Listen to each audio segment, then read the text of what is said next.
God.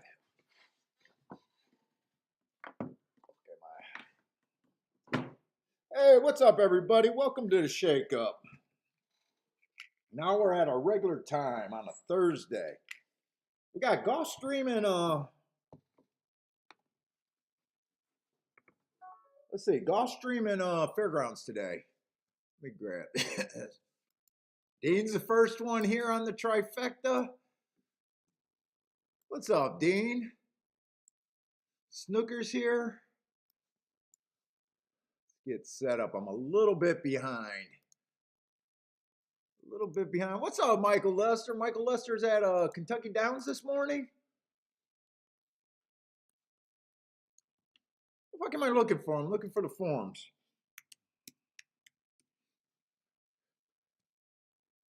Man, I got to try to contain myself today. I got that crazy energy.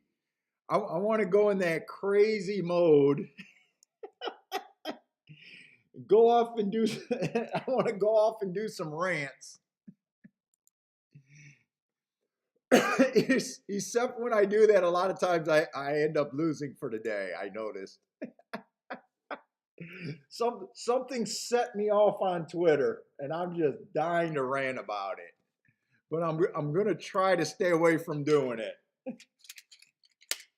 I might not be able to help myself. Yeah, my computer kept crashing for some reason with my old background, so I had to use one of their background screensavers. I don't know why I can't have my Tampa Bay's pictures up there. Let's see, I wasn't crashing. I wasn't able to get back on the internet. It kept making my internet not be able to log in whenever I had the pictures. So I really don't know what the hell happened there.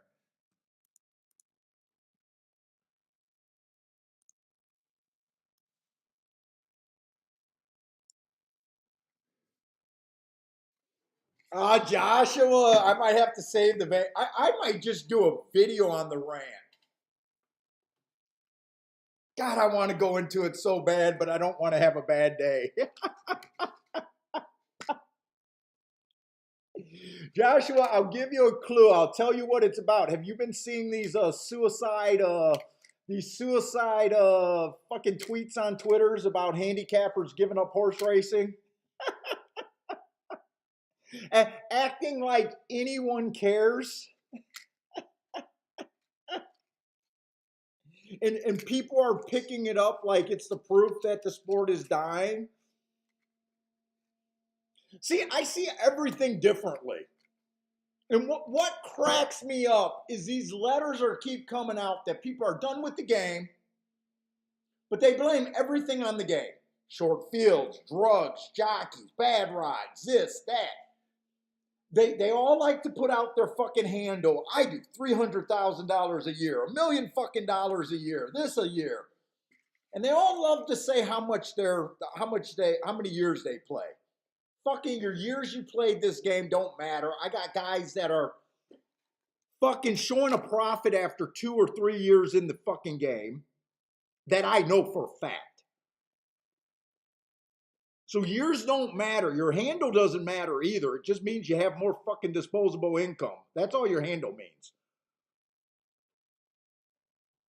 If any of you guys are planning to do your suicide to horse racing letter, please include about your self-control. Please include about why you thought you had a edge. Please include why we should care.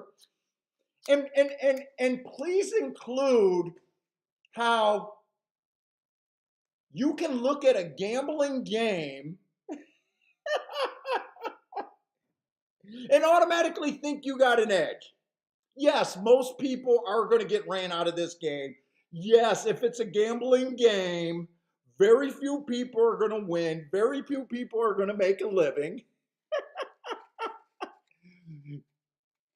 You're not even saying anything, you dumbass. Please tell us why you thought you were special, why you thought you had an edge, and how you approached the game. At least tell us that.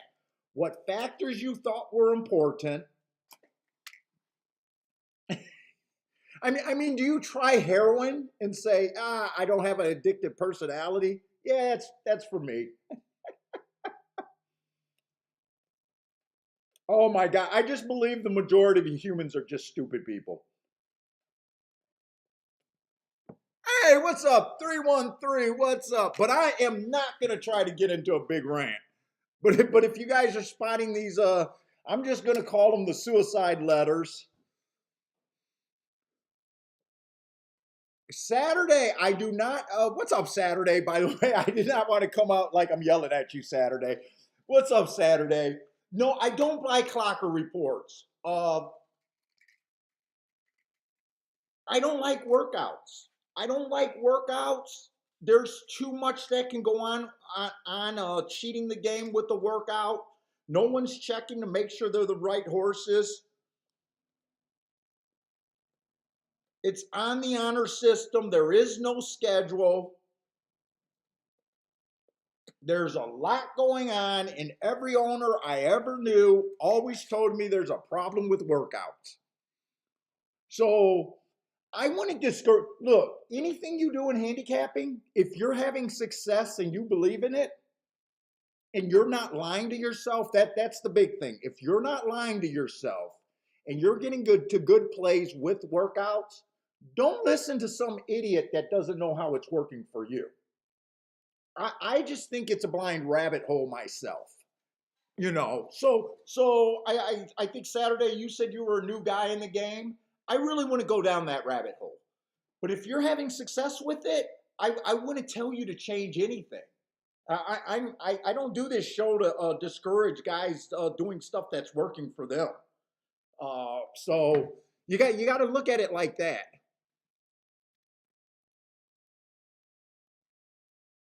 Yeah, I use PPs.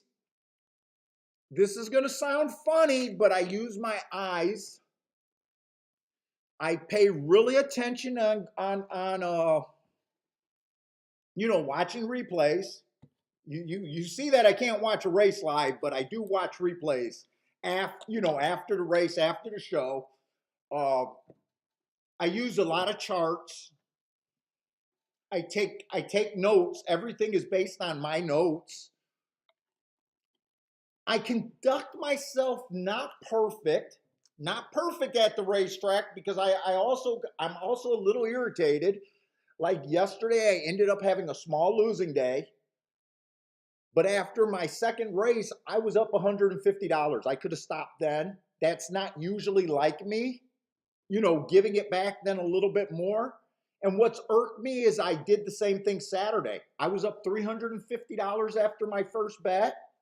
I pissed it all away. Luckily, I hit a nice big ticket at Turfway that evening, but that's not the norm. I usually wouldn't have played that other tracks.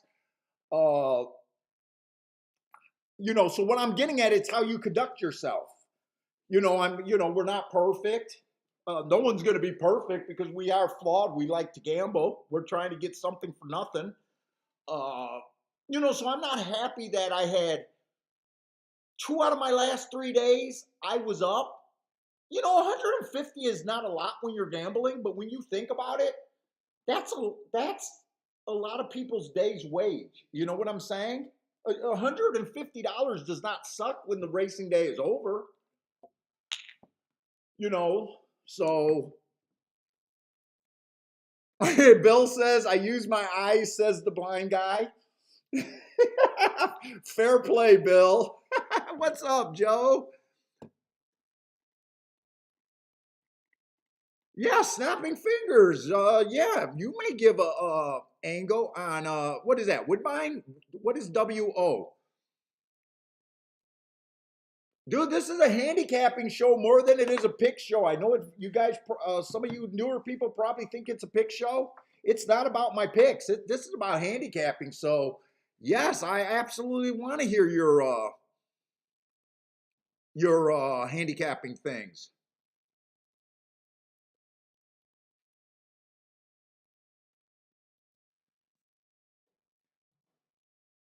Let's see, workouts. Or I'm sorry, Snooker says workouts can be a part of trainer patterns. Used to hit monster payoffs at local track where one trainer would win with a laid off horse with one five furlong workout. And that's what I'm talking Saturday. That's exactly what I'm talking about. Snooker's a different handicapper than I am. He's going to have different things he's looking for. Only he knows if it's as good as he says it is, just like only I know if what my crap is as good as I say it is. So it's gonna go according to you. So Snooker's saying he has good success with workouts being part of trainer patterns. And a lot of guys who use workouts don't necessarily look at the times. That's what Parsons always says to me. He doesn't look at the times, but he likes to see workouts between races. A fair point there, fair point.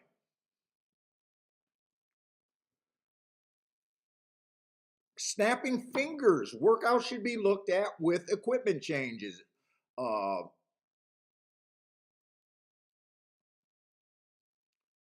That first time horse that beat the horse that I liked in the first race yesterday, being a first time starter. Yeah, workouts was probably important on that horse. I don't believe in workouts. I can't get there, but another player, that could be their top angle, and he could have thought that was the play of the day or the year. Good handicappers do not end up on the same horse. Use the same angles, make the same plays. So it's handicapping is very personal. It's very, very personal. It's just the better you get at handicapping, the more you realize that you will be outside the public. You believe your public is better than most.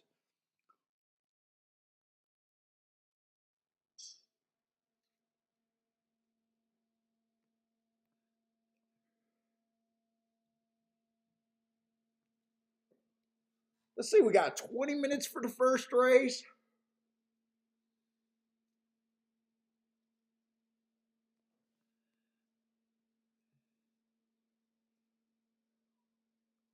Let's see, I'm trying to see who else is in here. Looks like we kind of slowed down with people coming in.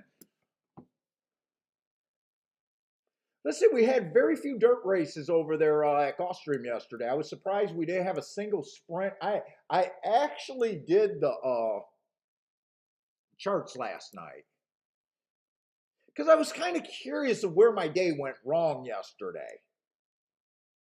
Like, how did I piss away being up? And why am I doing that 2 out of the last 3 days?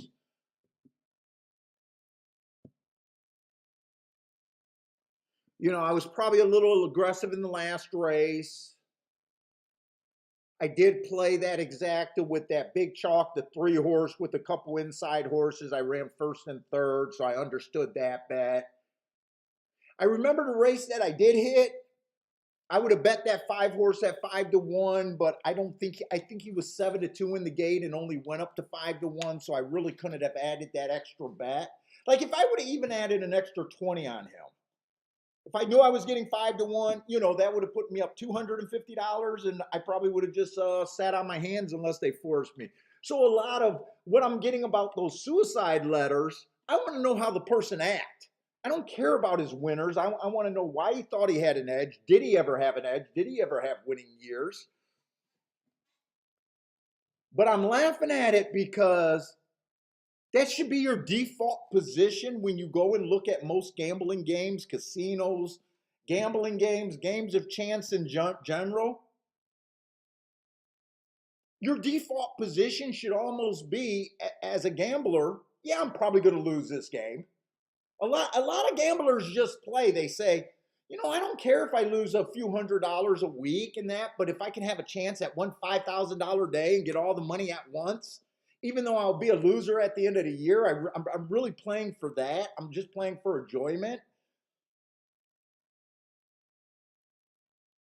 But your default position on any game of chance is, yeah, unless, and you won't even know at the beginning if you think you can beat it, but you would have to have a real angle. I really want the suicide guys to write Did you ever have winning years? Did you start out with 4 or 5 winning years and then things changed? What changed? Hey, what's up, PDT? What's up, Gregory Ross?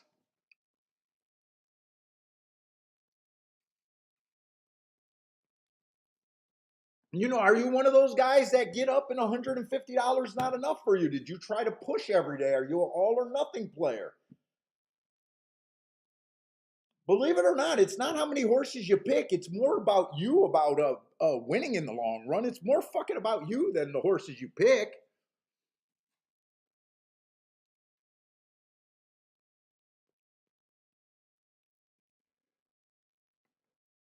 Let's see. Let's get going. Let's handicap. I feel good today. Now, I hope I did. Now, I didn't want to overdo that rant. I didn't want to overdo that rant because I know when I come in with a little too much energy, I tend to suffer handicapping. I almost set myself up to get beat. Jay says hey, what's up, Jay? Jay says one of his best friends and him are completely different handicappers. Makes the process a lot of fun. We disagree on a lot of races. Absolutely. Dude, in fact, there was a guy, Licata, who I met when I won the Thistledowns NHCC. And back then, that was the first year, the one that you guys seen the video on. And we became really good friends, and we were on the tournament scene for a few years. We kind of lost in contact that sense. But in that same tournament where you seen that video, Louis Licata, I finished, I think, 18th or 19th in the tournament. Louis Licata actually finished 5th in that tournament.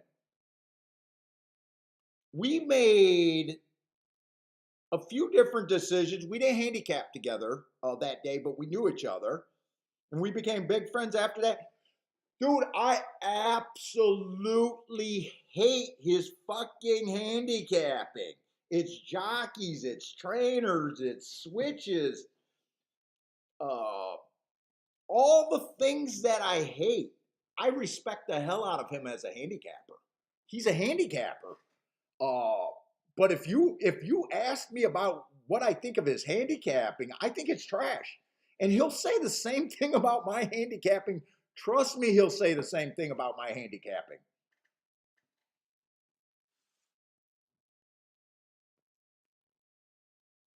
Dude, we're not all going to gravitate towards the same thing. It's not even possible. Some of our brains can't wrap ourselves about why would you think that's good. No matter how many times we see it work.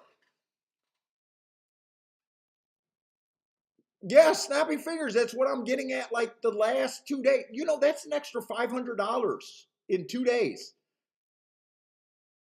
You got you people that really complain. A lot of people that really complain about the takeout. You also notice that they're the macho betters where, oh, you don't worry about any particular day. You can't worry about that. You just send it, send it, send it. But yet they're crying about the price of the game. Dude, that $500 that I very well could have walked away with. Now I did add on to that, I did hit a bigger hit later, but that 500, well, actually, I hit for a little over $1,000 on Saturday, but I only ended up being in the profit around $200.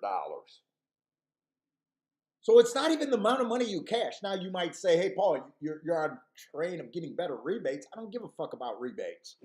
I don't give a fuck about rebates.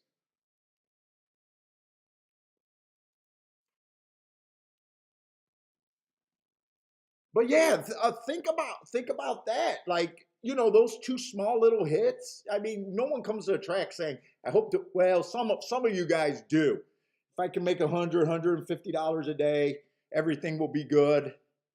Some people do come out that way, but a lot of gamblers don't come out to win that.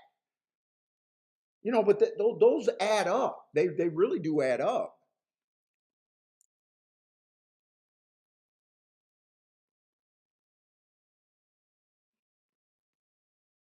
Hey, Get Carried. What's up, Get Carried? Jared, what's up, Jared? Let's see, Snapping Finger also likes power times. I think I told Snapping Finger before that I didn't like power time. I don't got a problem with Snapping Fingers using prior. I'm not trying to change Snapping Fingers. If he's doing good with power times,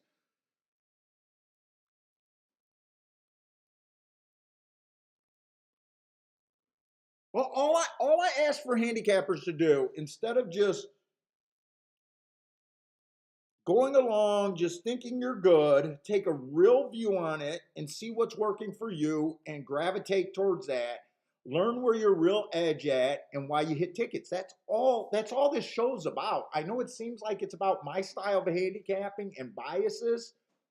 It's not really. It's just letting people kind of sit at a table with me, see how I process things, a handicapper who can play at a certain level, and just show that we can hit big long shots, we can have big days without inside information, and handicap works as long as you respect the game and understand what you need to win.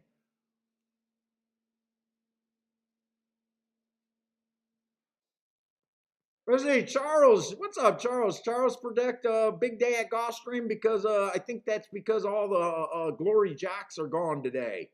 No Irad and Sanchez.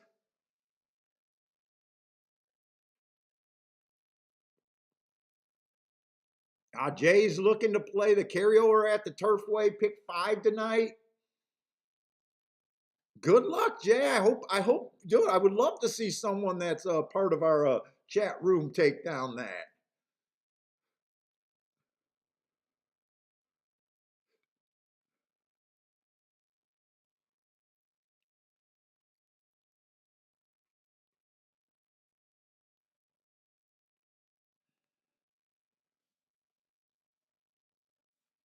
All right, let's get started handicapping. Let's get going because that's what this is, a handicapping show. Let's see, we do got them 7 furlongs on the dirt. Like I said, there was no dirt sprints yesterday. Generally, I want to be on the inside. You guys know that. Let's see, we got 16,000. Let's see, this one horse, 3 races ago, Inside Speed Day, running at a higher level, was slow, slow, slow. I gave him an excuse. I don't care for that race, but I did give him an excuse. He got a slow break. On a day that speed was favorable, I gave him an excuse. He comes back, he shows a bit more speed. His speed figure went up in his next 2 races. I don't think that race was bad. 17-1, getting second. He was average. Matt Strides with the slowest winner of the day. Probably the horse that won that race was probably the slowest winner of the day. But he was kind of second best, or at least held on at 17-1. I don't think that's too bad. And then last race, he gets a speed favoring track. He was dueling there. When I say it's a speed favoring track, everyone went wire to wire that day. So I'm imagining whoever he was dueling with that day beat him. I don't think that's the worst race. Even money, we'll have to see what else is in this race, if I can even think even money. Three's a first time starter, so you guys know I ignore first time starters. Uh, Full horse, going to be in the 3 hole. I don't like his running lines. This horse hasn't ran since 2020, and he's fucking 9-5. You know those suicide horse players that are writing their suicide letter. Like, how many of these type of horses are you betting? I don't know. Put it this way, I don't think this horse should be 9-5. This horse can win by 20 lengths. If he wins at 9-5, I still don't think he's a good bet. I can't get to him.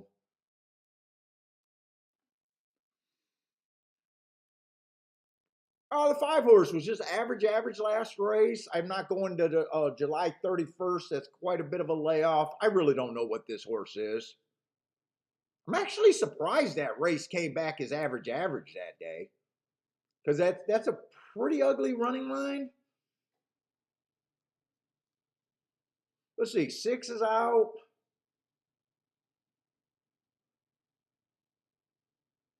7 looks like a closer here. Doing that video, he looks like a closer here. For the most part, Gulfstream on the dirt, you don't want to be a closer. A lot of the excuses he got, I notice he has 3 asterisks in 4 races. He's going to earn a lot of asterisks just because he's mostly running against the track being a closer. 4 races ago, it was early pressing day. 3 races ago, it was a stalking day. 2 races ago, he had the outside when the inside was good, but still, probably the running style wasn't right. And then last race, when he finally got a closing track, he couldn't even perform on a track that should have fit his style. I can't get to him. And then the 8 horse only ran 2 races. First time out, no problem with that. It was a speed favoring track. It was his debut. I gave him an asterisk. He comes back, improves his speed figure by quite a bit. Don't have a problem with that. Actually, that was a really nice race. Just a really nice finish at 32-1, actually. But this race just does not look like a race that I'm interested in. If the 4 wins, fuck. Congratulations. I don't even think he's worth 2-1. If the 1 wins, is that even money? I can't do much with them. I really can't get to the 5. I really can't get to the 7. I could kind of get to the 8, but 3-1 isn't really that big of a raise. He's going to be in the 6 hole. In the 6 hole, you can win from the 6 hole, but so I guess the 1 and the 8 are the 2 horses I probably like the best. Oh, I might even like the 3 horse a little bit just with him being first time start. This race, I'm not betting.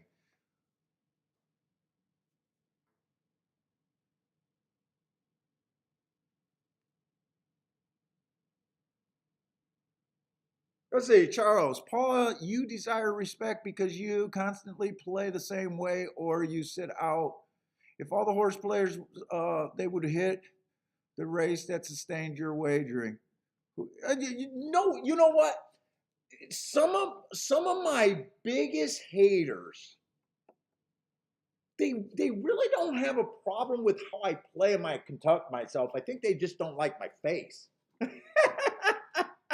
But if you read every book and if you just think about how a professional would conduct themselves, sitting out races, playing when they got the edge, playing the handicapper factors that they believe are more important than other handicapping factors,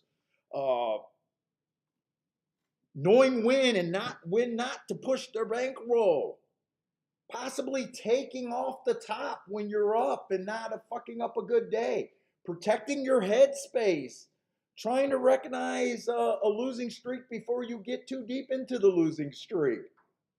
No one can argue with any of that shit. You know, they might hate the way I say things. I'm more insulted by the guys that act like if you wrote a book, you're an expert, even though they never watched them play a single race. They never watched how they handled themselves on a card. They never had a. You know, I'm probably the only handicapper other than maybe Scotty. Except Scotty doesn't do as many shows as me, who consistently put out content, who lets you see. I mean, if I play 4 or 5 days a week and I play with you guys live two times a week consistently for the last 3 years, you guys got a really good idea about how I conduct myself. And you guys would probably find it really hard to believe that on the days that I'm not live, that I act much differently. Does anyone believe that I'm playing every race on a day when I'm not live? Do you guys think I'm just throwing, do you guys really believe that I conduct myself differently? Hey, what's up, Tim G?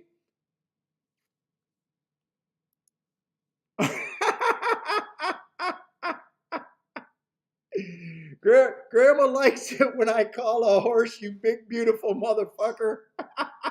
That sounds like when I'm trying to root for a horse to get in a spot that I need him to get into, Grandma.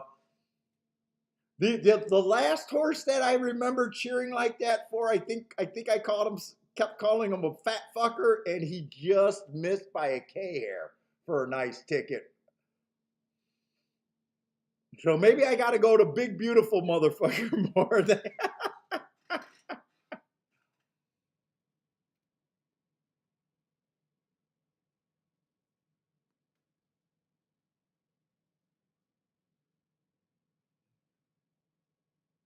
Anyone see this race any different? Anyone else think?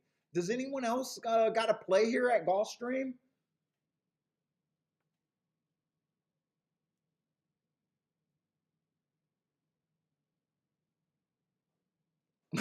Bill says when Paul's not chasing pick six and throwing keys 401k play it on 2 to 5 shots. Yeah. Does anyone believe that I do that on the weekends?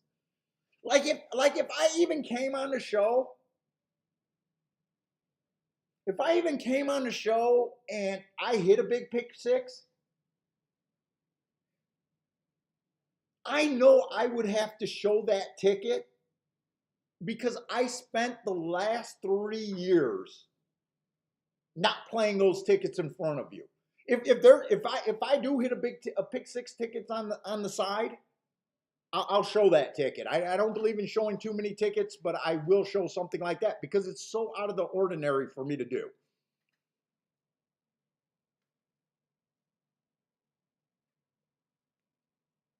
Bender was asking me this weekend because he started watching that Spencer show. You know how the Spencer that show that I like, he exposes all the touts and all the fake gurus, and he said if you got in his crosshairs and he wanted to do a fake guru video on you, would you open up the books and show him? And I was like, no, he's nobody.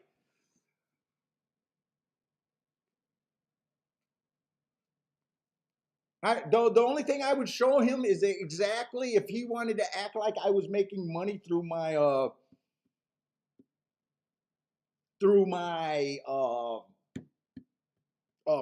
bias reports. I would show him that. I would show him that.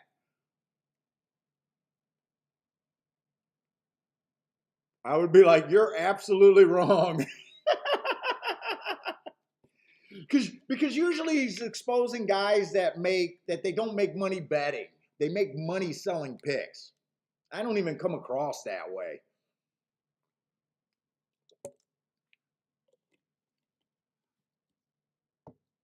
Let's see what you guys got. Jay got a double 148.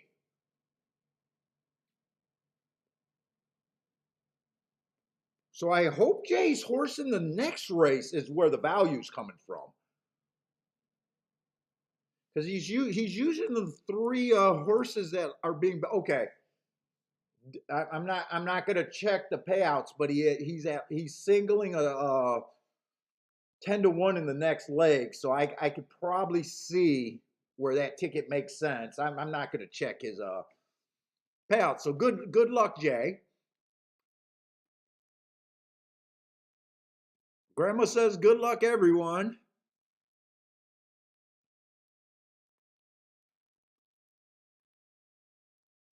Let's see, Tim G. What does Tim got? A 3-8 exacta box at Gulfstream and a small win bet on the 3. So he's trying to. Who's the 3? Is 3? I'm guessing 3 is probably the first time starter.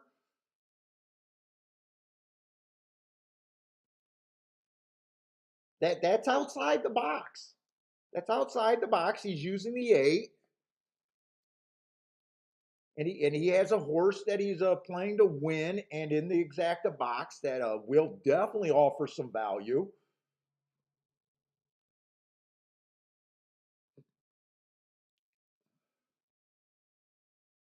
Hey, what's up, Lloyd? Yeah, Lloyd, I think I'm your number one handicapper for no clue.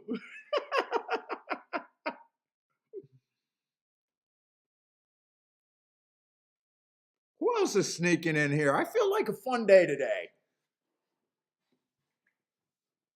I feel like a fun day today.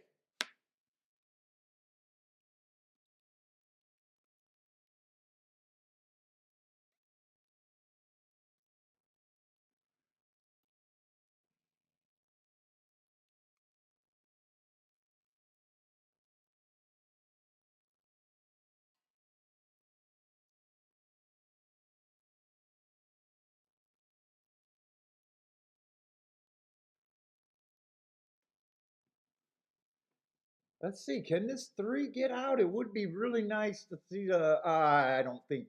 No, the 3 did not get out. I was hoping to see that bet look like something.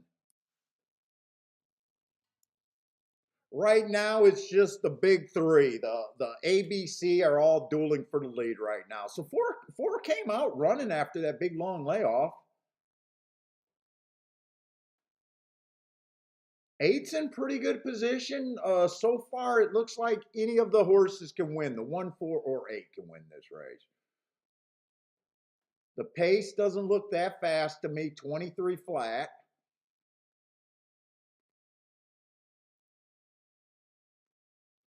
One kind of looks like he got this under control. I mean, he kind of rebroke a little. Well, actually, fuck, he rebroke and got out of the way. And the 4, wow, 4 made a pretty nice move. And here's the 1's back. These 2 are going to be fighting. I'm not sure which one of these 2 horses have the edge, really. Looks like 4 is the stronger horse.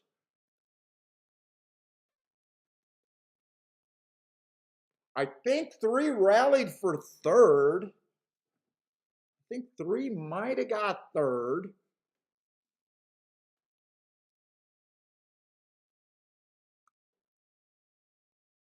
So, I mean, a nice training job on this horse. But is this a horse that you really felt like you could play? I couldn't. At that price, I don't think it was that good of a play, but it was a winning bet.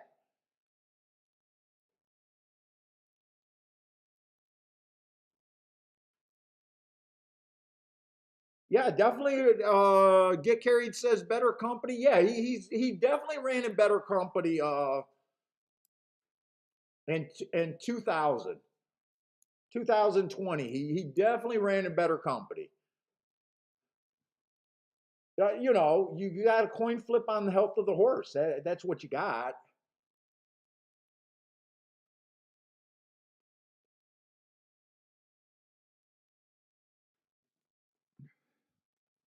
Let's see, PDT. So did PDT start a pick 5? See my comments above. Not a price, but okay. Yeah.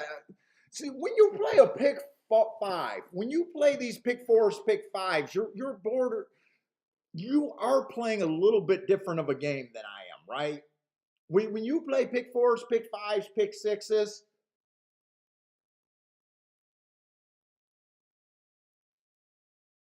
there are some races in all of those sequence, day in and day out, where you just got to advance and pinch your nose. You just got to advance and pinch your nose. And then at the end, you just want to make sure you don't have a ticket. Let's just say it's a pick 4 with a favorite. That's what you got to kind of avoid. But you are playing a little bit different of a game. But I do got to see your comment above. Where's PDT's comment above?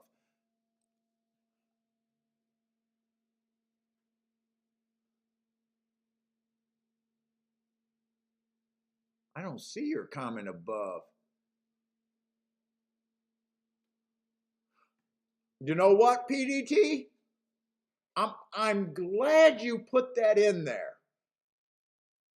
I got no problem with that. You're playing a different game. What gets a lot of the ticket police upset is when you basically use all 3 of those horses, the 1, the 4, and the 8 in these vertical wagers, right? PDT says he's going to single the 4 in the first race at Gulfstream. He wanted to play the pick 5.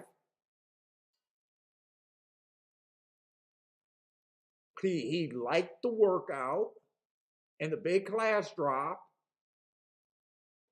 And he even went deeper into that he ran against essential quality as a 2-year-old. But the really smart thing he didn't use all 3. That was the biggest thing that he did on that ticket. And I'd say the ticket was just as good if he would have used the 1 instead. He would have just been wrong that day. But a lot of the ticket police and a lot of big mistake bettors make is when they use a whole bunch of horses like that. So I don't got to, that to me, that's a nice heads up little play right there. And we know essential quality. We know what type of horse that is. So a good handicapper could be like, I don't care about the year off, Paul. I think that 6 to 5, this horse should have been 3 to 5 just based on who he ran with. Now he didn't run like a 3 to 5, but someone else could have seen that and really understood where they were in that race and wanted to play him. And I don't have a real problem with that.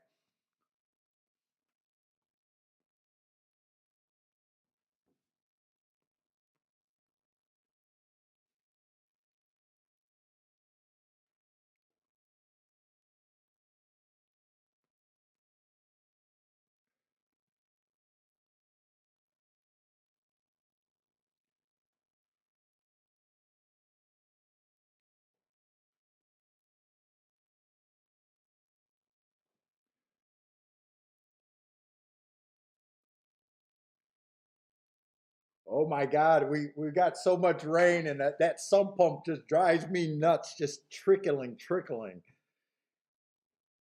I'm gonna handicap myself and say we should set the over and under on how many times I have to run up and go pee today. It might be like 5 times on the show today.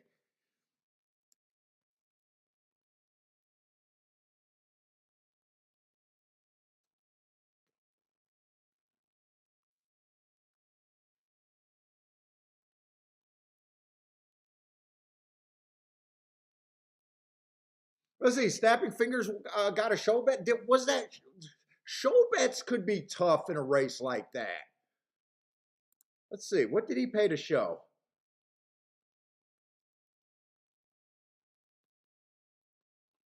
Yeah, when you got 2 chalks coming in hitting the board, show bets are always tough because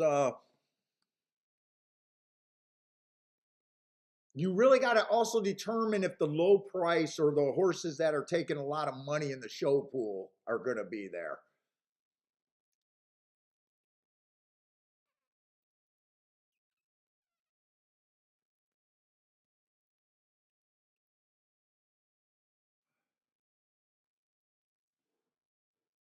Let's see. Jay got through. Jay got through with his action double.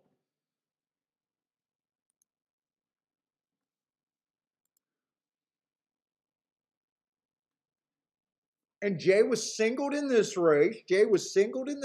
I'm just looking because Jay put his bet on. I just need some things to talk about, guys. So I do appreciate this.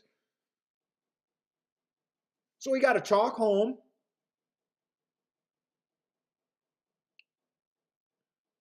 He's alive to 35 to 1 double. And I'm guessing Jay probably looked at the horses that he had to beat there and knew that he couldn't have played the 5. He couldn't have played the 4. Good luck, Jay. 12 to 1 on the double. He's saying 12 to 1 because he knows he paid $3 to get that. So I see what he's doing the math.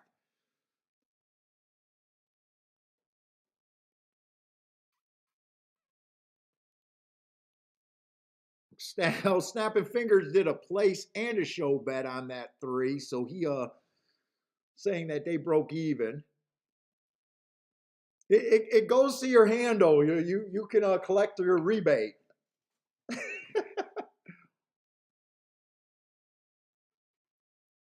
Yeah, show bets are just hard because it's really hard to say. Like if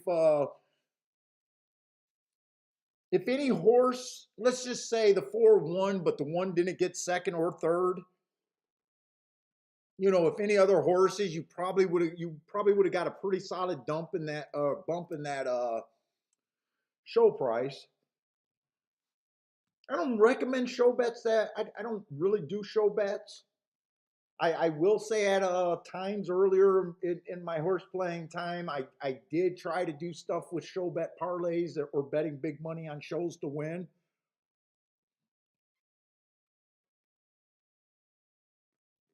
And that didn't work out too good for me. You know, you have some days, but all in all, it just didn't feel like it was profitable for me. Uh,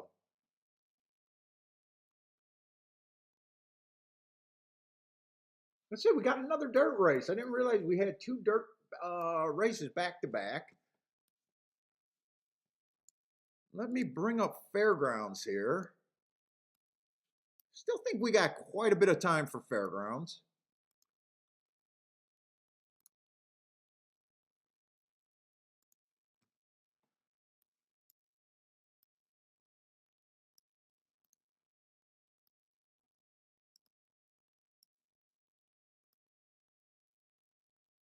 Yeah, we still got 46 minutes for Fairgrounds. I'm just pulling up the feed just so when they start looking a little bit closer, it'll catch my eye. Hopefully, Fairgrounds and Gulfstream is not on top of each other. Lloyd said, "Yeah, I do agree that show bets. You know, but I will put it out there. I think show bets are a bad way to go. But if someone's having monster success with their show bets, who am I to say it's a terrible thing? I just, like I said, I'm going to say it didn't work for me. Probably won't work for most people.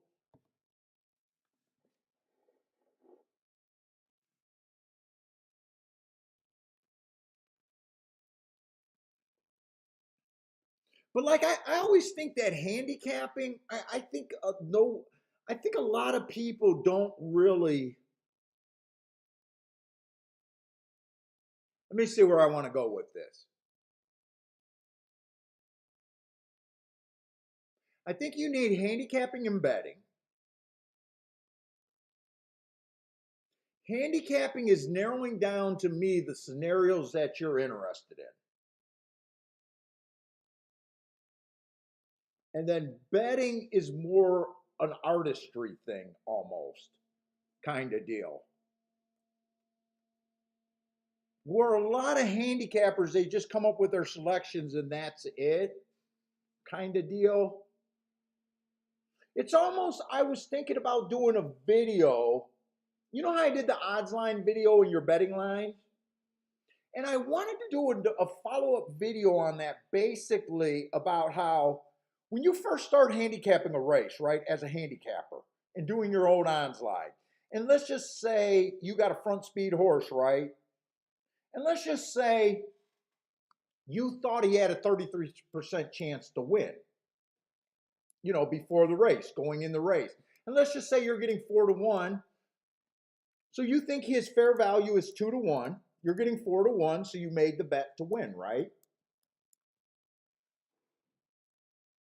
A lot of people don't also realize that that's just your initial thought, right? That's everything going perfect is kind of where you coming up with that. But when the gates open and the horse rears up and he's way behind and you know he's a solid front runner, well, you already know that that's 2-1 is not a representative anymore, and he probably falls to like maybe a 10-1 now.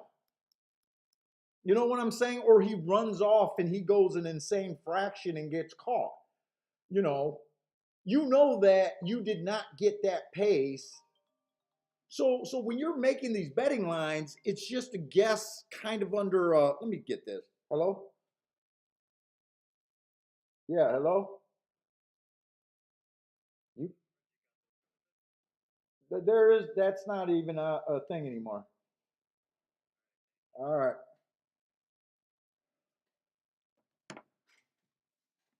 She wanted my gigolo business. She was calling Paul the gigolo. I got married. I can't do gigolo services anymore, ladies.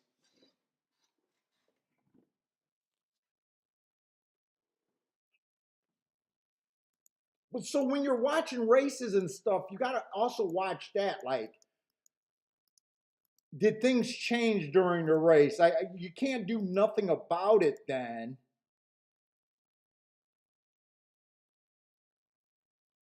But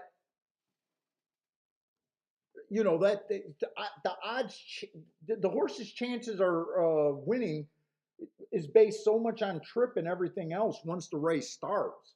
So we're just getting to a starting point almost. I hope that makes sense. It makes sense in my demented head. I don't know how it comes across when I say things.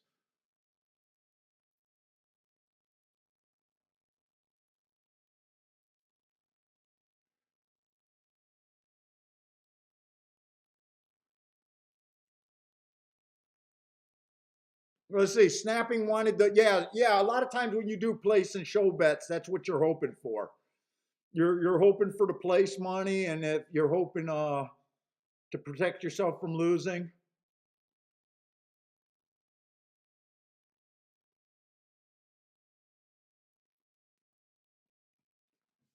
or you're hoping for something really crazy like a bridge jumper. Like if the one and the four would have ran off the board, and there was two other winners, say the eight and someone else, that show bet would have been a much different payoff, right? Those two horses missing, you know, if the one in the four last race did not hit the board, that could have almost played like a bridge jumper without going back and looking at the math.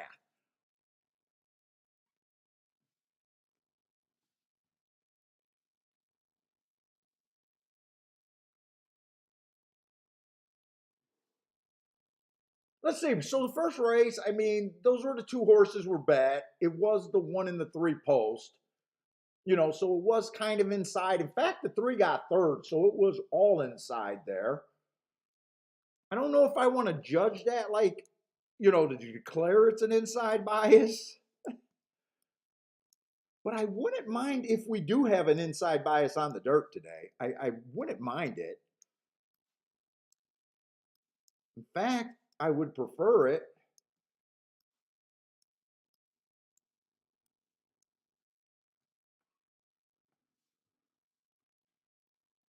Oh, Charles spotting the classic Z pattern on the two horse. Charles, is that something you look at a lot, or does that just caught your eye today? Is that something you look for? Let's see, four horse stalk there because one did have the lead. One did have the lead, so four stalk.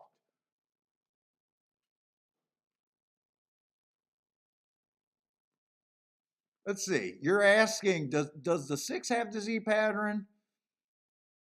Two back. Let's see.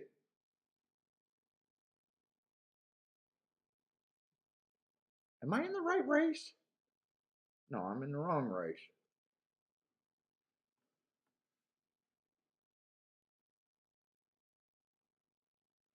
Two back, the six? No, no, he does not have the Z pattern.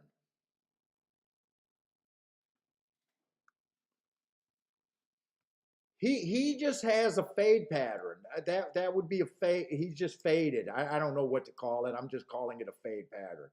He was 2 by 1 at the first call, 2 by 1 at the second call. We're only looking at beating length, so I'm just going to say 1 length back at the first call, 1 length back at the second call.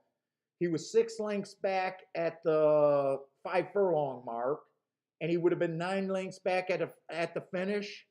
No, that's not a Z pattern. A Z pattern would have been if he was 1 length back at the first call, and let's just say he fell back 3 lengths at the second call, and then he came back and was 1 length off at the 6 furlong or at the 5 furlong mark. It'll look like this. A Z pattern should look like this. Boom, boom, boom. Boom, boom, boom. So he's close. So he's close. He kind of falls back, and he makes another move. So it'll kind of look like a Z.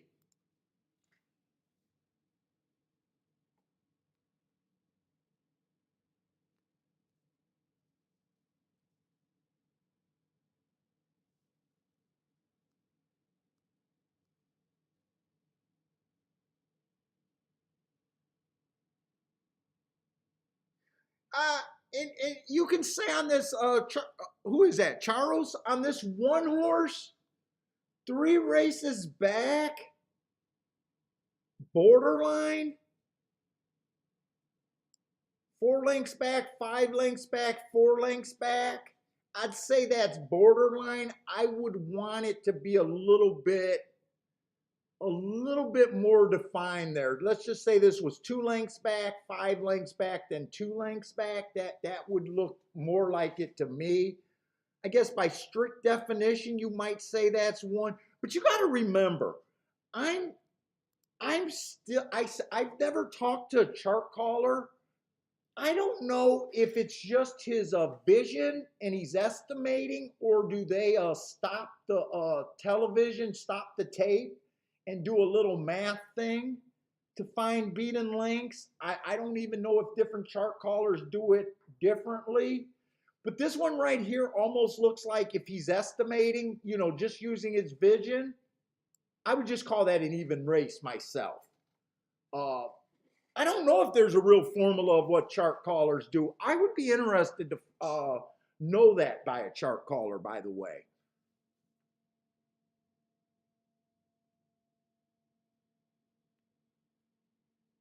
Like, do they stop the race at a different call and they pick out a ruler? or they got some formula that they use? Or is it just the eyeball test? I bet most of them are eyeball tests, but I really don't know the answer for that.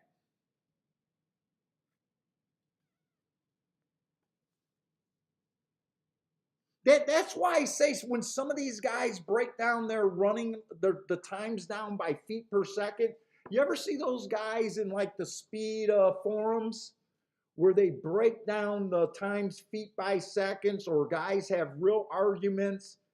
I do it in fifths, I do it in tenths, I do it in hundredths. To me, if we don't have accurate beaten lengths, all of that is mute. But there's guys that will argue which is better to use. I think Bender prefers the tenths. I prefer the fifths, but it's not like me and Bender are sitting there arguing about it. I'm pretty sure Bender, I don't know if he's here today, but I think he likes the tenths better than the fifths. Kind of personal preference. Let's say the one horse got a few excuses. Inside speed 3 races ago. Kind of like that race. 2 races back, early pressing day, he tried to be a closer. I like that excuse there. And then last race, it was an inside, so I got him running against 3 biases. Doesn't look like a speed horse. He looks off the pace to me. 2 is dropping. Got a couple of excuses, but no real speed. Let's see. I always like to find the speed first myself.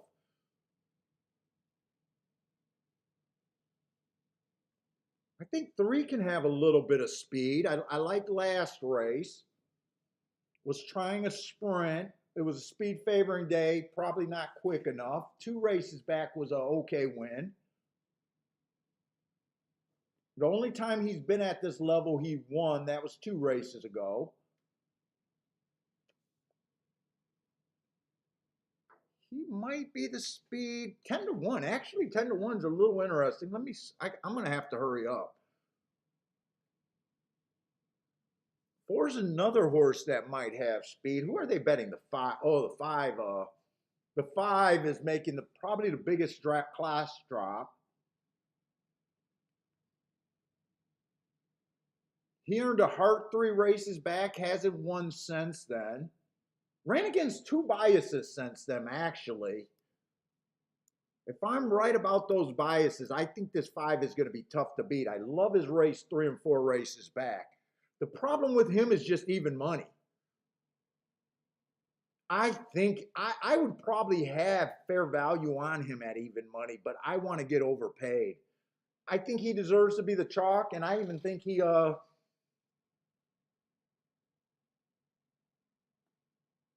I think even money is really where I would set the price for him.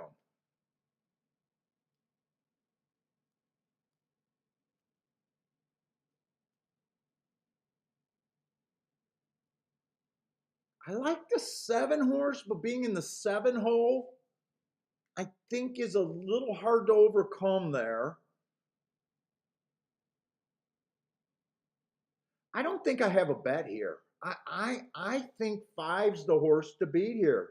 I really think 5's the horse to beat.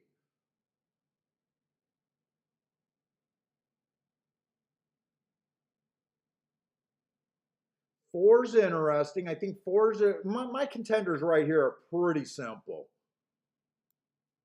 My main contenders are the 4, the 5, and the what was it? 4, 5, and 7. I'm agreeing with ABC, and I just don't think I can make a bet here.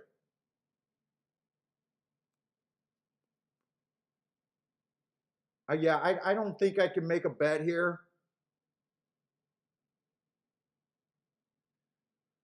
We haven't been seeing that many dirt races in the last week or so, so I can't even say if I really thought that we've seen a lot of dirt races and the inside of the track was really good.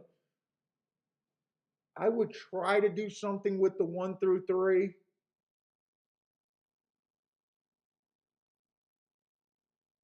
I still like the 3. Oh shit! I was just going to say I still like the 3 a little bit. He was 10 to 1.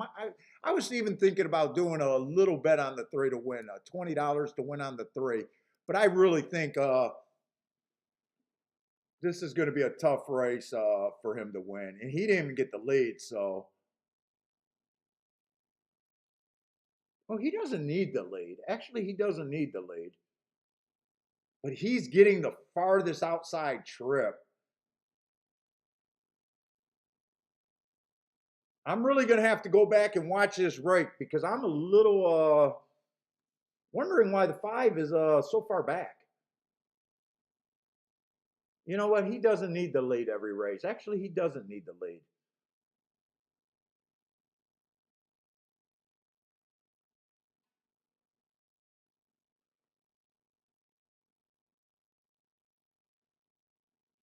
Six was a true sprinter in the race.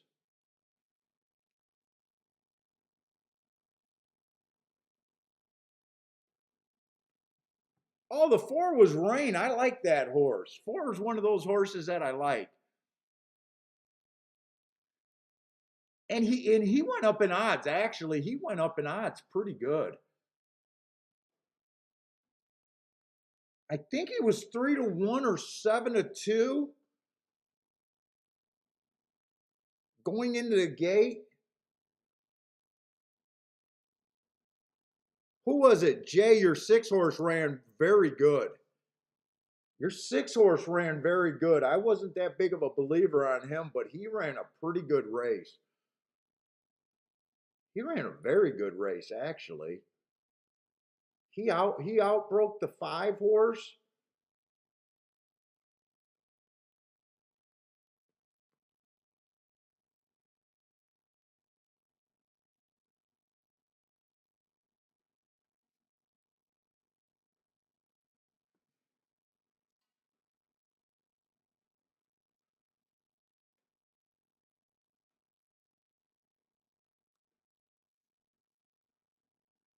I like this Rain horse, but not enough to bet him.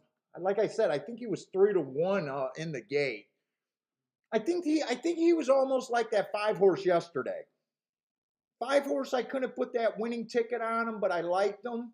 He was 7-2, and then he wins at 5-1.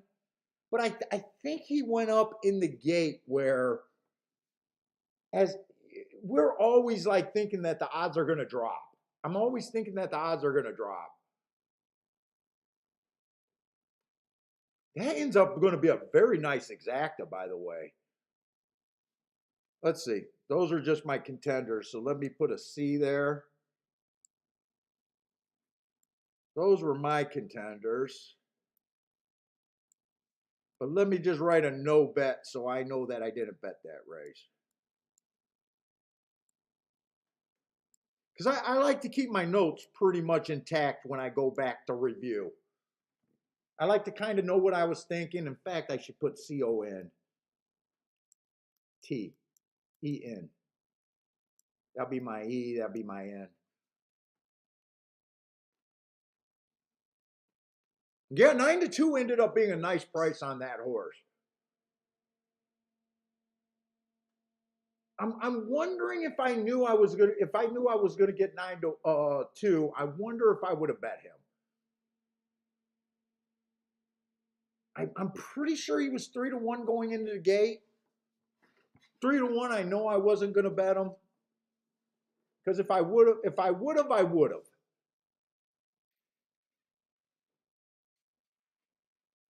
Hey Jay, I don't even think that. I think that was a pretty good action bet. Your 6 ran a very good race. He really did.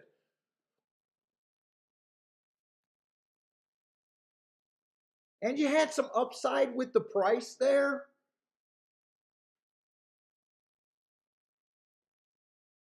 And in fact, I think that exacta is going to be really juicy.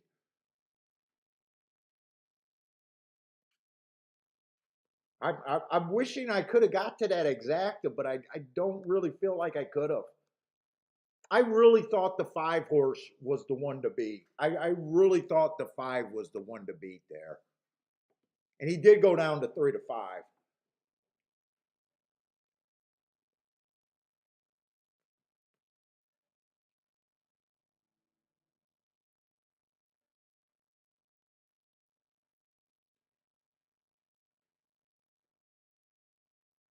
Let's see. Charles wishes the 1 had won the first leg because he had the 4 in the double.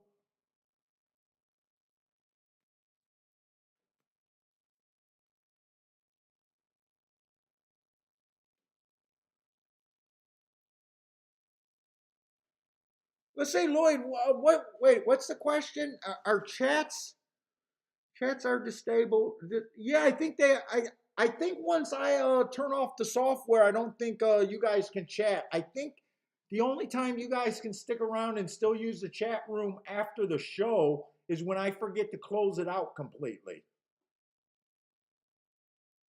I think that's what you're asking. But I think if you just watch the stream, you should be able to see all the chats. I don't do any disabling. You know, like if you're watching not live, I think you can still see all the chats.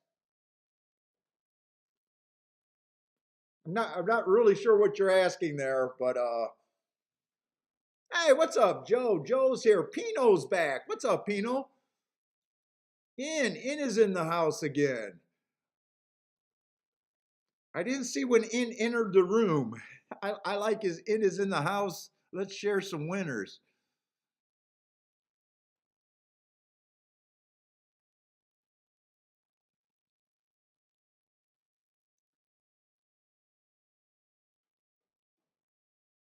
Yeah, so far there's not too much happening, but that second race was a good betting race there.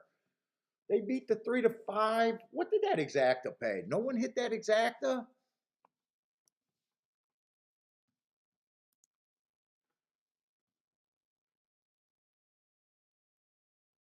I almost wish Jay came back and took the horses and backdoored his exacta there. I got a feeling that was a super nice exacta. But yeah, 43-1. That would have been a nice backdoor for Jay. If he would have just took the 4, the 7, and the 5 and back wheeled the 6 and second, that would have been a really nice backdoor exacta there.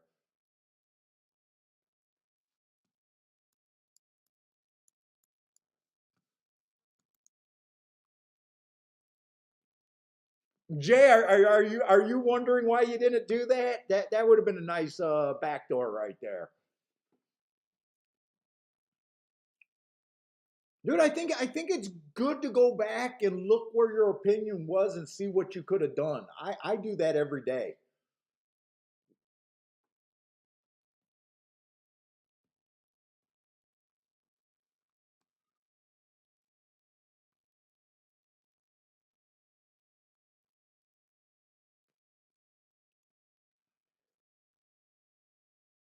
We got our first Topeta race today. 5 furlongs on the sprint.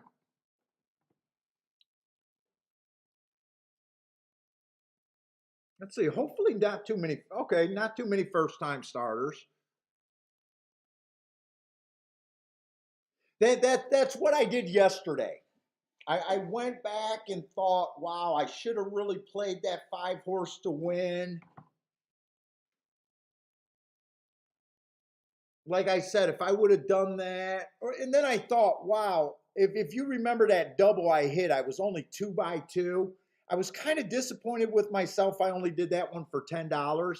I was like, if I would have did that for $20, I would have picked up $600.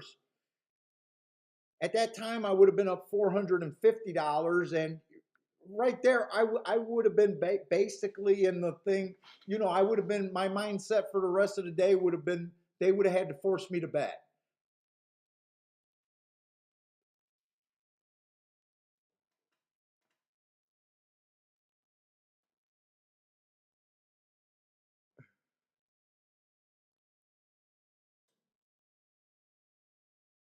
Oh, you're telling me that the chat? I'll have to look at that, Lloyd. Oh, you're not asking. You're telling me. Go back and look at one of your old streams. It will say the chat is disabled. Really?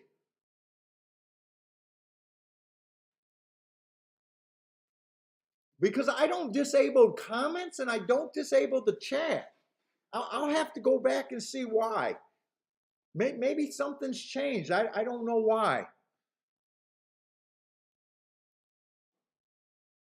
Thanks for letting me know that, Lloyd. Because when I watch other people's streams, I like to see the chats. So I'm taking it you would like to see the chat, see what people are doing and what we're talking, what other people are talking about.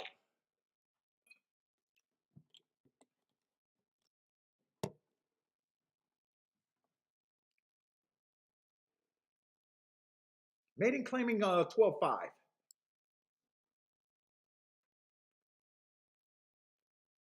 So one's a first time starter, but debuting in the basement here. Two's making a pretty big class drop.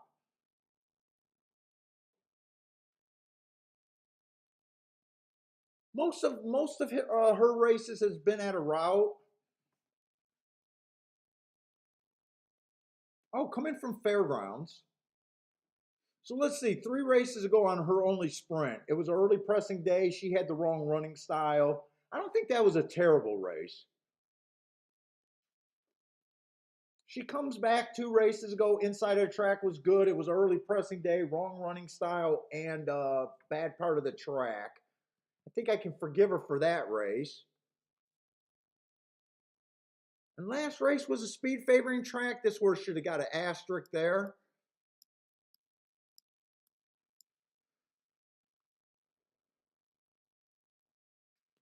But I tend not to like route to sprint. Let's see. Let me get to the third race. I got to get back to the third race, and I need my program. 7-2. She's taking quite a bit of action.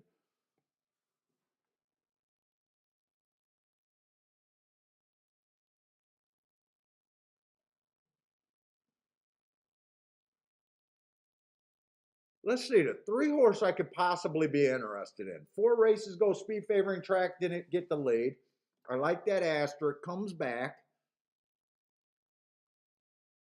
But she came back to her route, went too fast to win, higher level.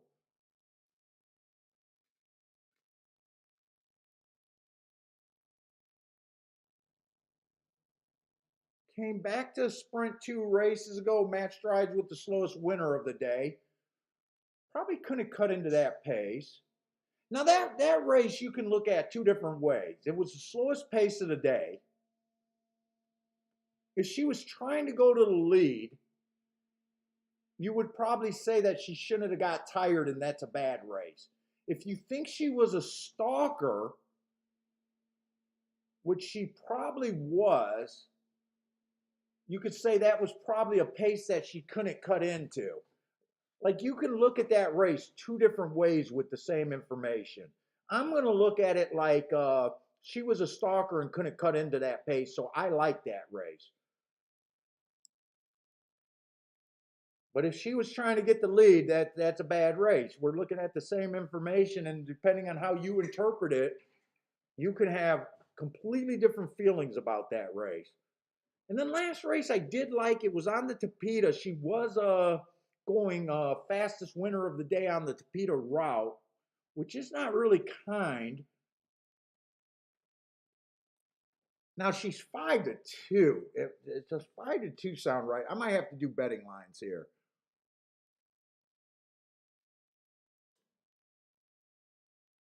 Four looks like a stalker on a sprint. Ran speed favoring track. Pretty much kind of was dueling for the lead there. She was 3-0.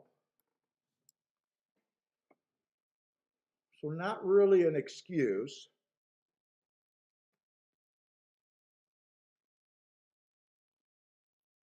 Five just ran 1 race. Wrong running style, but I can't get to her. 6 ran against the bias, but did it at a route. 6 may be a little interesting.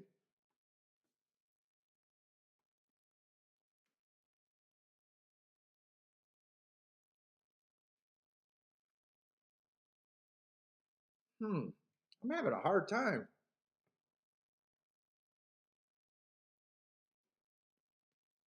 There's quite a few route to sprint horses in this race. Quite a few. I might even land on a router here.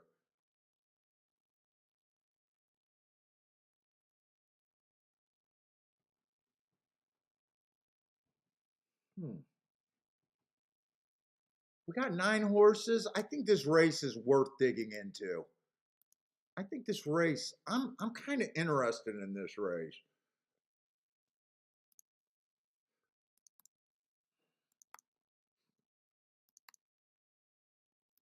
Why ain't this opening up? There, go.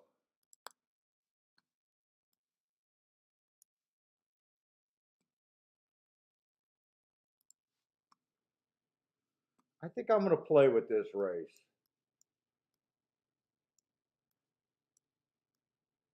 13% before we're even handicapping.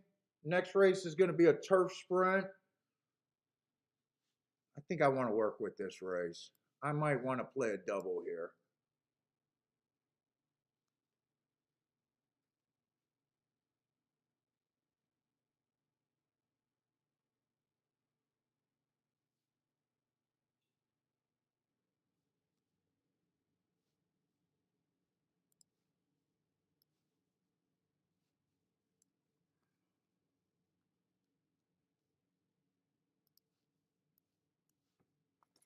Let me see where I'm at. 17-1 on him. It'd be hard for me to bet that horse.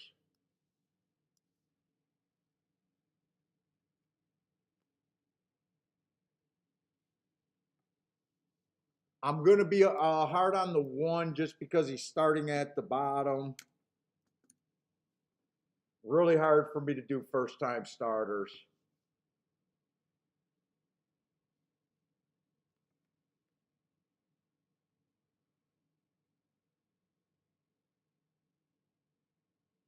Do I like the 2 horse?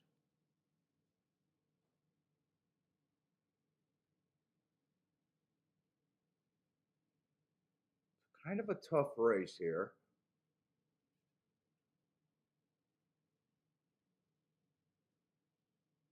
I don't think the 4's a throw out.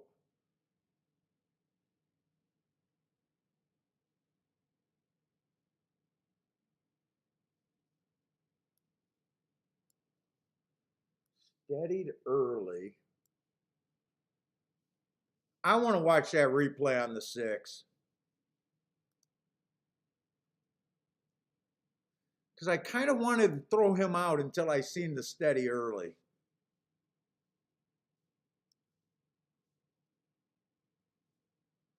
He did quicken and ran a pretty nice second. And he comes back and he runs against the bias.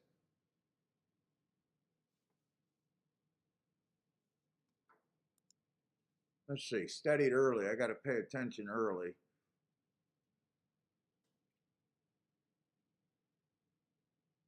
I think that was it right there.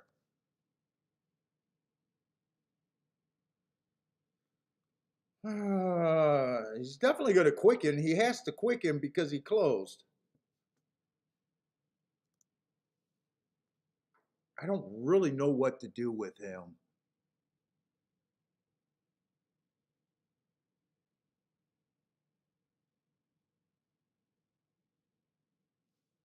I really don't know what to do with him. God, I want to play this race.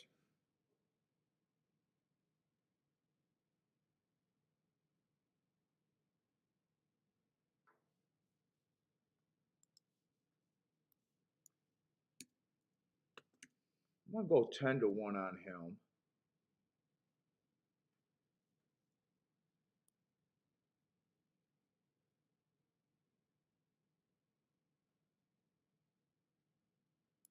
Man, I can't even throw out the 8. Wow, I thought I could throw out some horses here.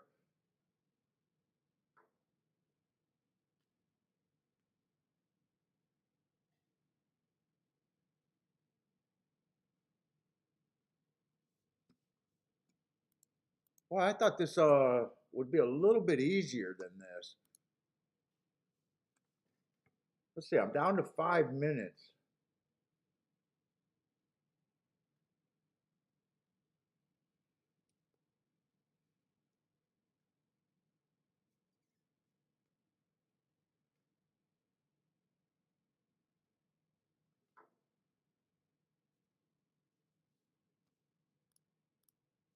I'm not going to be able to break this down very far.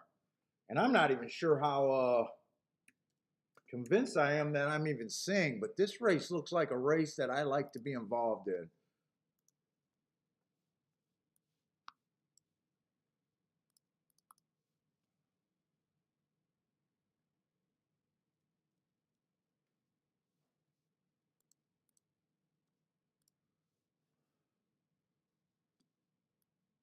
So if I got everyone else at about 4-1, I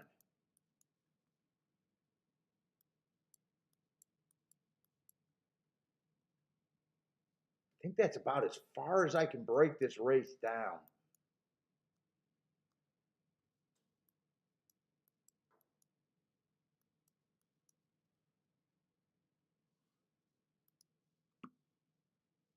Can I do anything here? That's the question. Can I do anything here?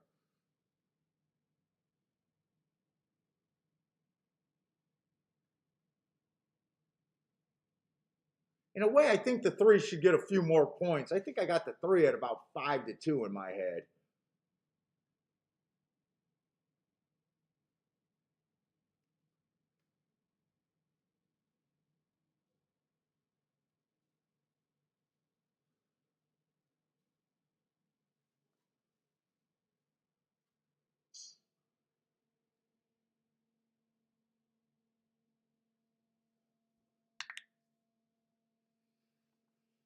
I think I want to play this stupid ass race.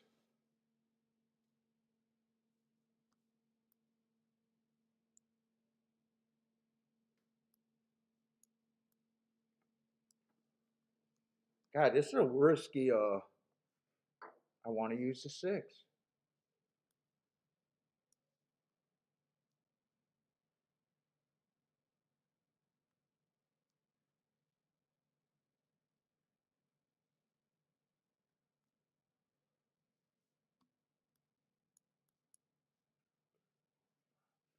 Five horses.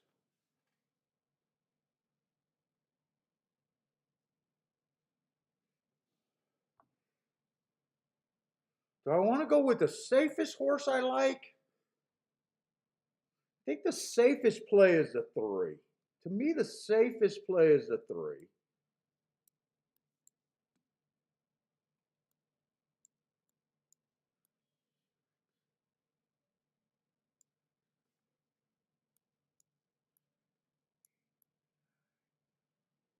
Four, 6. Let me look at those.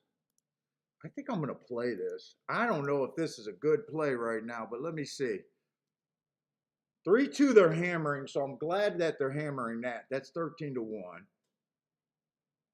3-4 is paying 21 to 1. 3-6 is paying 18. Not as much as I thought I should be. I'm going to cut down combinations here.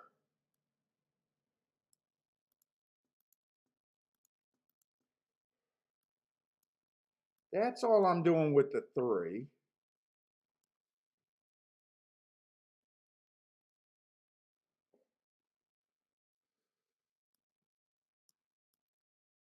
I like the 8 and the 9 to win.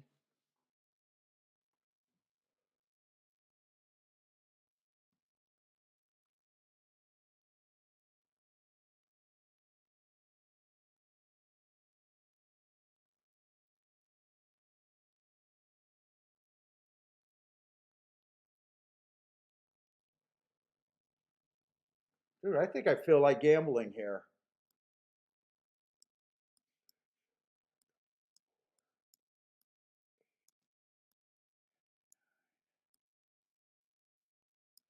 I'm going to play these exactas for more, those for less, 8 and 9 to win, and I'm really hoping to backdoor the exactas. I'm really hoping for an 8 or 9 on top of the 3 or 6, I guess.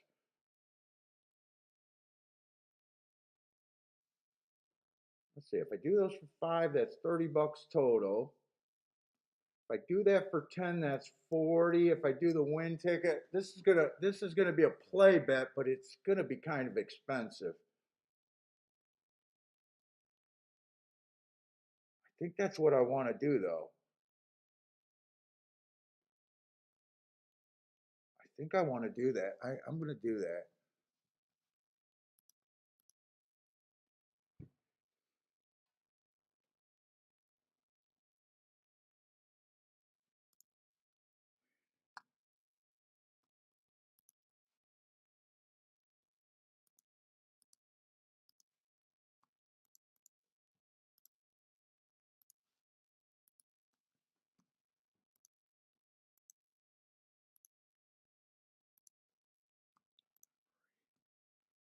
Three with just the 8 and 9. Three with just the 8 and 9.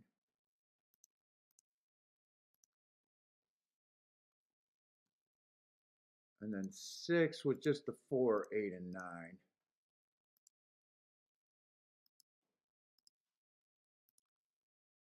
We see. I feel like I'm kind of overplaying this race. I'm not sure this race is worth as much as I put into it.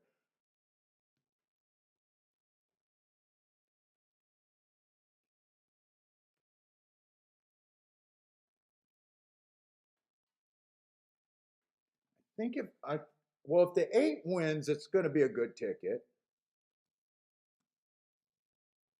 If the 9 wins, it's not a great ticket unless I hit backdoor the exacta. If the 9 wins at 7 to 1, it's going to be 160 back. If he just wins, that means I bet 140 to get 160 back.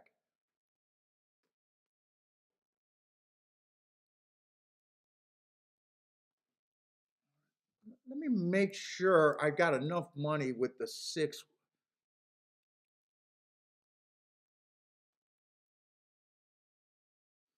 6-4 is paying 35. That's honestly going to break about even. This might not be a good ticket. This might not be that good of a ticket.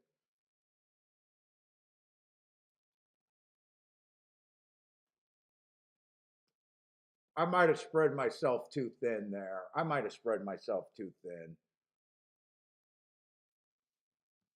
We'll see.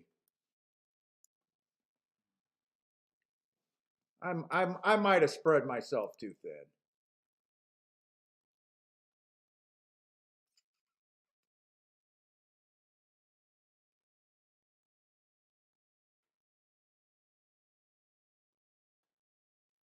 Oh, Saturday, you like that beginner video?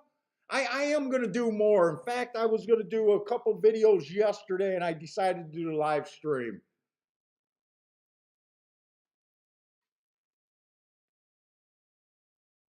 Let's see, there's a 1 to 5 over there at Fairgrounds.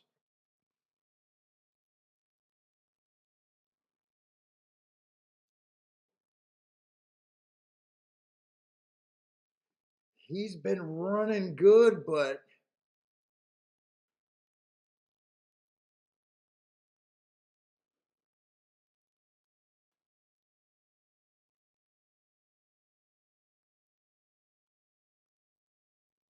I'd have to beat him.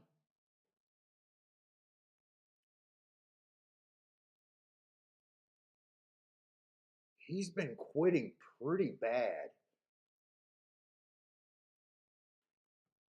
If I tried to beat him, I'd be interested in the 3 and the 4 horse.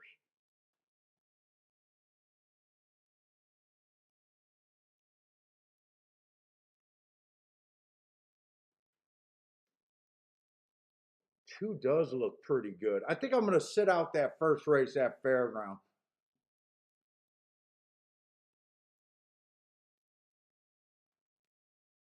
Three gets the lead, kind of what I thought. I thought 3 was the safest horse at Gulfstream.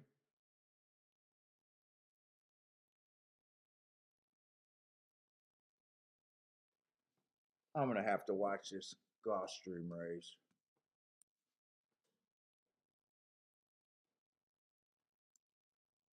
Come on, 8. Come on with this 8. Bring that big, beautiful, sexy body with you.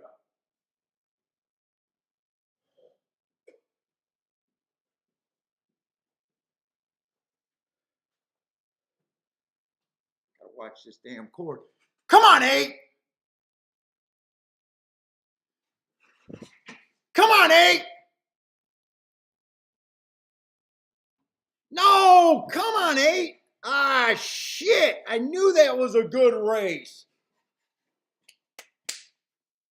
I don't have a 1-8. And I didn't even bet the 8 to place. What the fuck am I doing? What the fuck am I doing? He's fucking 40 to 1, 60 to 1.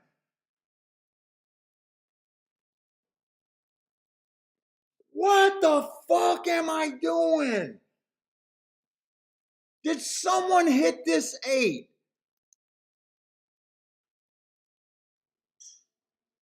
Disco, nice call on the 1, but why did we not have this 8? Disco, nice job.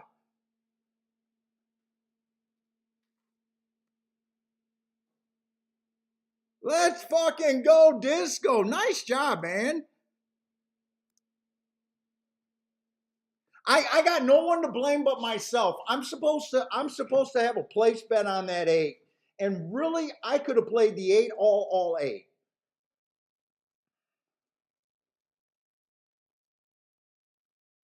Oh my God, that's a monster ticket.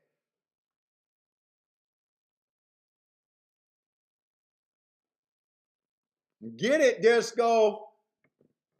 Disco, you didn't have to come in here and to fucking show me up, man. Disco, why are you coming up here and showing me up, man? Nice call.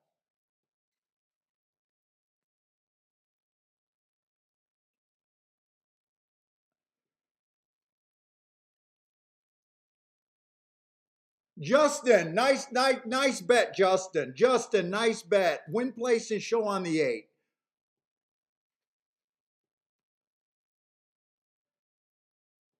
Now I'm gonna tell you, all you place fuckers out there where you can't make a place bet, this is handicapping right here.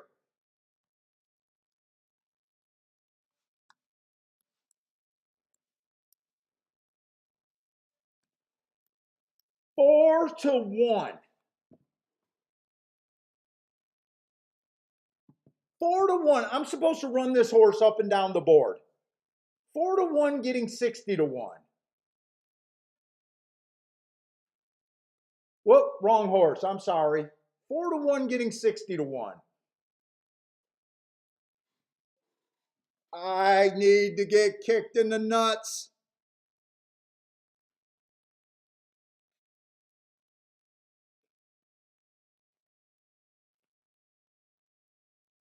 Dude, all these guys that says the game's changed and they can't make money at the track, who feels like you should have made money in that race?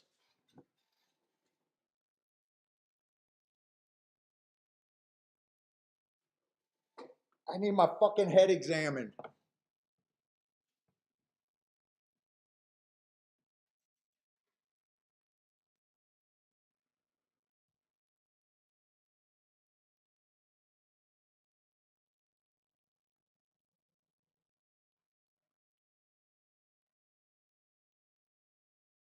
All right, what's up, Magic Card? Magic Card looks like he hit the 1.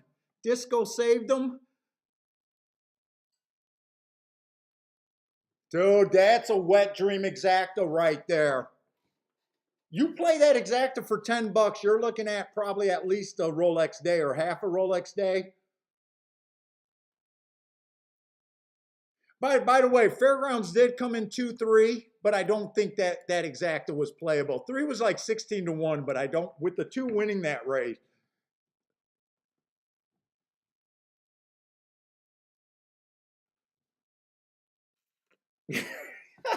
Hey Jay, how do you know that's not what me and Kiki do? She kicks me in the nuts every night before bed.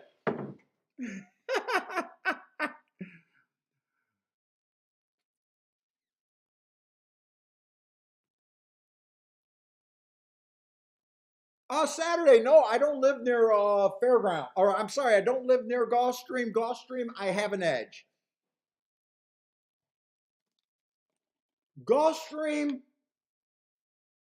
this 60 to 1. Oh my God.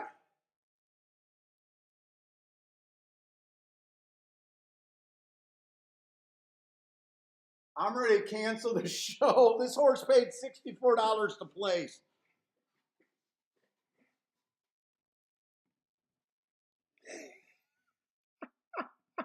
Ah.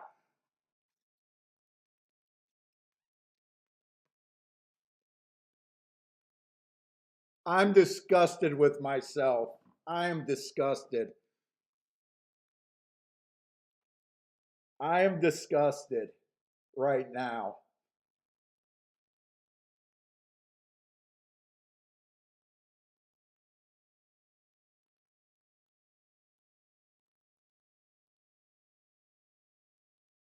Absolutely disgusted with myself.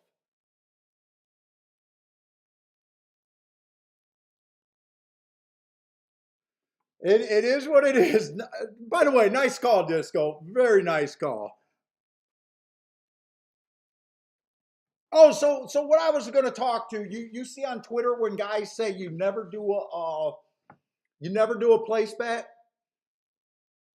Long term, it's always better to do win bets over place bets. If you break down a race and you thought this horse was a play at 4 to 1, which I did, not at 4 to 1, at 6 to 1, at 8 to 1, at 10 to 1, at 40 to 1.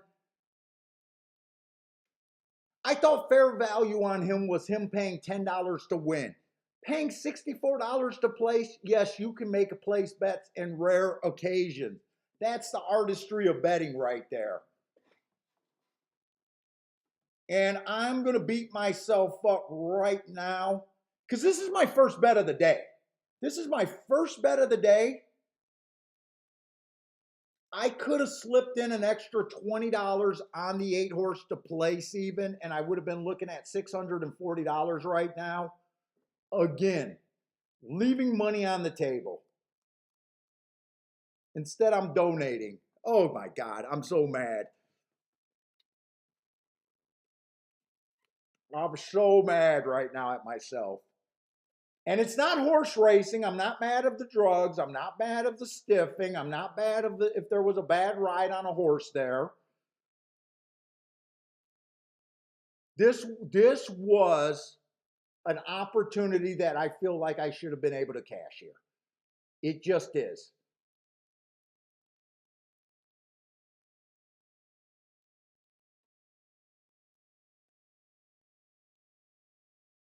It just is. How many of you guys got that? How many of you guys, a few of you guys did play him the win, place, and show. What's up, C Money? $760, 760. That's damn near a Rolex day for the exacta.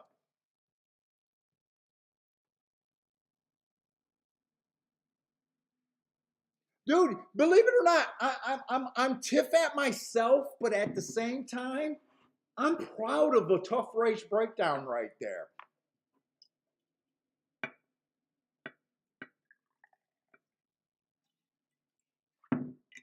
This is why I wake up every morning happy to handicap.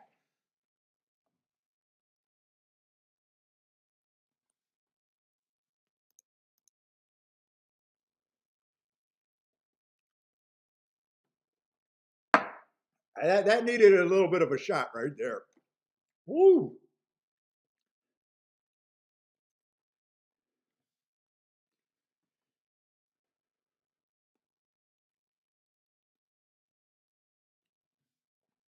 Let's see. Let's look at Disco's one there, by the way.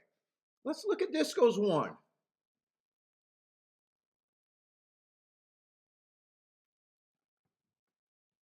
First time starter. And Disco only, hey Disco, help me out, brother. What made you like the one? What made you like the one? I imagine Disco has something, because Disco's a handicapper. I talked to Disco on the phone. I definitely always respect Disco's insights. And I noticed that Disco only said he liked one horse in that race.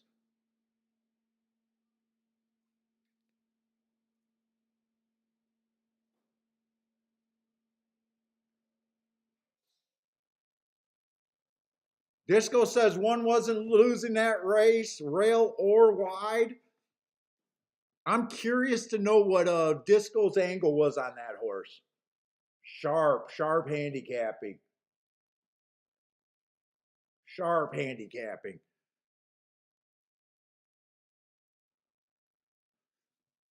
The first time starters, there has been working a horse that's been running buyers higher than anyone in the field.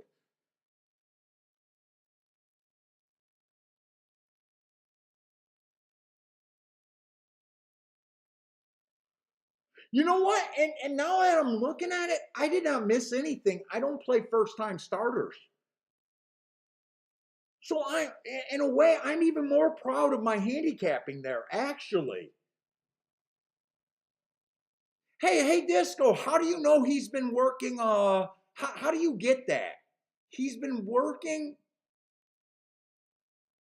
There has been working a horse that's been running buyers higher. Is that a horse that he's been working with in a competition? Or are you able to convert these times into buyers? I'm curious how you know that. Or is it the competition? You know that he's been working with someone and that someone has ran a nice buyer. Maybe that's what it is.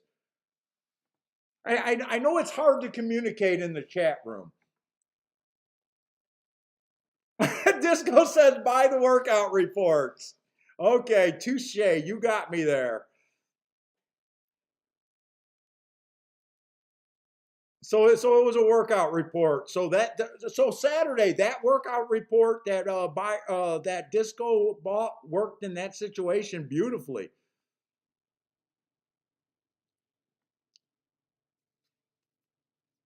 Well done. I take my hat off to him. I take my hat off. At the same time, I know that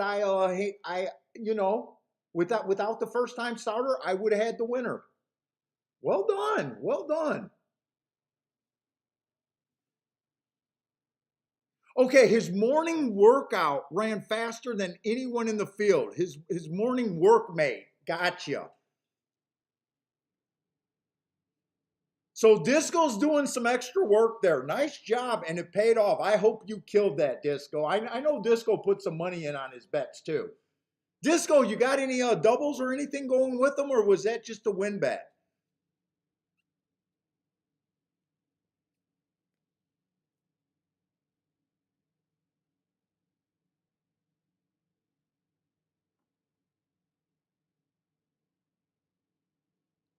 Disco, you didn't have to play 1-all. Respect the host. You could have played them with the long shots I had.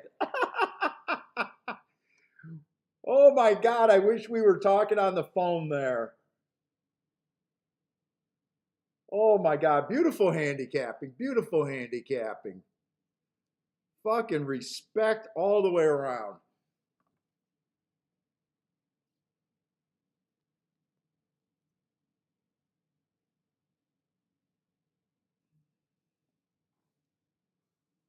All right. I got to get to work now. That was my first bet today.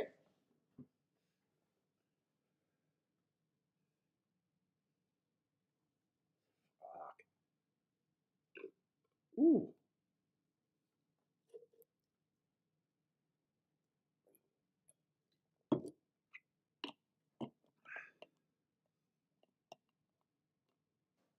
Oh, he says nothing else. He was busy trading this morning.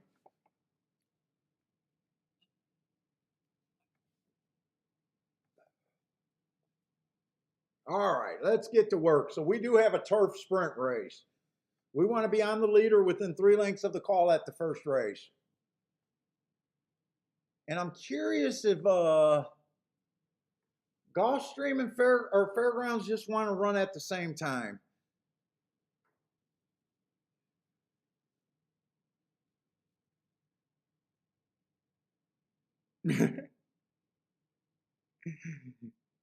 Jay says, respect the host. I'd rather mumble, mumble, mumble. Oh, beautiful, man. Dude, that excites me. That excites me. All right, but we got a maiden special weight on the turf. We know what we're looking for. Horses on the leader within 3 lengths of the lead. One fits. One does fit. I have no idea what this track is right here. I have no idea. It looks like it's some kind of British race.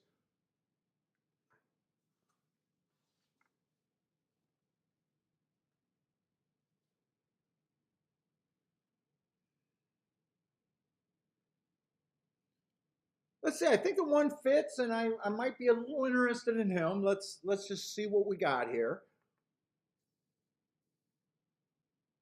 The 2 only ran 1 race, ran against the inside bias. I mean, this horse can improve, but I'm not interested in him. But if he beats me, there was a asterisk there. 3 kind of fits this race. 3's kind of what I'm looking for. There's definitely some interesting long shots here. The 4 horse only ran 1 race, ran against the inside track. Wow, had the 10 hole that day.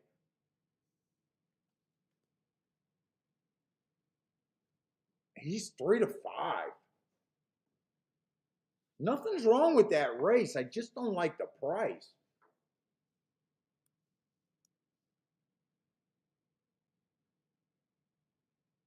Five horse fits. I'm going to want to look up some races. And actually, he's already ran in a nice little stakes race. I think I'm going to have to look up that race there.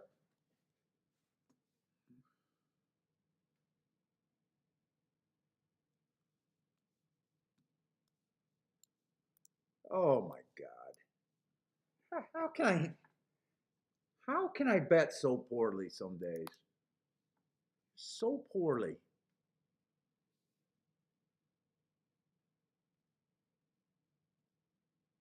Let's see, I definitely want to look up that Monmouth Stakes race. Because this already looks like a tough little turf sprint right here. I just got that was a speed day. Timer malfunctioned.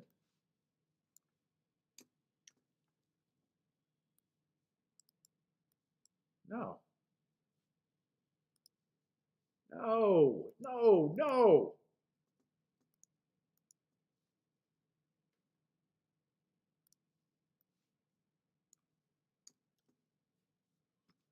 Going all the way back to June at Belmont. This horse has been off for a long time. Let's just see if he had any talent, though. Because he has the right running style. I got to kind of respect him.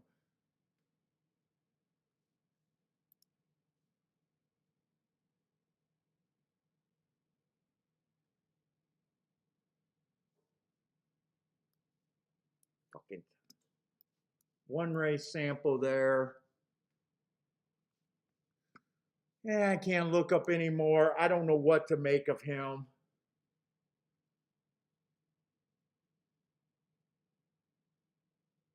Really, in this race, everyone fits at Gulfstream. Everyone fits at Gulfstream. Everyone can be within 2 lengths, 3 lengths of the lead at the top, at the first call.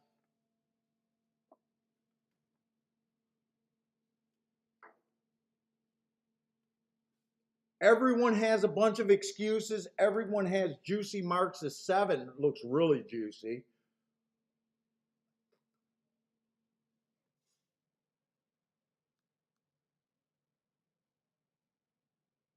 Can we beat the 4 here? I'm not sure what to make of the 4. That first race was not bad, and he ran against the bias.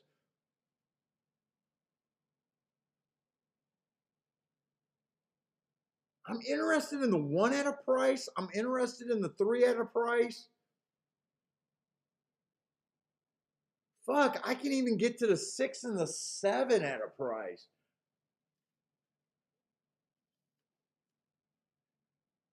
Do I bet this race? I don't have it narrowed down. This is a field where I think the 2 is the closest thing to a throwout here. There's definitely some juicy horses here. I don't have a full understanding of what I think of the 4 horse. I think I'm just going to have to sit out this race, but this is a juicy race to play. I can get to the 1, I can get to the 3, I can get to the 6 and the 7. But I can't bet this race with any confidence. Fuck, I think I got to leave it alone. It's such a juicy betting board, but I think I just got to be a grown up and say that I took kind of a bad beat last race. I don't really have a true understanding other than there's a few horses that I'm definitely interested in. God, it just feels like such a good betting opportunity here.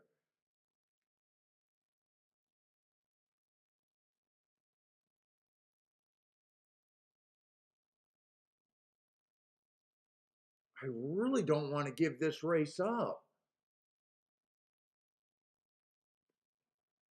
But I think I have to. I think I have to. 1, 3, 6, and 7. Don't know what to do with the 4.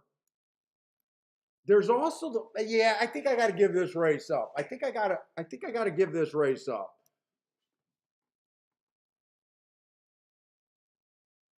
I think I'm just in position where I just got to admit that no matter how juicy that board is, I just don't have a firm grasp of that race. Let's go over to Fairgrounds.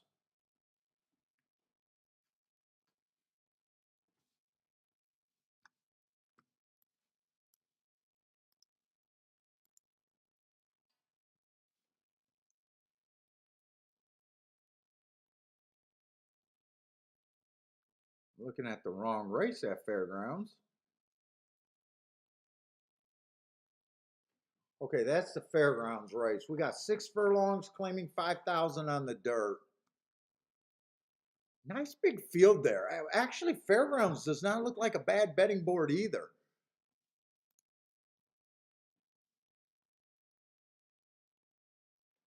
Let's see, Bob likes the 1. Hey, Bob, help me out and just put, if you guys are putting picks up, help everyone out and just tell us which track you're playing. What's up, PDT?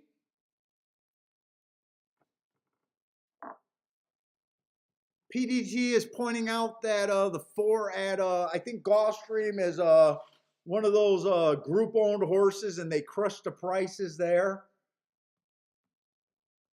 I just don't know what to do with them. And I like so many horses. I can't bet that race. I got to get away from that race.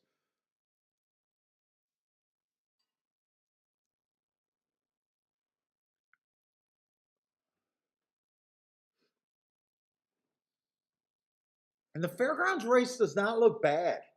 I do like the inside of the track there. I like Speed and Stalkers there. No, we're not answering that one. I don't know who that is. Yeah, I'm getting calls about my Gigolo service. I keep telling them I'm out of business.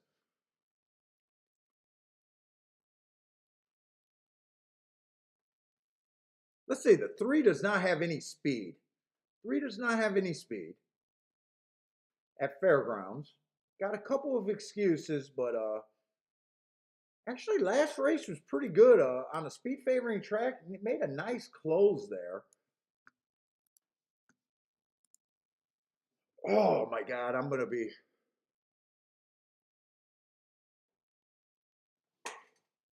4's at 10-1, really? 4's at 10-1? I got a feeling they're gonna make me play this 4 horse at Fairgrounds. 4 looks pretty good. 5 looks pretty good. Let's see, 4 went too fast to win 4 races back. He then runs against an inside bias and just missed there. That's a really nice race. Comes back and wins after that heart. And then last race, I'm interested in the 4.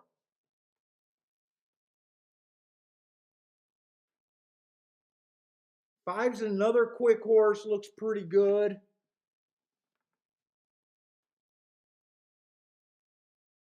Wow, there's quite a few of decent horses in this race for a low level.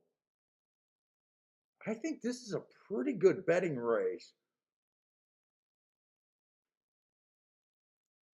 Stephen Marshall likes the 4-5. I can definitely get behind that 4-5.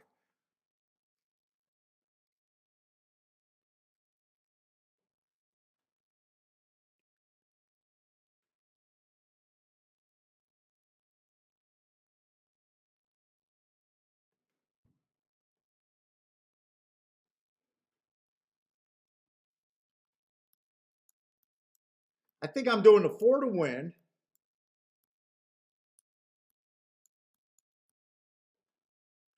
Something like this, I think I'm going to do. 4-5. I definitely got to make sure these exactas are going to be something. I want to play to the inside of the track there. I may key box that and I may not. Let's see.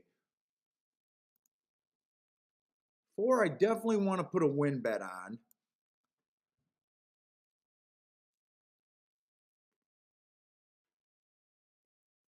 Four over to 2, 3. Yeah, I like the 4 in the exactas.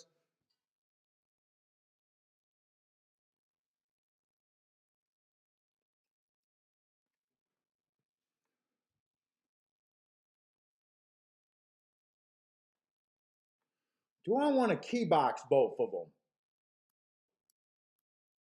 Because I don't mind key boxing the 4. But I might play the 5 horse straight.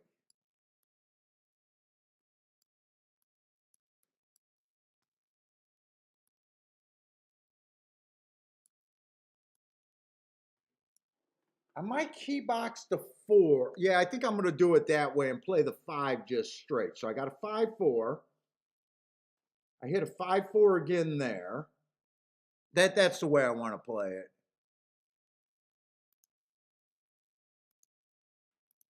Four to win. Definitely. Oh, I'm running out of time. Exacta. I think I got plenty of time though.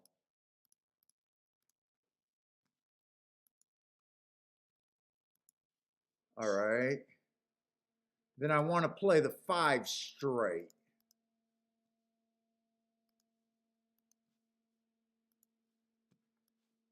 All right, let's see where you guys are at. Does anyone got plays here?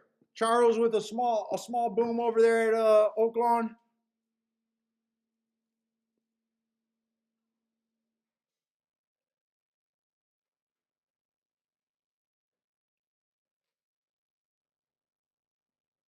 Stephen Marshall starting out with a 4-5.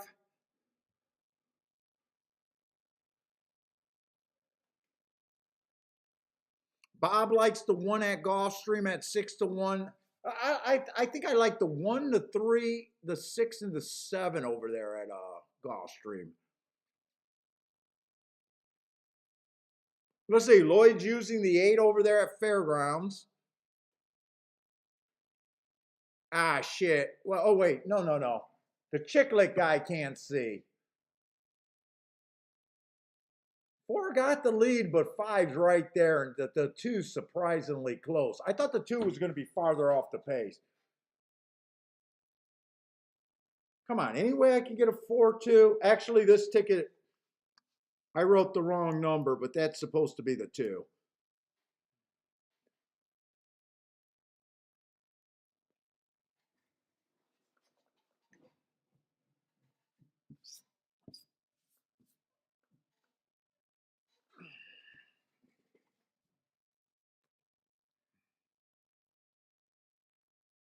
Come on, 4. Keep this 4. Ah, 7's loaded.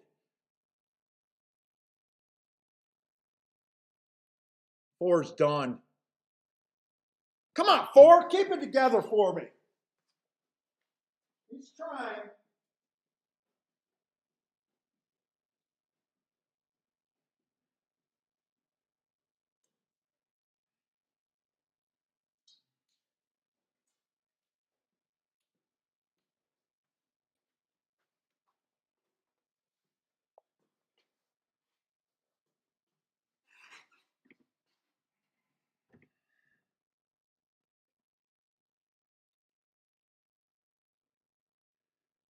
Does a 7 wear down the 4? Does the 2, 3?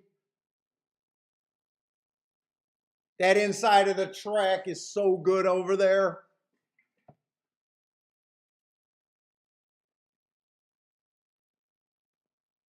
Two, 3.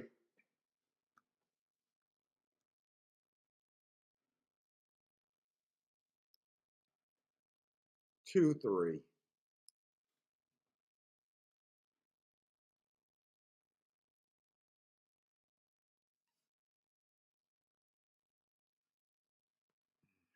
I needed the 4 to get first or second there. I thought it was going to be inside of the track.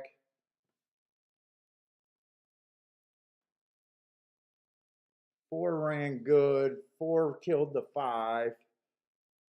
Yeah, man, I feel like that should have been a hit. Hey, what's up, Ryan?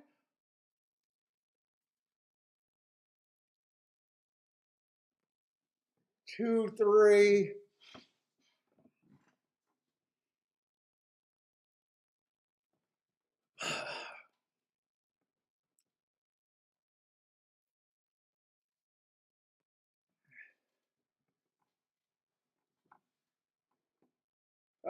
Gulfstream's loading in the gate. I'm definitely not upset about that result over there at Fairgrounds.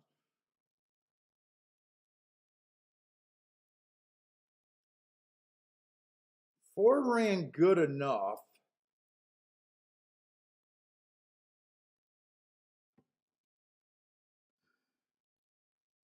Two and three are coming out the same pace. They really got a good trip, those two. Oh, Ryan, you love. Oh, wow. I'm surprised so many guys like that new handicapping video. I am surprised so many guys like that because I thought that was going back to the very basics.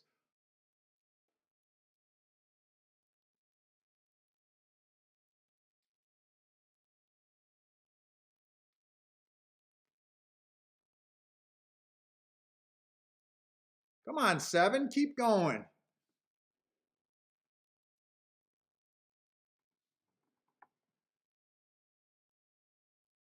5, 4, 7, maybe. Like I said, I wouldn't have been upset with anyone other than the 2 winning that race, probably. The 4 did get beat. The 4 wasn't all that quick early.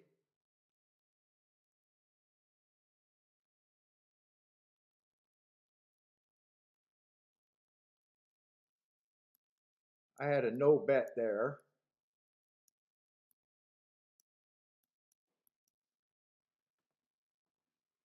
Attila got a boom with the 5 over there at Gulfstream. I'm pretty sure the 4 got second.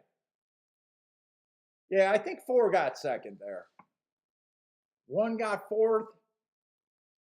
So what is that? 5, 4, 7, 1. 5, 4, 7, 1 over there. Hey, what's up, Arthur? Arthur, I think that's a new person watching the show. Arthur, is this your first time checking out the live stream?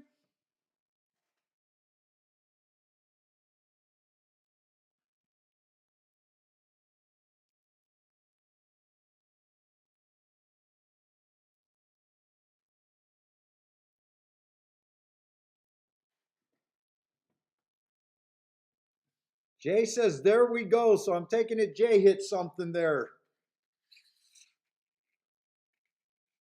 5-7-2. That was a decent price on the 5. 5 was the horse we pointed out that he ran against probably the toughest of anyone going into that minor stakes race.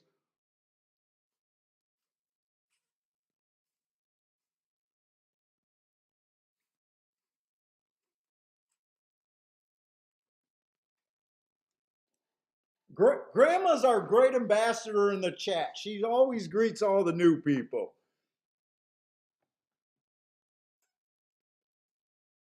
Oh, long time lurker. Oh, okay. Well, glad you're going to take part of the chat, man.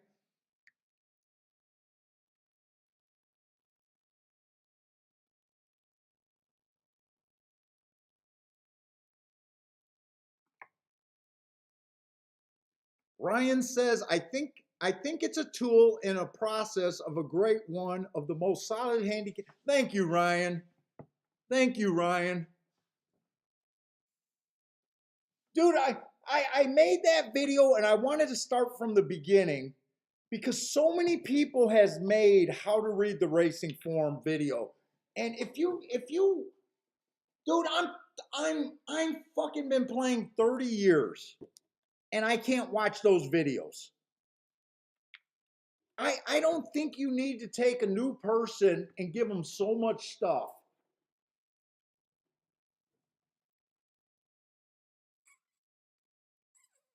I think you should try to give new people little things that they can focus on that matters, that helps them understand. We want to develop handicappers. That's all we want to develop.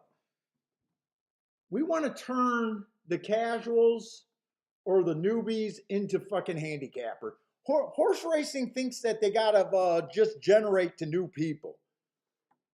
It'll be nothing if you can't convince people that it's worth learning how to handicap. Grandma was a lurker for a long time as well.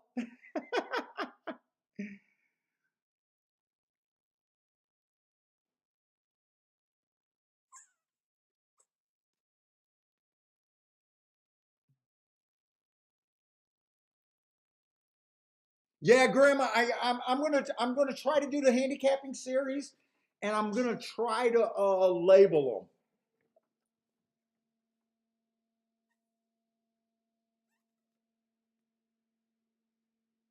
them. And Ryan, my next video, the next video that I really want to do is I want to break down how important it is to look at races differently. I want to give that example about you guys seen how I give out the example.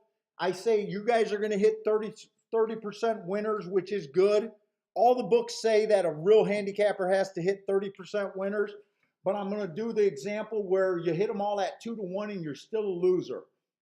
That it's more important to get good at finding the horses that mattered. And I always do the example that you can hit a 10-1 at a 10% hit rate and you're automatically a winner. Where your hit rate does not matter. It matters more. I think that's a good example. And then I also want to include in that about no one hits more than 30% winners. Shit, I wish I hit 30% of the tickets I cash. No one sets people up for reasonable expectations.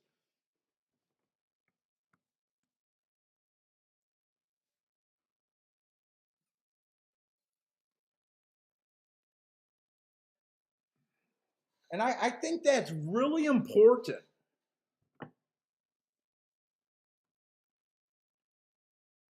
People think because you're good at this game that you should have an opinion every race. And that's going to go with the video. Sitting out is a fucking skill. I don't sit out of races because I'm scared. I sit out of races because I feel like there's no real edge for me or I don't understand a race. There's nothing wrong with saying that. As a 30-year handicapper, there's nothing wrong with saying that.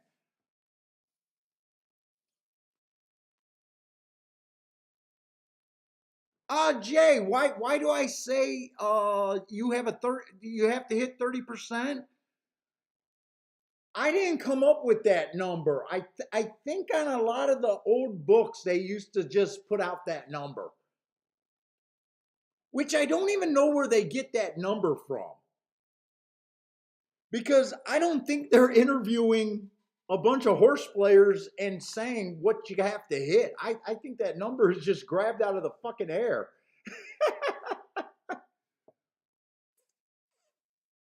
But if you read some of the whole old handicapping books, they'll say that, oh, a professional handicapper hits at a 30% win rate. Really? 30% win rate? In this game? I question that.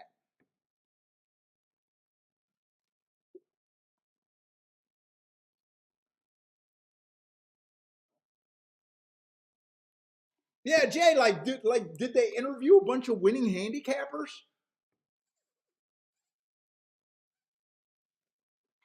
It's just like that number. Well, maybe 1% of people can beat the races. Really, 1%?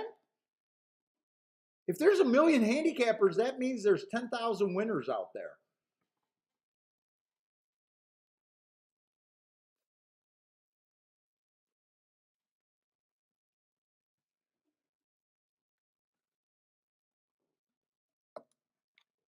That's quite a few.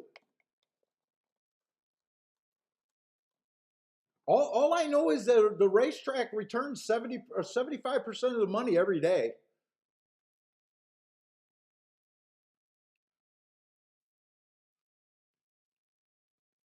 All right, I feel like I need to hit something. I feel like we're looking at too many good races, and our radar is doing pretty good. Yeah, Disco knows. Disco knows a lot of good handicappers. Holy shit!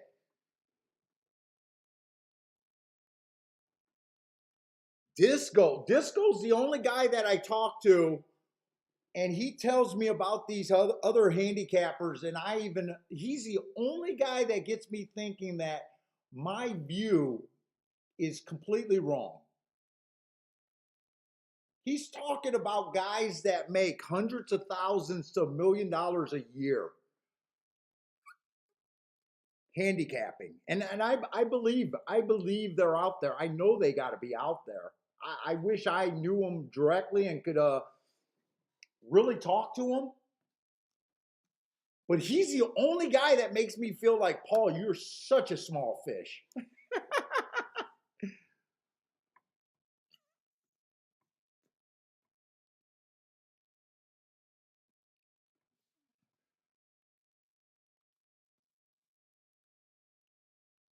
All right, we got another 5 furlong Topeta Sprint, claiming 12.5. Dude, Disco, we've had some conversations. We had some conversation, and I tell you, I tell you on the phone that you make me feel that way. You are actually privileged to know so many big players.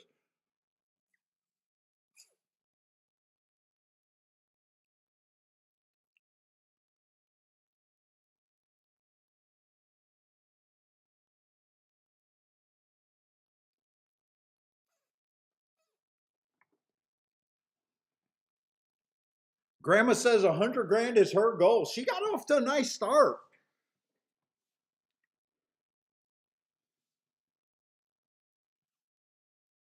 Grandma, I would love to have you come back at the end of the year and tell us that that's what you accomplished, or even shy of that. Even shy of that. I think you said you're a fairly new handicapper too.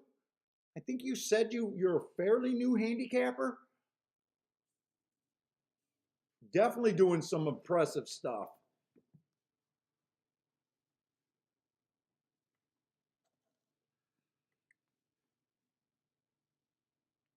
Although we talked in our email, Grandma, I think you got to keep your good notes. You admitted that you don't keep as good notes as you should. Grandma Jay says only one. Yeah, you are only one better way from that. Yeah, I'm sorry. We're going to try to handicap this race. I'm sorry.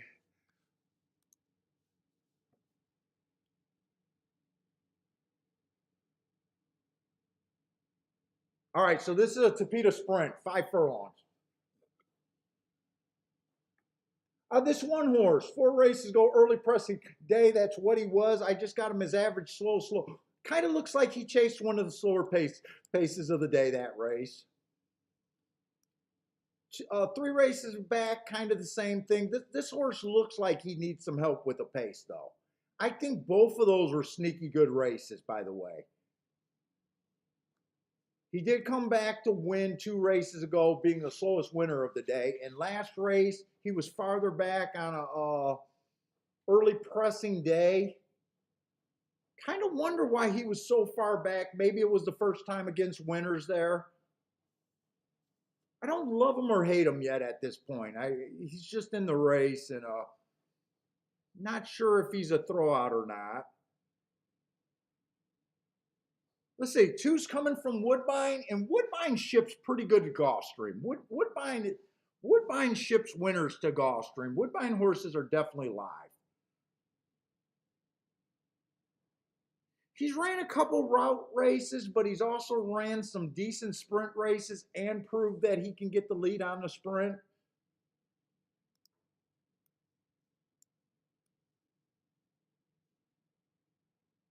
It's not the race I was underlining, it was that one.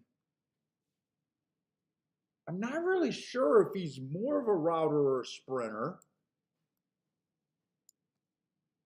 But 3 races ago, at 7.5 furlongs, that was a nice race. Average. He comes back, it's a one race sample, so it's hard for me to judge that race, but I do like his last race. The rail was bad, so he was on the outside of that bad rail. Had decent speed for a router going to a sprint. And he was fast at the second call. I think he's interesting, but I still want to see what's the real sprinters are in this race. 3 definitely looks like a real sprinter, dropping in class. Actually, he's making a pretty decent drop here. Tried tougher company, actually won a $35,000 claiming race 2 back. No, he didn't win it. He just missed it. 2 by a nose. So 3 races ago, he was the fastest winner of the day while breaking his maiden. Comes back, shows he belongs at a higher level even.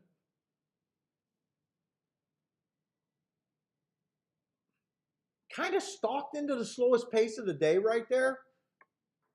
I think that's a sneaky good race. And then last race, allowance 40, I would say, would be too tough for him. I think you can forgive that race just based on the class that it was.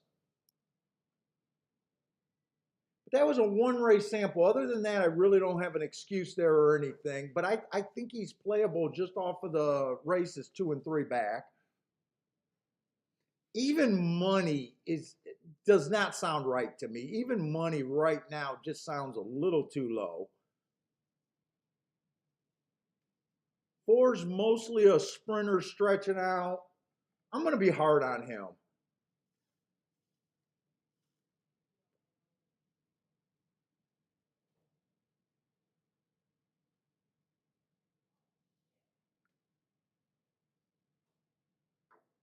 Five horse doing a good job getting in position at the top of the stretch. That's why I don't want to eliminate this horse completely.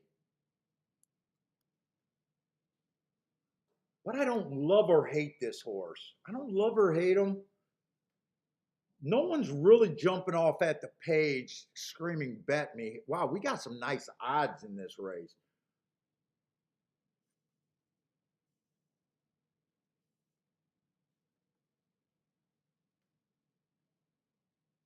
Oh, God, I'm going to have to pee.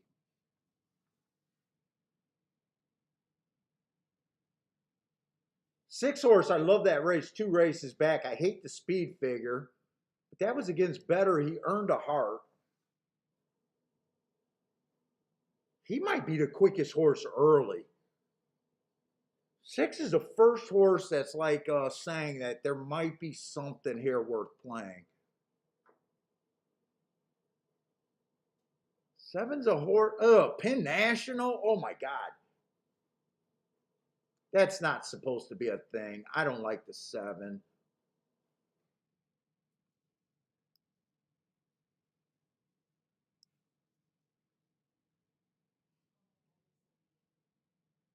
Let's see, the 8, I like that race 3 races ago against the bias. I really like that race. Comes back, runs against the bias. 2 races back, and then he finally wins on a 1 race sample. I wish I had a rating for that 1 race sample. Ah, shit, the outside horses look better. I gotta go to the restroom. I'll be back. Kiki, I had a 60 to 1 place, and I did not bet him the place. Hey, $64. They said I wasn't supposed to tell you, but I had someone to kick me in the nuts.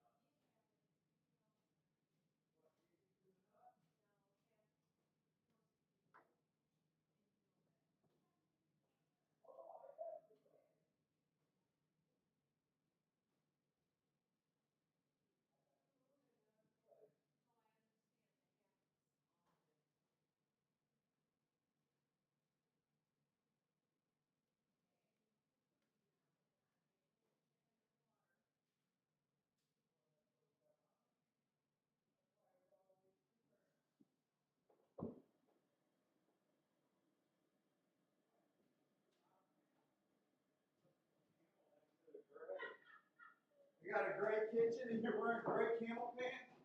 Couldn't even see you. Yeah, I told Kiki about the debacle, the 60-1 with no place bet. Ah, yeah, it happens. There'll be another one.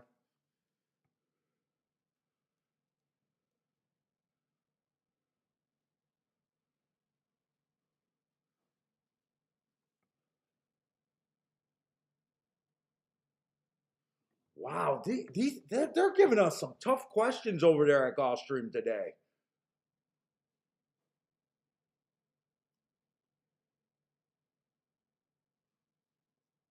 The 11's coming off some nice races too.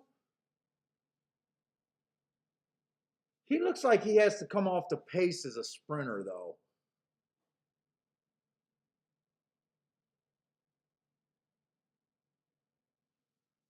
I like this race.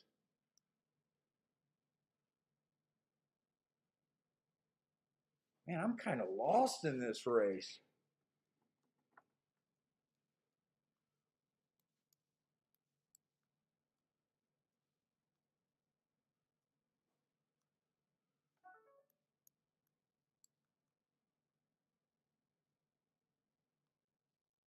Let's see if I can go back to basics here.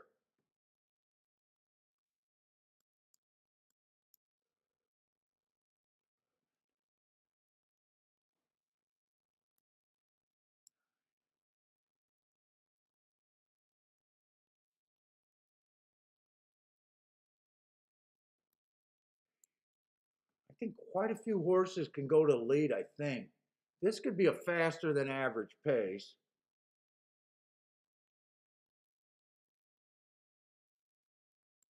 I don't like the 7 at all.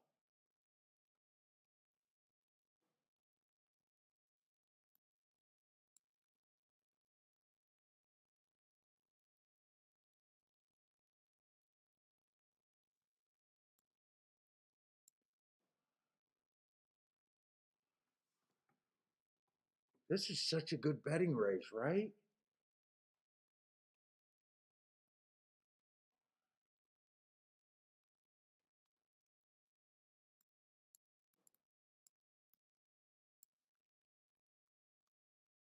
God, nice big field today, too. Holy shit, this is a nice race. I'm not sure about what that 2 is.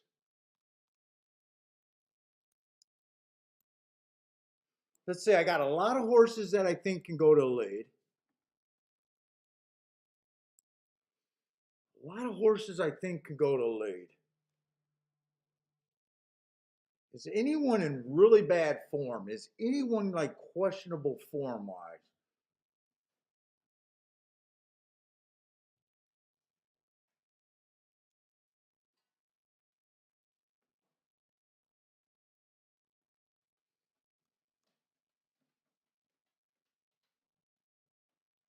7, I already don't like him. He's the most questionable form.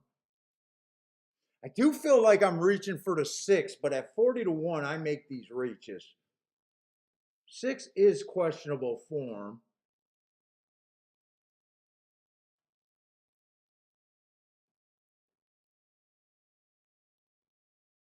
But everyone else, this is going to be a tough race. This feels like a real betting opportunity.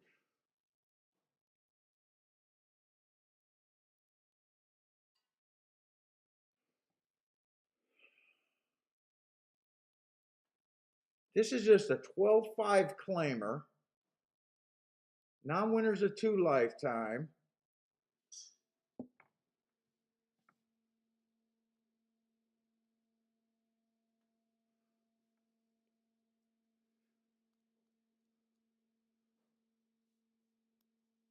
Threes, I'm circling 3. Three's probably the only horse with kind of a class edge here. I can definitely see why the 3's the favorite. I do think in this field the 3's a over bet. But I do think he should be the favorite.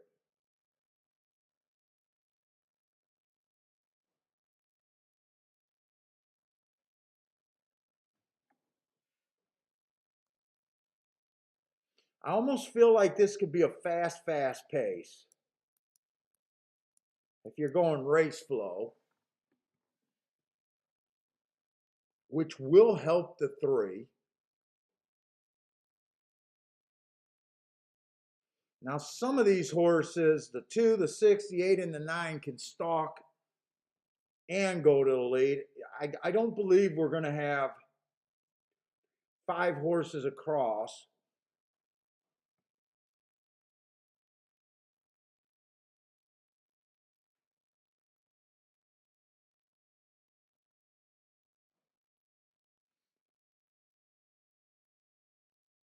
Boy, this is such a good betting board other than the 3.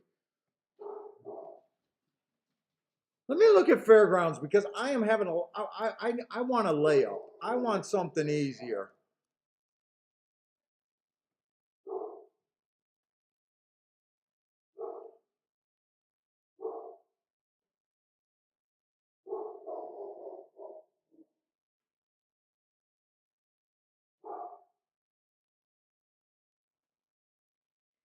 Fairgrounds, I really like the inside. I'm really believing in the inside at Fairgrounds. So who's the favorite? The 7 is the favorite. I'm not sure the 7 should be the favorite at Fairgrounds.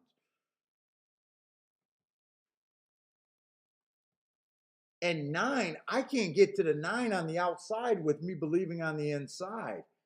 Fairgrounds is definitely looking like a race that I want to play.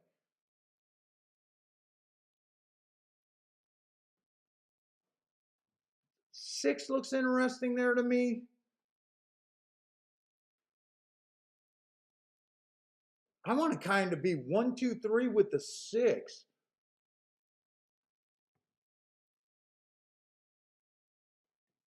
How do I bet Fairgrounds? Wait a minute. I think I want to play Fairgrounds.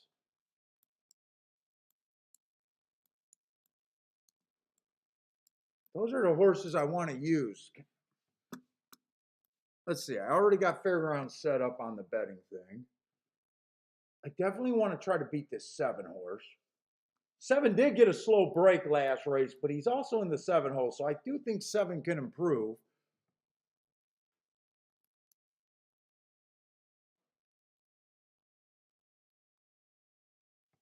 Fuck, I don't have enough time.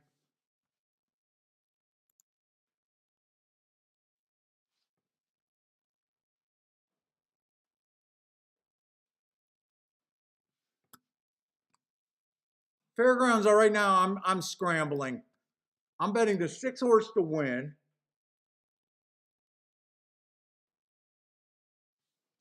And I'm willing to 1 first and second with the inside. If I can get that in.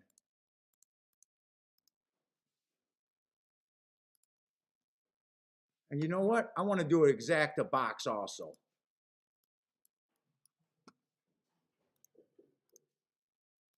Nope, I'm not going to get the extra exacta box. I was going to back box a 2, 3, 6, but I didn't get that in. So all I got there was 6 to win.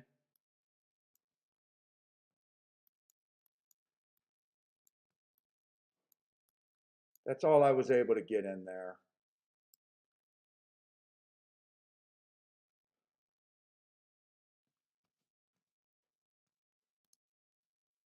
I'm probably not going to be able to get back to Gulfstream. Fuck, 1's not running. I either need the 6 to win or the 1 to get first or second.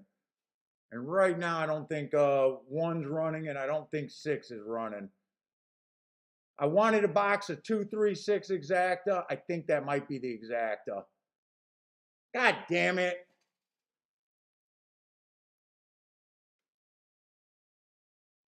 I think, well, is the 3 going to get second? The 5 might get second. Oh, no, the 9's going to get second.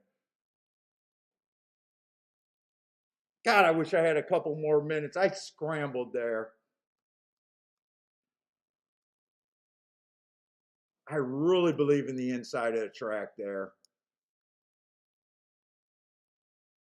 1 did not run. Ah, fuck. One does not look that good. That heart was earned at a mile. Ah, fuck. You know what? I'm not surprised.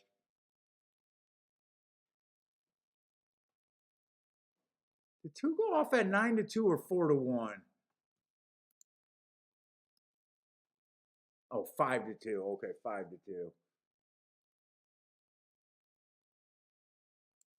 Yeah, I just threw money away there. I just threw money away there.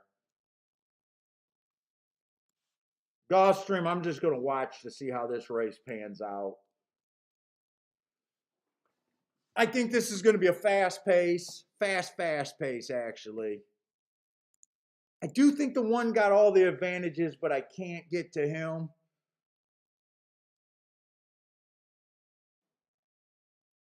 Unless the, wait a minute. If the 6 runs first or second, I can't do anything here. 6, I thought I was going to put a bet in on the 6 until we got to all the other outside speed. Yeah, I'm just going to have to go no bet here. I got no bet. What did I just erase? Write that right here. No bet.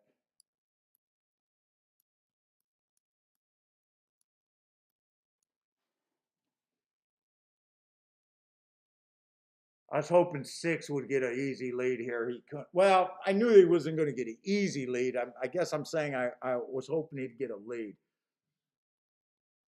So 2, 6, and 10 went for the lead.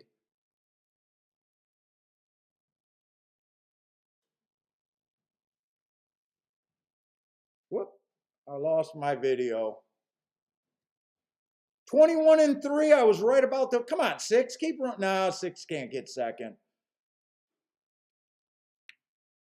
2's going to go wire to wire.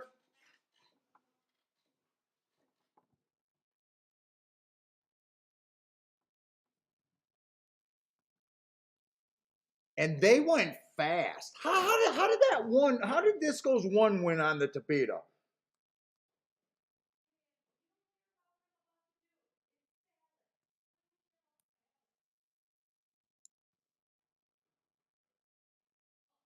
I knew that. I knew that was a good race.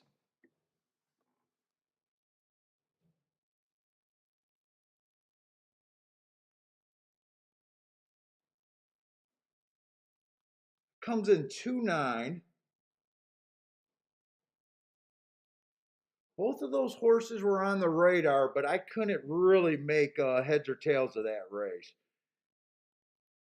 Right now in my head, they went 21 and 3, 44 and change on the Topeda.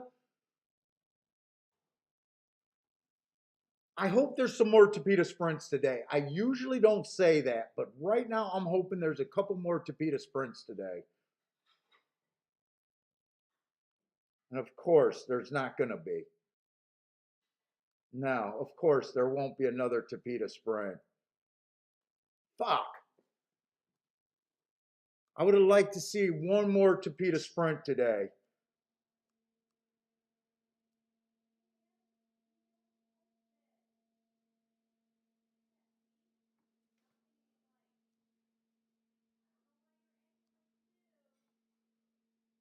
I knew that was going to be a good race. Fucking Gulfstream is bombs away. Bombs away at Gulfstream. I knew that was a good race. I wish I could have found an opinion there. What's that?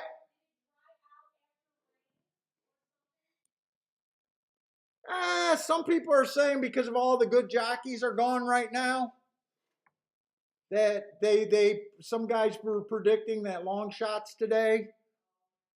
I don't know if that's it.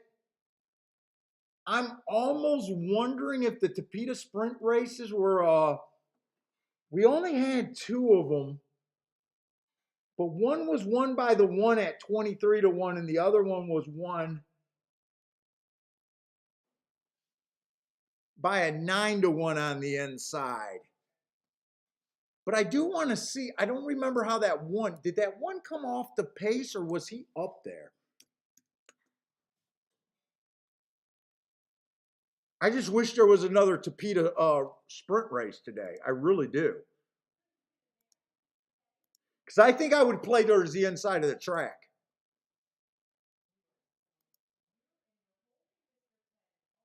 That one horse, Disco's one horse, stalked the pace there. There was just two bombs on the inside.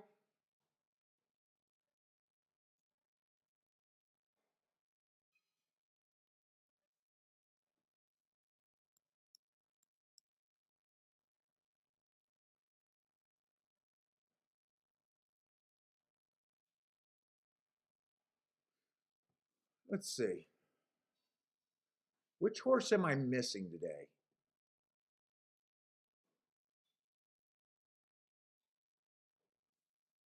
I'm missing one of the races today. I want to get this tic-tac-toe board going. That was a 4. That was the first race.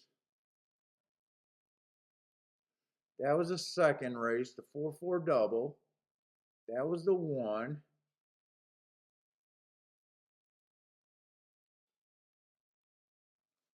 We're missing a dirt sprint. That was a 5 and he stalked. Okay. That's the one I'm missing there. And Fairgrounds, the inside looks good, except I haven't took advantage of it.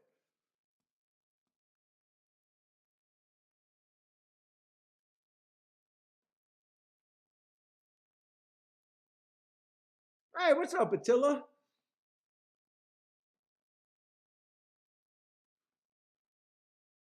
Rex, I think, was the guy that was saying because all the good jocks are gone that it was going to be bombs away today.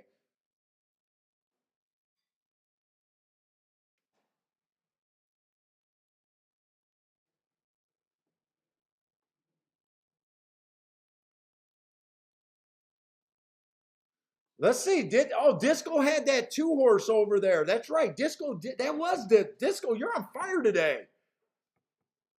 Disco's the Topeta master today.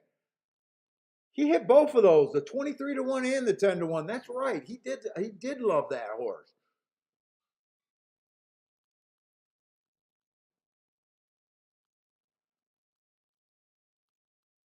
I forgot he asked about that horse or was talking about that horse. Not asked about that horse. He was talking about that horse.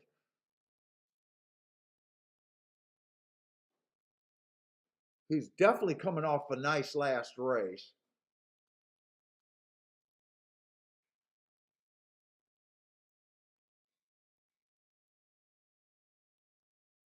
Let's see. He was one of the best marked horses. The 3 was probably one of the best marked horses.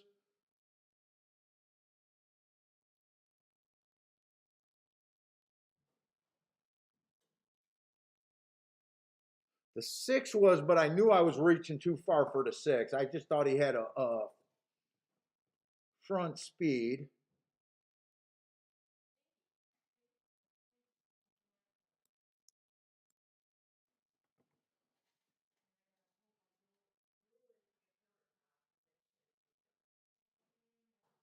Eight was a good marked horse.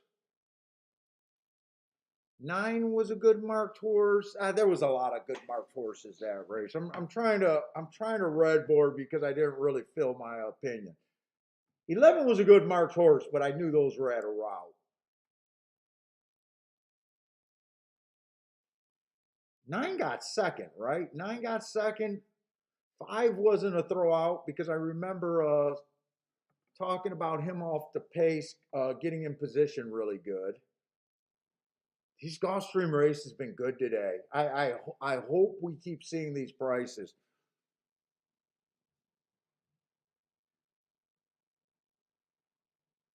Disco, you thought that can't be a paceless race there.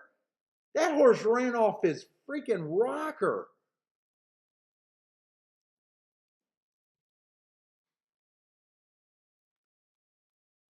We even predicted a fast pace and we got it. 21-3 is blazing on the Topeta there.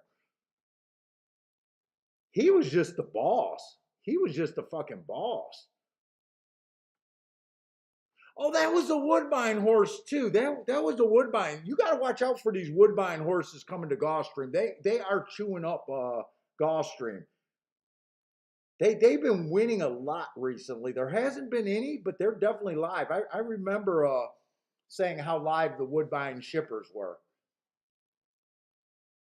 Paceless race. You can't say paceless when they go 21 and 344 though. That was fast. He was just the boss.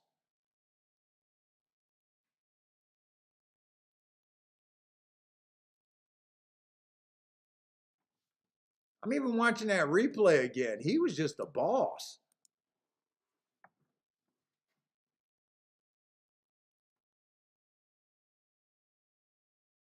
And that exacta has to be gold because what was the 9 at? The 9 was a pretty big price, right? The 9 was at least 5 to 1.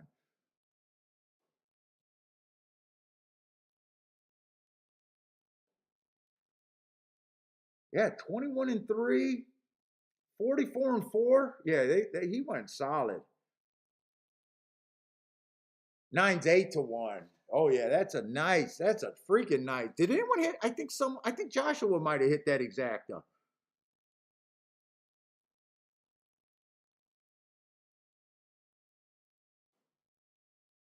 Oh yeah, I'm pretty sure, Jay, even if you hit that for $2, that was a boom there. I'm pretty sure. What that exacta what had to pay every bit 60 to 1 or higher. Right? 60 to 1 or higher?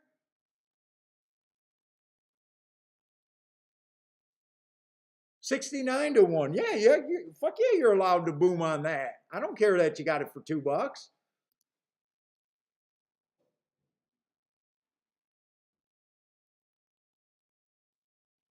Rex says he thinks it's a combo of top trainers entering their best horses with the top jocks.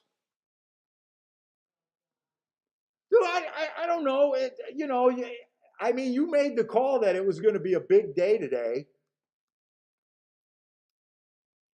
I don't know what makes some days more pricey than other days. All I know is I played one race today at Gulfstream, and these have been really tough races, competitive. Let's just say that. Other than the first race today, they've been competitive races up and down. That's why I got so few plays today. Even when we were handicapping, I even said, oh my God, here's another tough call. And when you just get tough call racing,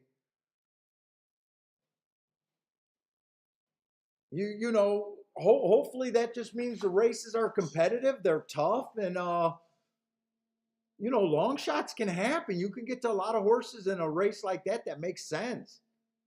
And you only had one chalk to beat, so once the 3, I kept saying that the 3 deserved to be chalk with the class and possibly getting a very good trip. Part of me wished that I would have thought that was a suspicious class drop. That was a suspicious class drop on the 3. That was the indicator that the 3 might not have been right. But yeah, I don't really have a real theory about what makes one card so much more other than just competitive good racing.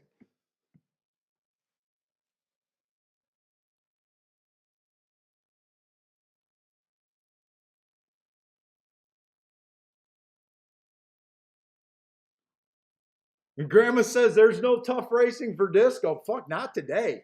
Not today for sure. He's handicapping his ass off.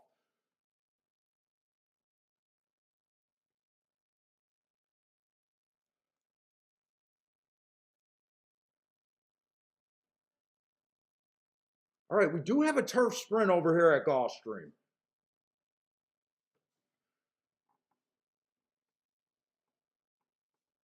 We do got a starter allowance of 40,000, so these races can come up super tough. One definitely looks like a player to me. I'm shocked that he got a morning line of 5 to 2 and he's not taking action. He's 6 to 1 right now. I love his race 3 back. I love his race 2 back, and I have no problem with his last race. I almost never use this, but I wanted to see if he ever ran on the turf and he ever been successful, which he has. Why is this horse not getting more play right now? I'm definitely interested in him. Let's see the horse that they're betting. Meeting winners for the first time. Won his first time out as a maiden. It was a one race sample, so it is a little annoying for me. Trying turf for the first time.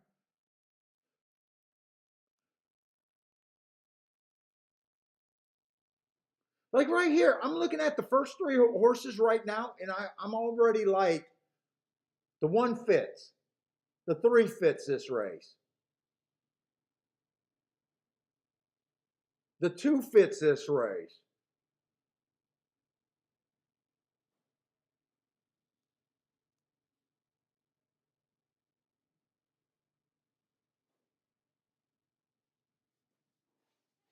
Four I don't like because of his running style, but he has enough races where he's close enough.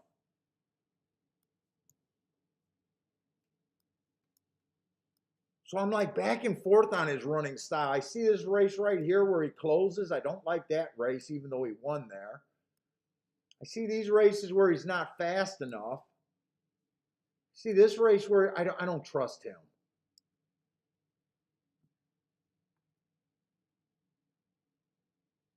Five horse absolutely fits this race.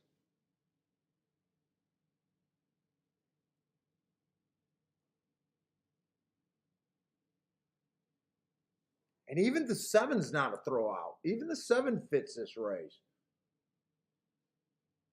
There's a few races where he's too far back to win. But then there's a few races where he's on the lead.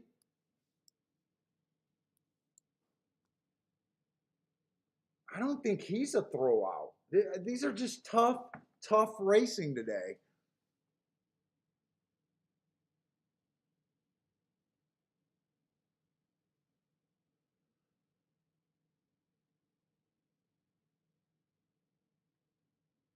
This March 9th race, I think, is going to come up on a few horses.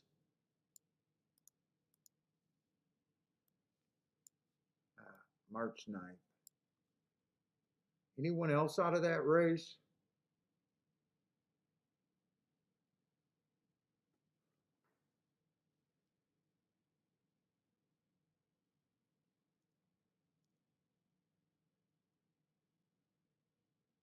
These are tough races today.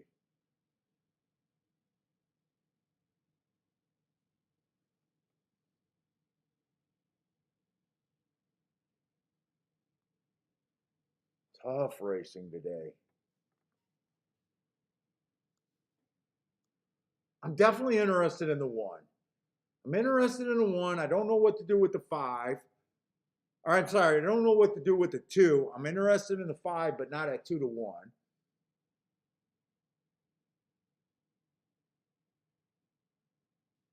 I think the three's a player there. Another just tough race, and I think tough race is kind of a competitive race. Put it that way. I think the race is like really competitive here.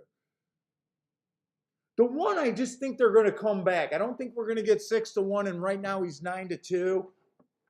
Let me look at Fairgrounds. I need to pick a track, really.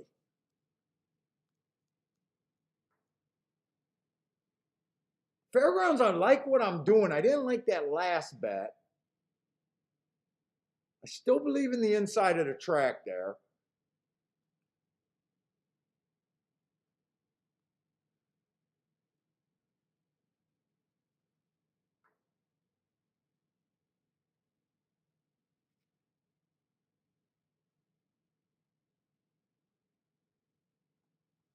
How are they betting this Fairgrounds race? The 8 is the favorite.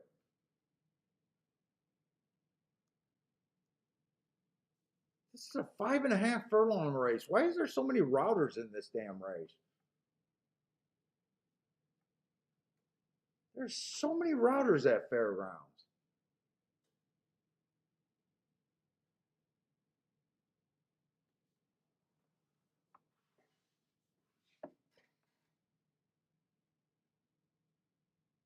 So many routers.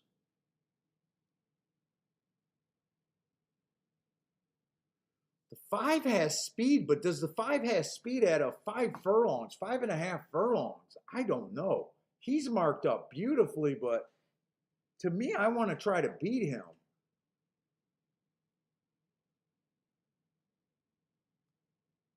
I really believe in the inside. Ah, shit, I can't play doubles.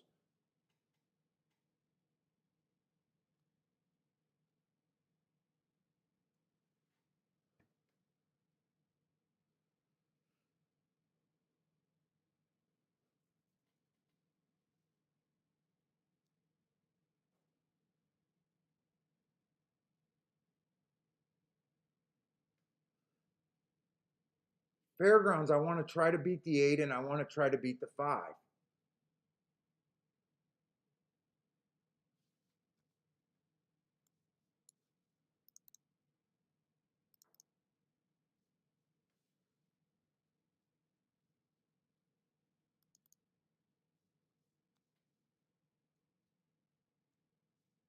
I want to look up this Gulfstream horse. Early pressing day.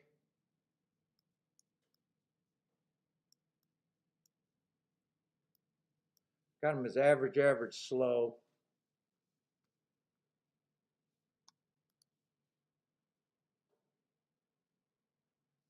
Inside early pressing. He won against the bias. I always find that impressive. He was the slowest winner of the day, but to me that shows talent if I'm right about calling that race.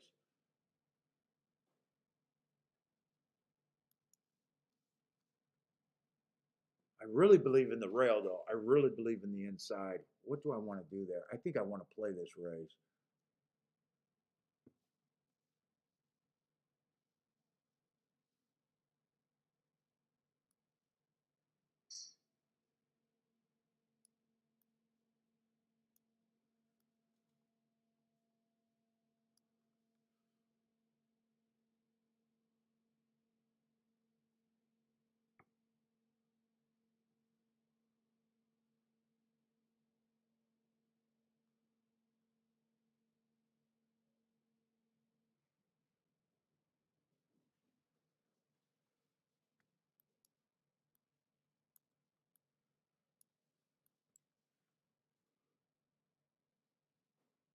Do I want to play into a turf race, though?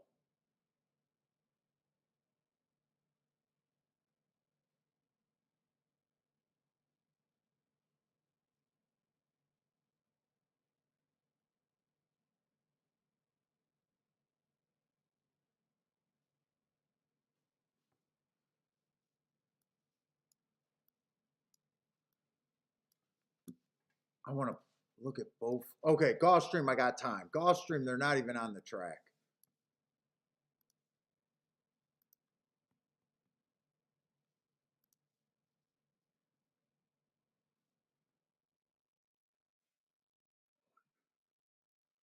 One to the 2, one to the 6, one to the 8.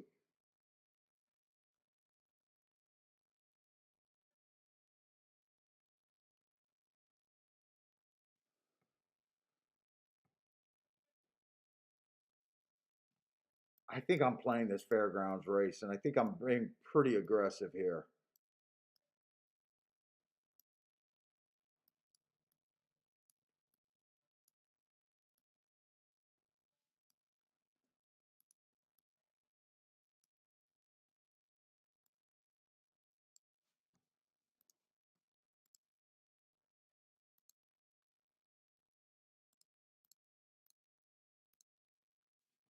Two, 6.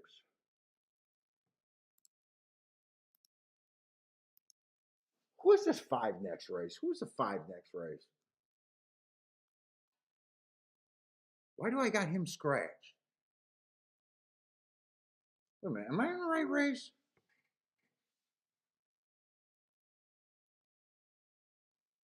I think I got a wrong scratch there.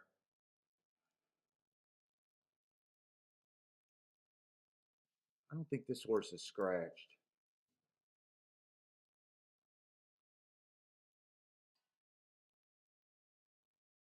Am I looking at the right form?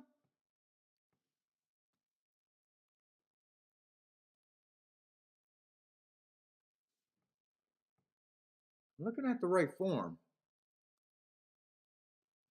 I'm putting it in. They're already giving me short time where I can't make sure I got the right raise.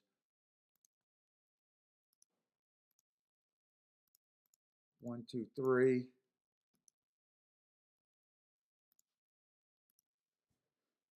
And a 1, 2, 6.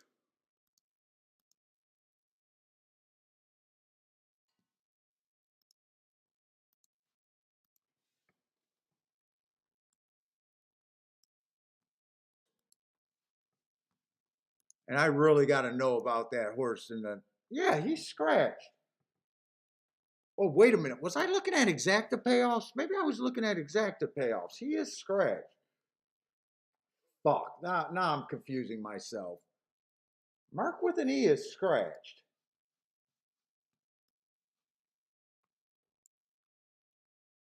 So what the fuck was I looking at? I'm at Fairgrounds. I'm in the right race.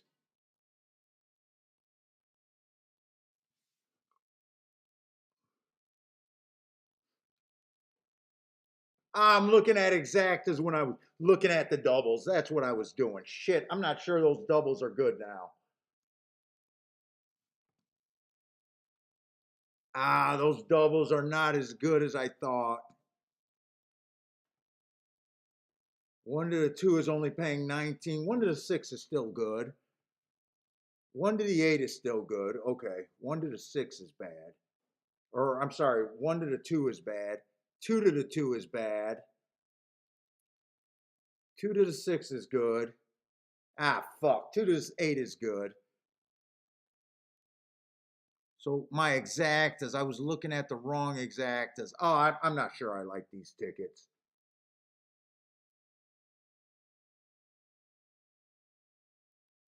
I'm not sure I like those tickets. I was looking at the wrong payouts.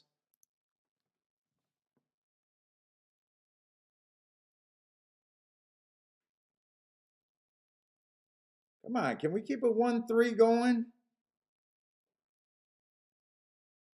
Get this 5 out of there. I'm going to be split. Fuck you guys. Why am I so bad today?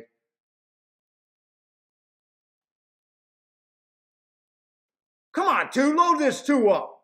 Get this 2 home for me. Get this 2 home for me. Come on. Fuck 1. I thought 1 was safe. Okay, I'm going to have a double going, but I'm going to lose the exacta.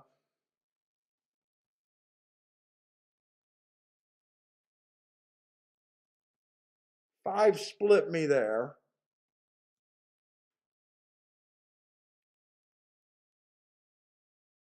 I didn't like the 5. God, I'm so bad today. I'm so bad today.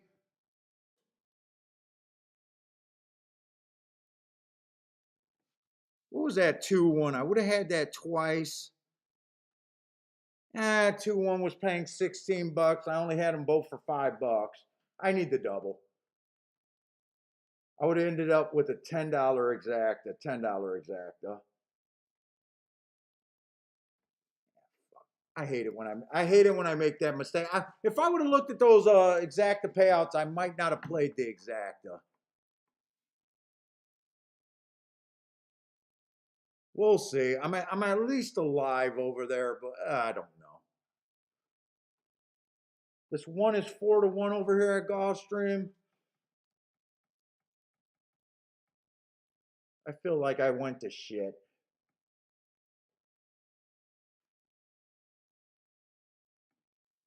I'm still interested in the 1 and the 5 mostly there.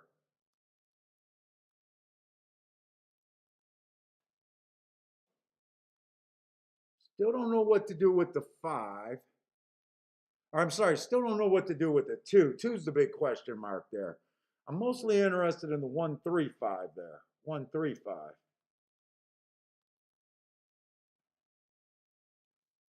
I think my betting is horrendous today. And I'm still writing down the wrong numbers.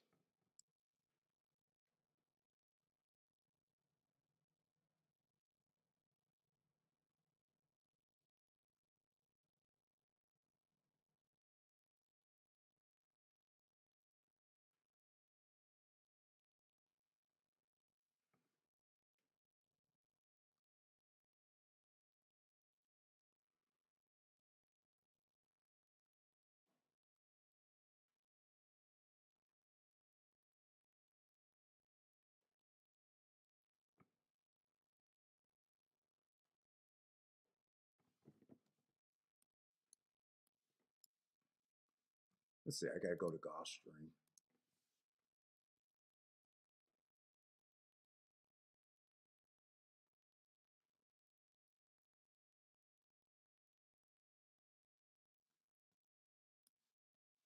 I'm gonna do a 135 exacta box. I'm hating myself right now.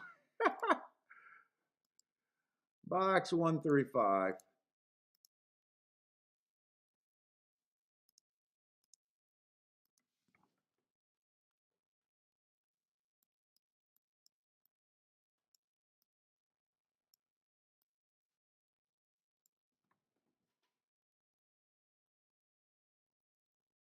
Seven's a router.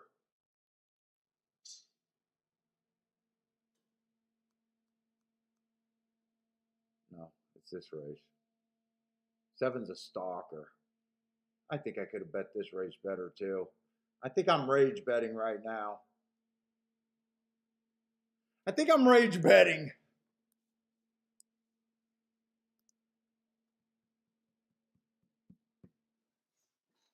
Grandma, you don't want to learn from me. Right now I'm rage betting over here.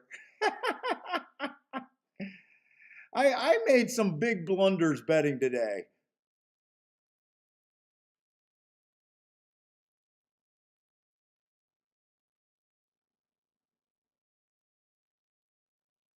And one did not even come out the gate over there at Gulfstream. It was almost too good to be true that they were ignoring betting him. I was God, I really like this Marks, but I was like,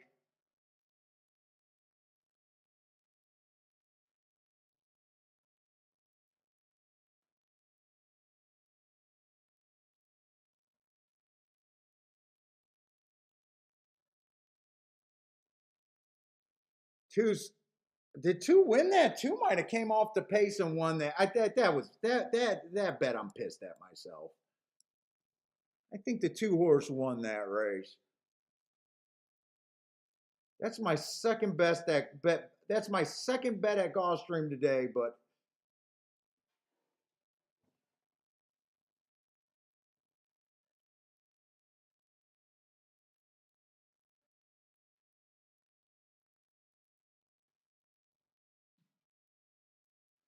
oh, I'm so irritated with myself right now. I got such a good card at Gulfstream, and I'm just that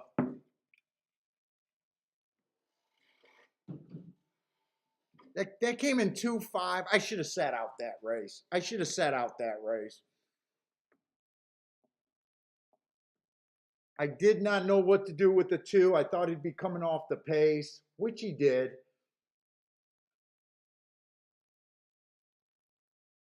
Jay, I don't think I can tell you. I really think the two snapped them. I think the two snapped them.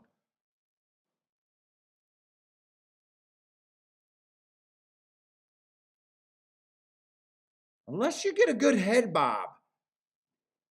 No, they got they got 2-5.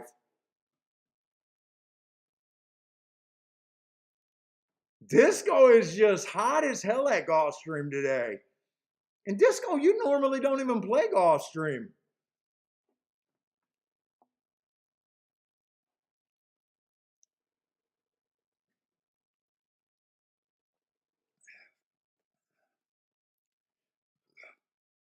Ooh, that went down hot.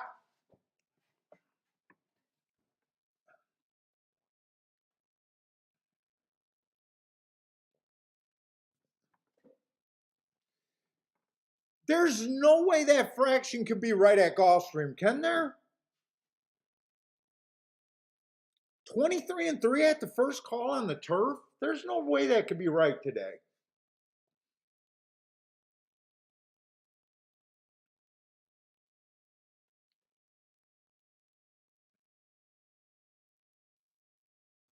Twenty-three and 346. I definitely need to watch that replay. What did Disco hit? Disco must have hit the double, right, Disco? 2-2 double?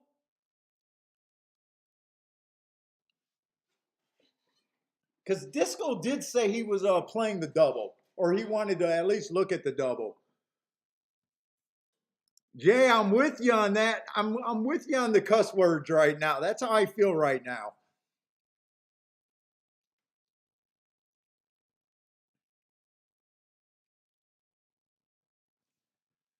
I'm with you on that one. All right, I'm hoping my Fairgrounds bet could be good here. I got confused. I was looking at the wrong doubles.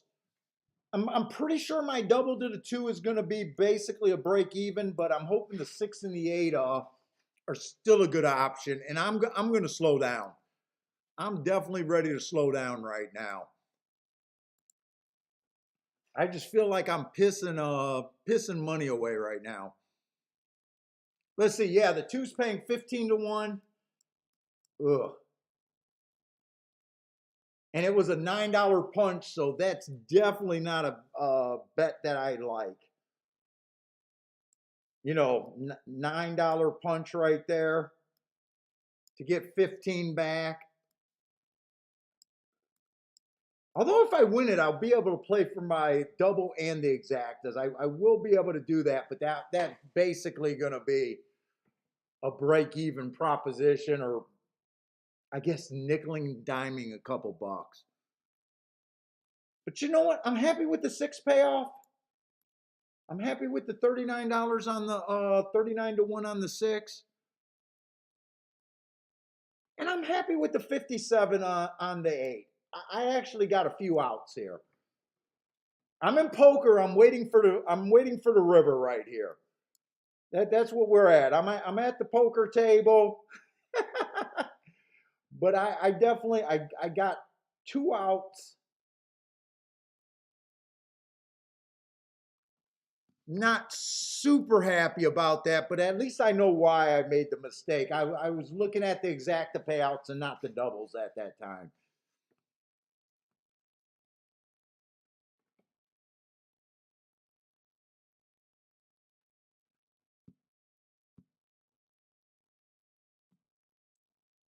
Come on, Grandma, you can't hate Gulfstream. You can't hate Gulfstream on a price day. Come on, we can say we hate Gulfstream on a chalk day. Not today.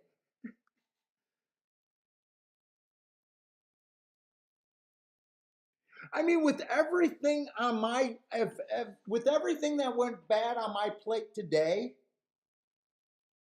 I know where my day went to shit, and it was just a place bet. It was just a place bet. I know where my opportunity was. If I have a bad losing day, and it could be a bad losing day at this rate.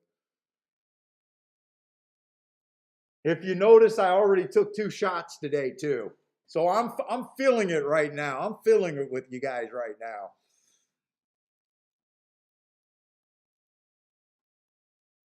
Let's see. Disco says, Disco, I can't have you stay hot at Fairgrounds. Can you give me a chance to win a race today, Disco?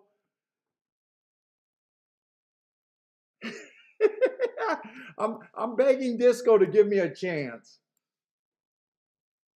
He's like, fuck, he's been giving out gold today. All I had to do was listen to him. Grandma's saying the same thing. She should have just rode Disco's coattails.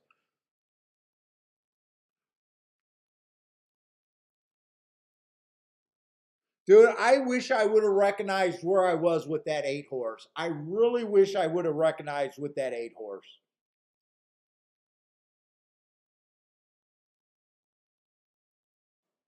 The problem is, I thought I was so sharp and I thought I'd be able to just make some shit happen. And like I said, Gulfstream, I only made 2 bets today. One was a rage bet that I know for a fact I should have set out.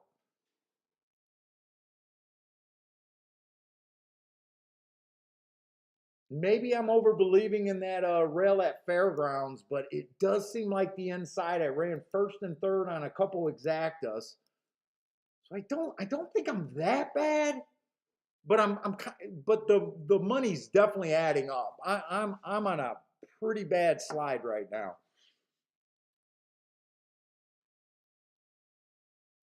And I know when you play for the year, you shouldn't be worried about any particular day going that bad. But I know from experience, you do not want to have a tilt day. Jay's going to join me with the shots. Come on, Jay. Let's get some shots, man.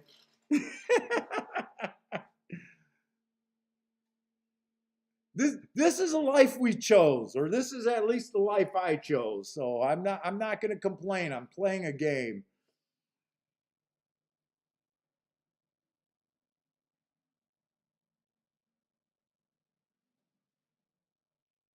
Let's see. Jay says he can't really complain. Oh, at least you're up $39. At least you're up $39. But the 5 would have given you a free roll at Turfway tonight.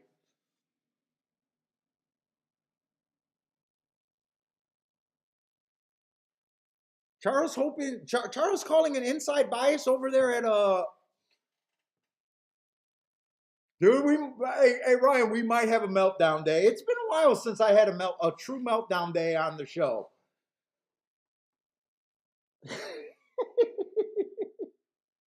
So if I have a meltdown day, you guys are feel free to share my videos with the haters out there. The haters gotta wait for these meltdown days. We don't have them that often. The golf stream has been so good today. I don't want to just give up on the day.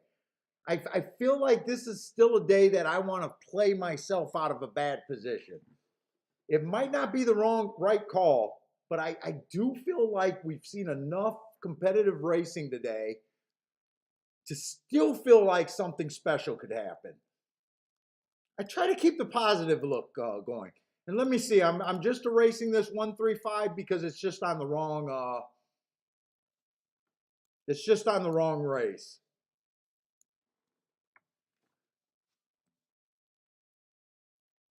And let me just remind myself what this was. So when I go back and look at today, because on a meltdown day, I definitely go back and look at everything. I want to remember what I was thinking at the time that I bet it. Hey, what's up, Benjamin?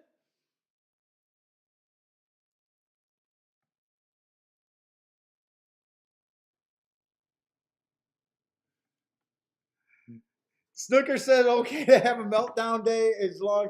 The problem is, Snooker, I need to sleep. On meltdown days, I cannot sleep. I'd rather have a meltdown day on a Friday. I'd rather have it on a Friday, not because no matter what happens today, I'm doing a show tomorrow. I'm coming out of playing tomorrow. And I'm playing in front of people. So I always like to have my meltdown days on a Friday. Because when I have them on a Thursday and I do a live stream the next day, it does put more pressure. Oh, Jay's going with the Southern Comfort. I like Southern Comfort.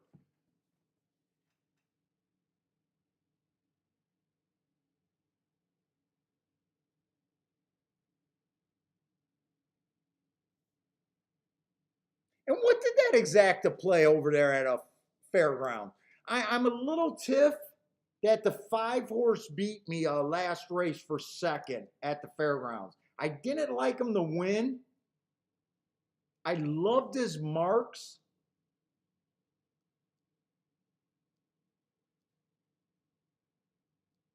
I really liked one of the inside horses to win that race, really the one in the 2. The 2 did win that race, right? The 2 did win that race.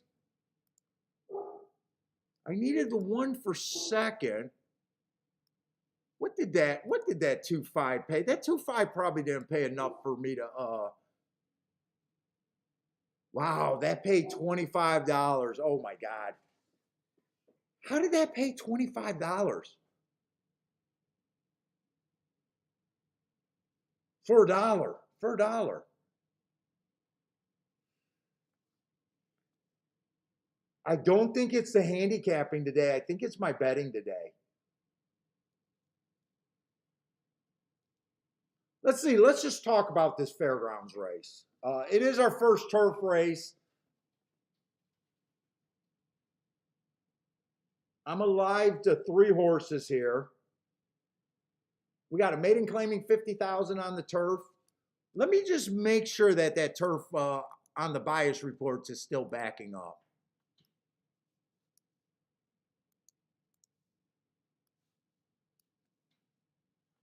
Let me just make sure.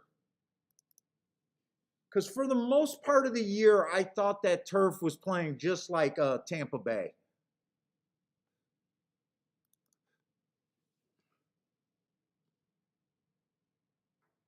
Last week was pretty even. But for the meet, you want to be stalkers or closers.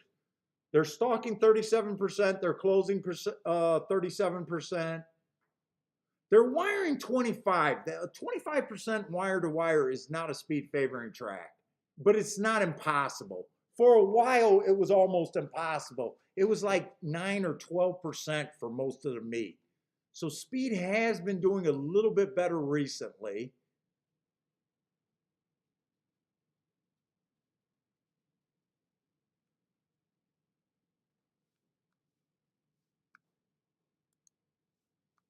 Let's see, one's a first-time starter, so if he beats me, I can't get him. What's up, Bentley? Are you going to cheer Daddy up? Are you going to cheer me up? Bentley, we might have to go dumpster diving tonight for dinner. Right now, we're not looking at filet. You want to go dumpster diving with Daddy? I promise it won't be at the fruit warehouse. We don't need any more vegetable or lettuce in our diet. But if we go dumpster diving, we got to find some good stuff.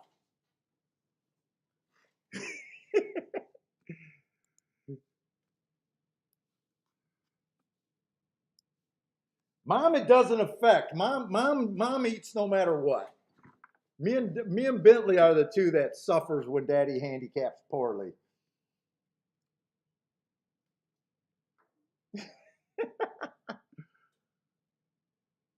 Let's see. So the two I do kind of like, but he's my worst double I'm alive to. If the track's backing up, he's mostly been running sprints. His last turf route race, it was a speed favoring track. He did a nice job closing, so I do like him. Even though he doesn't move the bankroll, he basically just breaks even with a little bit of profit.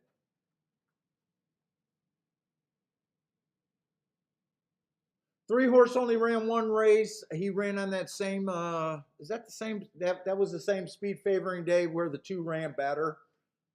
I mean, he can improve off of that race. I just can't get to him myself. Who was I alive to? I don't even remember who I was alive to. I think it was a 2, the 6, and the 8. 2, 6, and 8.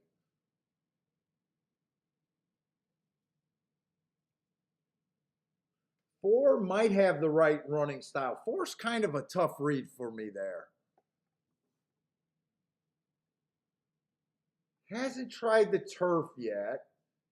Looks like he's been trying to get active early most of his races. I think that's a bad thing on the turf here. But that race 2 back where the timer malfunctioned or whatever happened that I don't have a profile for that day, he did do a race that will fit in here. That's the full horse. Wow, he's 9-1. Wait a minute, I'm looking at the wrong odds. He's 5-1. I'm looking at Gulfstream stuff right now. 5 is scratched. I got the 6. I'm a little worried about him being on the lead. He ran in the same race as the 2, but at least he was lively early. I think that race 3 races back looks like an okay stalking day, even though I didn't look it up. He did run a nice second 2 races back, but again, he looks like he might be too much speed here. And the 8's definitely speed, but I like the races that he's coming out of.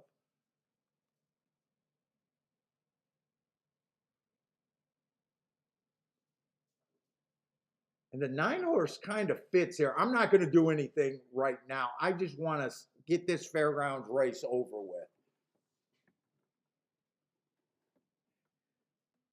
Is that Catherine? I hope I'm Catherine. I hope I'm saying that name right. 247.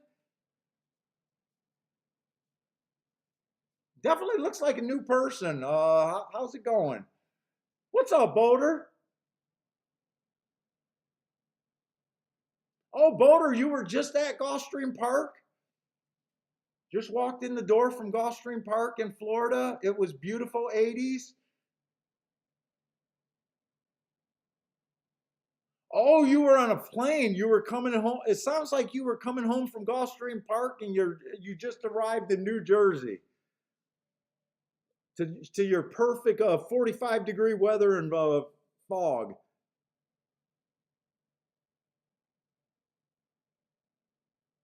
Jay says dumpster dive in the pizza shop. Oh man, today's rough for me. Grandma's yeah, cat I hope I'm saying that right. Catherine, helping our 2%. We want our 2% to grow, our women's viewership.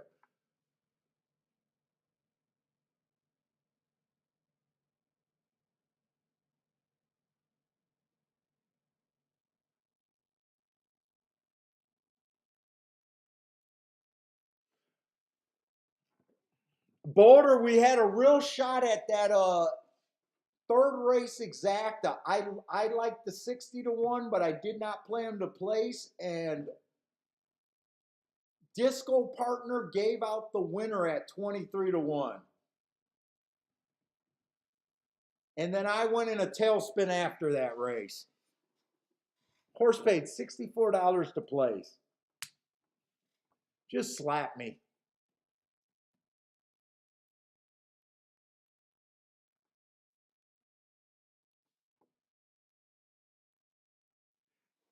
Oh my God, mayonnaise and tomato. You know, I think she got a big old thing of bacon in there. So our house always has a ton of bacon. We only buy bacon at Costco, so we buy like 4 or 5 packs at a time. We got tons of bacon.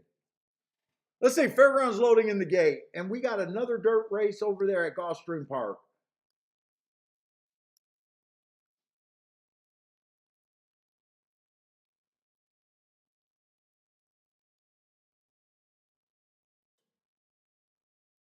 And I thought this was another decently competitive race over here at Gulfstream. And the board is definitely showing that. We got a 3-1 morning or 3-1 favorite so far.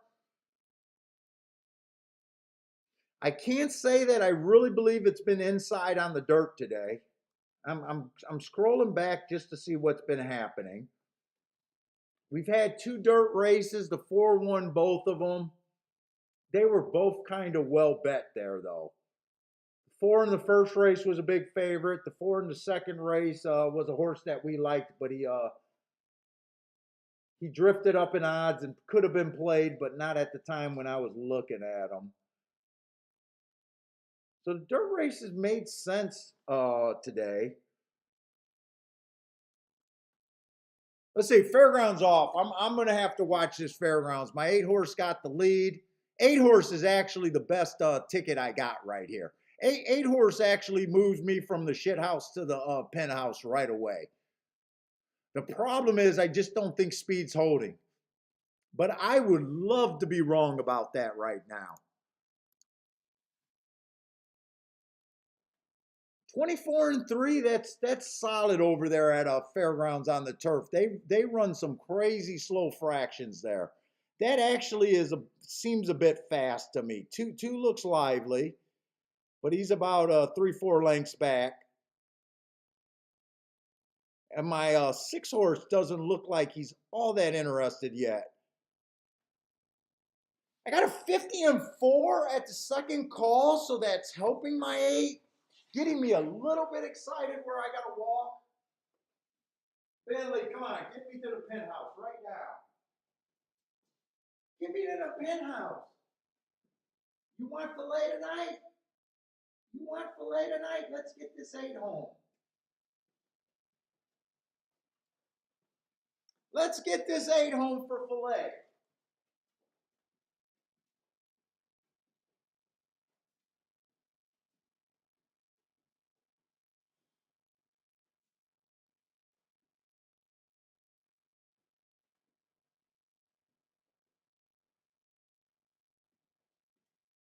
What do you think? We got filet or no? Daddy's ready to look. The race should be over.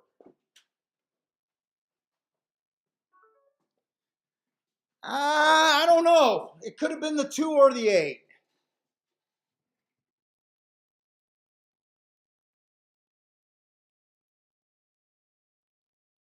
I think it's going to be the 2.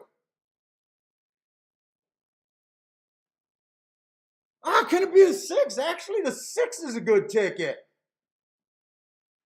Come on, 6, get by him. If it's the 6, I'm just as good as the 8, actually.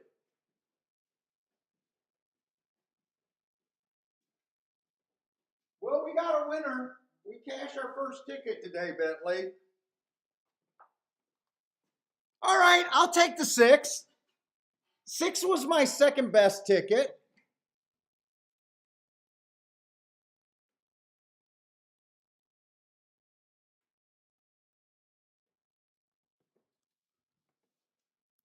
What was the difference between those 2 tickets?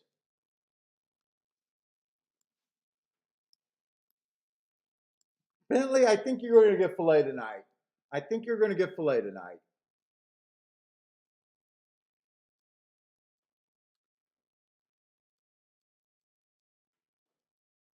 I think you get filet tonight.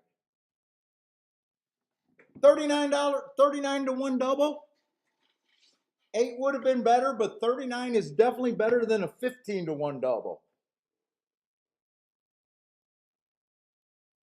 So I'm going to get back $39 for every $9 I bet there. So that I at least write the ship there.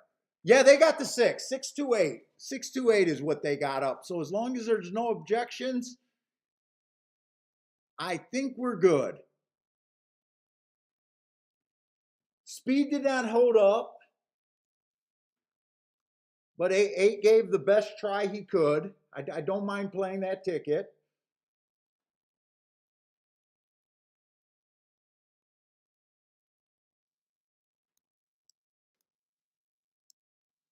I was not in a mental state where I could have came back and bet that race. I just wanted that race to be over and see where I was for today.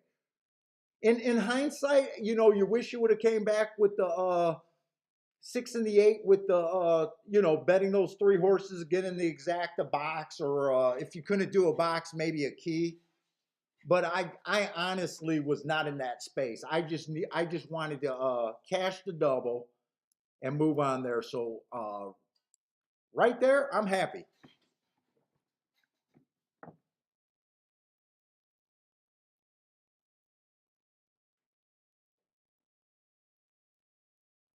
Oh, Boulder Mess says on Friday and got his picture. Nice. Disco, you better watch Disco today. Disco's been a freaking gold over there at Gulfstream. Let's see. I'm probably going to let this race just go right here. I got a nice hit. I'm back. I'm back. Okay. We saved the meltdown. If we had some of the haters tune in, I guess you're going to have to wait for another show.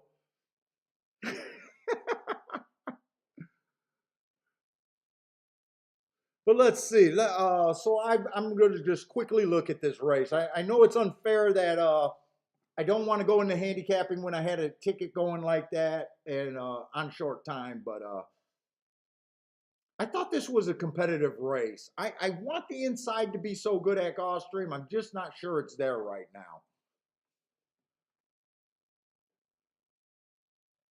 And I think this was a very competitive race. I think the 1 through 4 all looks pretty solid here. I basically think you're just I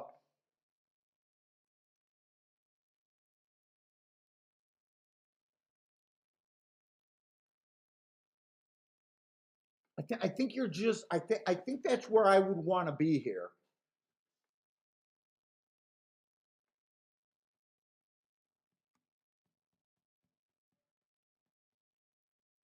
I think the 7 looks solid on paper, but I just know at Gulfstream, once you get to post 7 on out, it really gets hard to win.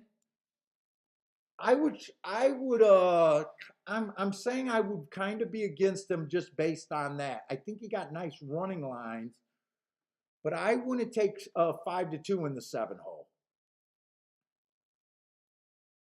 There's speed inside of him. The 5 has enough speed to keep him honest. Or I'm sorry, the 6 has enough speed to probably keep him off the inside.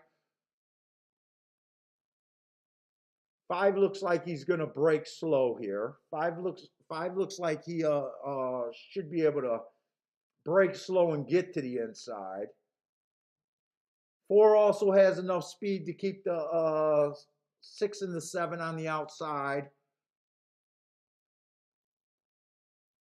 3 is probably the biggest reach of the inside horses, so I think the real contenders are probably the 1, the 2, and the 4. But I would use the 3 in second, but I'm not going to do a bet here. I'm going to enjoy the spot that I got and just take a moment to breathe here.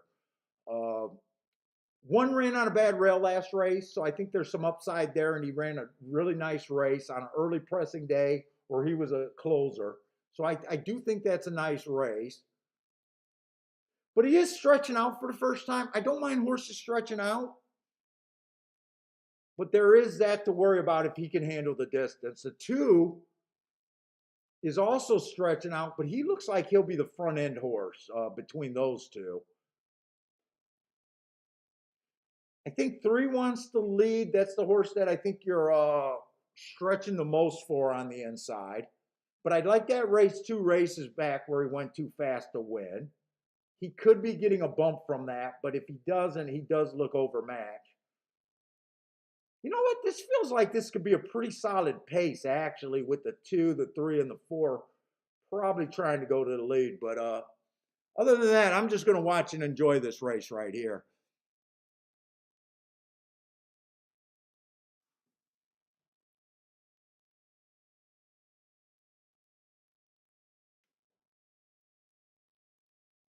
Jay says dumb pick on his pick 3. I don't know if that's well. You do got a real opinion in the middle leg. I don't like using alls myself. If you're going to use an all, I always say that you should throw out the first 2 choices or at least the chalk. If you think the race is that wide open, I would leave the chalk out. But that's depending on what the price is on that middle leg you got there, Jay. With him being 2-1, I would definitely throw out the first 2 choices. If this is your single in the next leg, because I don't want to give myself a chance to have an AAA ticket kind of.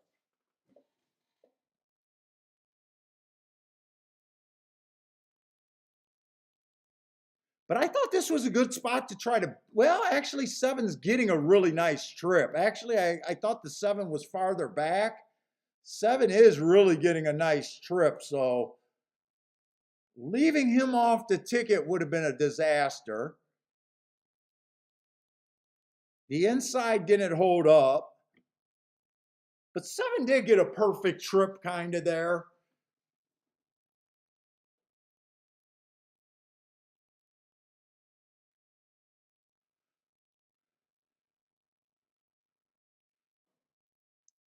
Two ran a good race, but he never got a breather with the 6, and 6 ran just as even a better race than he did.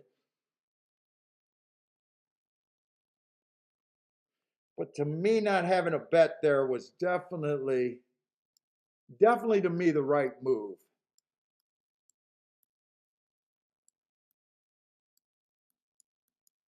No bet. That's an E. Lloyd says, throw a dart past that race. Dude, I'm going to keep saying it on this show. Sitting out races and understanding where you're at and what you need to do is a freaking one of the biggest skills you can have in betting horses. Now, if you just play once a week, once a month, once a year, go ahead, have some fun. Remember, I'm only talking to the people that are taking this game super serious.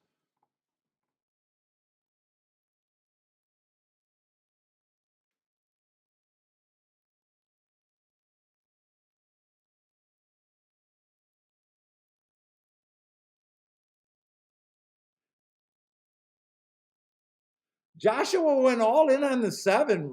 Joshua, all in on the 7 horse.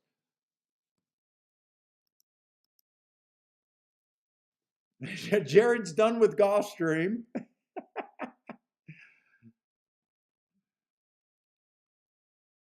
Dude, I'm still holding out hope for Gulfstream. I still feel like there's a play at Gulfstream today.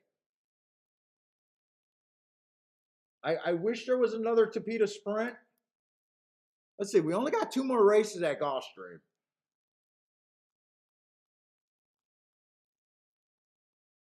Right?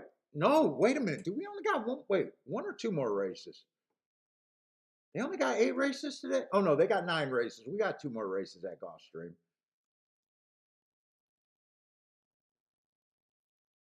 The 8th race is going to be an allowance sprint on the dirt, and then we got a turf race to end Gulfstream. In Fairgrounds, I know there's a turf sprint coming up that I'm not going to be interested in.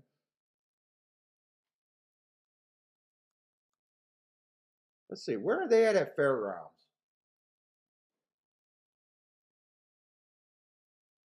Let's see, I hit that turf race, so the next race at Fairgrounds might be playable. That's going to be a dirt sprint.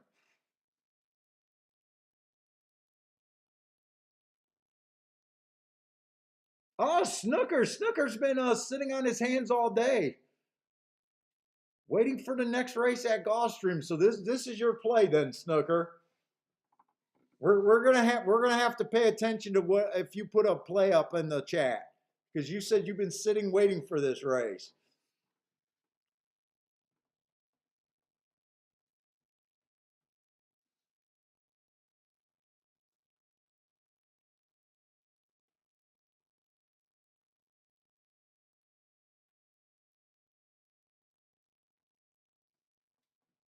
So Joshua parlayed his all in on the exacta and the 7 at Gulfstream. So Joshua's surviving, and Joshua's been sitting. Joshua, you've been sitting on your hands a lot today, haven't you?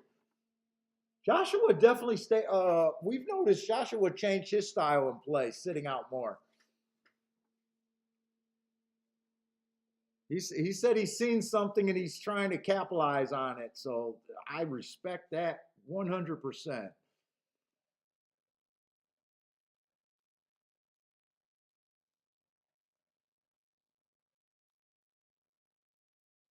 Fairgrounds got a couple turf sprints today.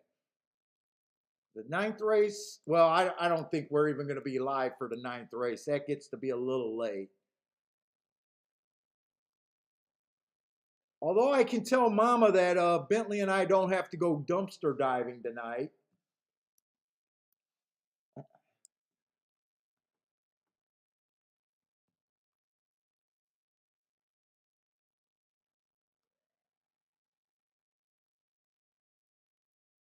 We got the 6th race at Fairgrounds. That looks like that should be before Gulfstream. I'm still liking the inside at Fairgrounds on the dirt. I really do.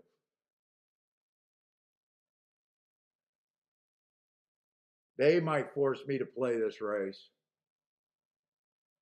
They might force me to play this race. Let's see what we got. We got one of those little state bred allowance, 5.5 furlongs on the dirt.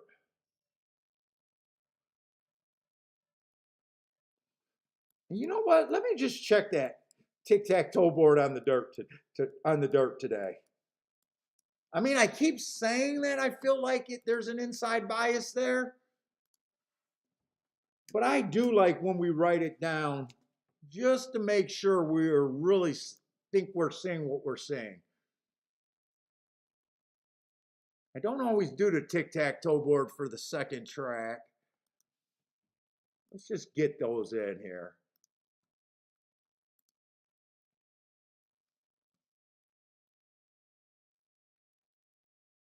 Yeah, first race was that horse that was 10 cents on the dollar. He went wire to wire, but it did come in 3-1 after that. And I wanted to see if that exacta, no, I was interested in that exacta, but that exacta only paid $5, even with a $16, 16-1 horse getting second. So that's what happens when you got a 10 cents horse on the dollar. Let's see, the second race. Remember, I put post positions. The 2-horse won, but it was actually the 1 post. He stalked.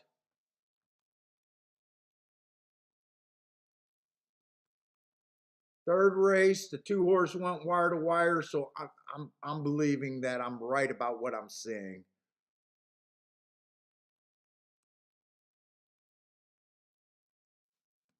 Two-horse closed in the 4th race.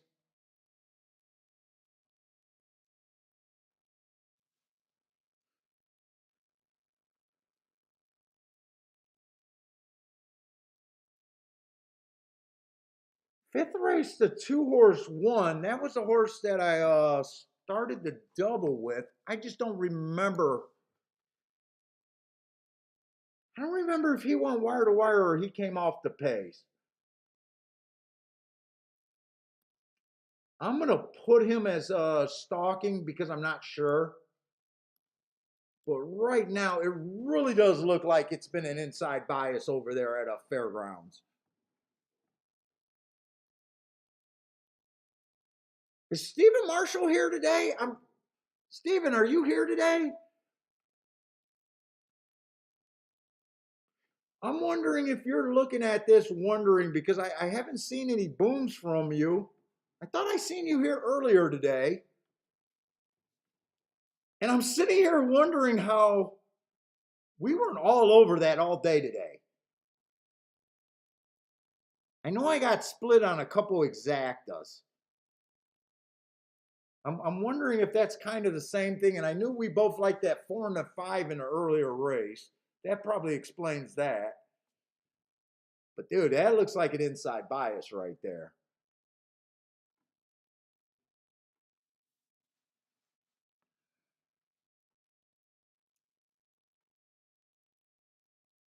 And we got some decent price horses, and the favorite is on the far outside over there at Fairgrounds.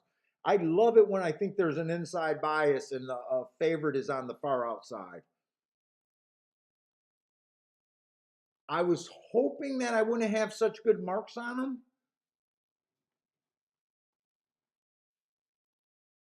And I was kind of hoping that he wouldn't be a fast front speed horse that's been going too fast to win, because if there's a horse that can get to the inside, that's the type of horse that looks like he can buck it. But I would not be interested in playing him myself. There's definitely some speed inside of him. The 2 has some speed and the 3 has some speed.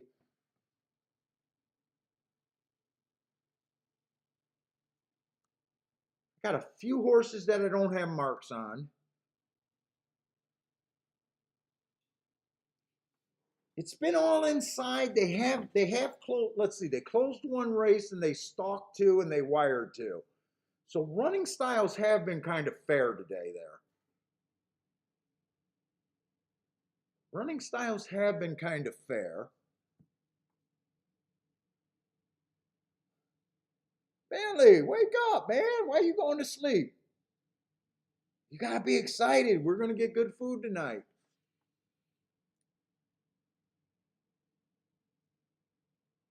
Let's see. Let's just go through the horses here. The 1 horse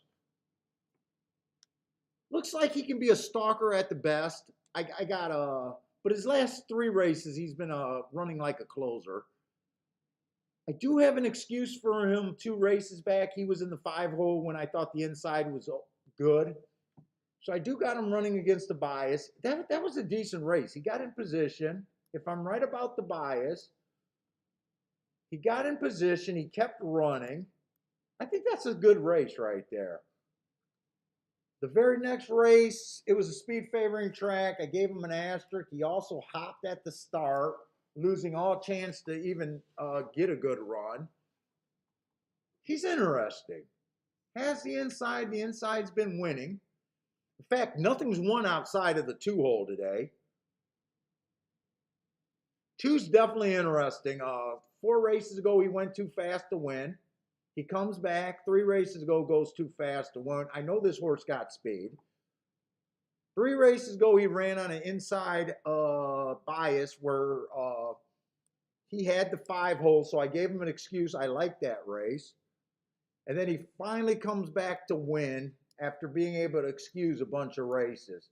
I know he's in good form. I wish I could have had a mark for him last race just to tell myself how good of a race that could have possibly been.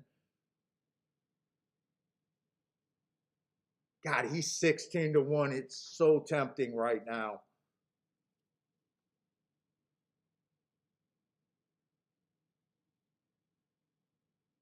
Let's see, the 3, I want to look up that December 12th race or December 31st race.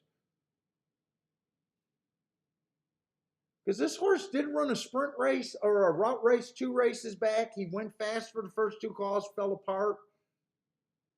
But I like his last race. Inside of the track was good. He had the good inside, but he went too fast to win. I think there's some upside on the 3. But I want to look up one more race because he is interesting. 12:31 and 12:11 if I got enough time. That was an early pressing day, which he was. I don't think that's a bad race. He was just well, he won that race, but he was did that average. He actually won at maiden special weight. That might be the highest anyone's won at this race. The 2-horse ran at maiden 10,000. Let's see, December 11th, early pressing day. That was a solid race right there. 3 or 4 back.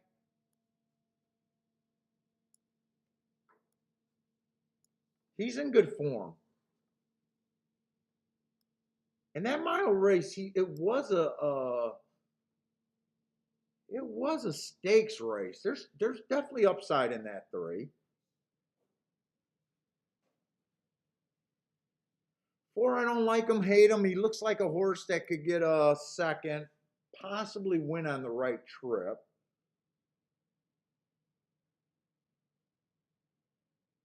Got a few horses that I can't look up to 6 or 7. Do I got enough time?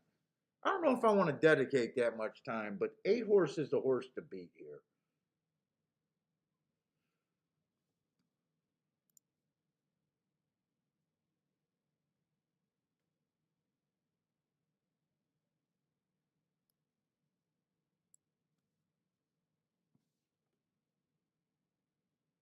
I'm still waiting to see who Snooker's interested in this Fairgrounds race. He's been sitting on his hands all day. He might not want to share with us, though. He doesn't want the shakeup to bet his horse down.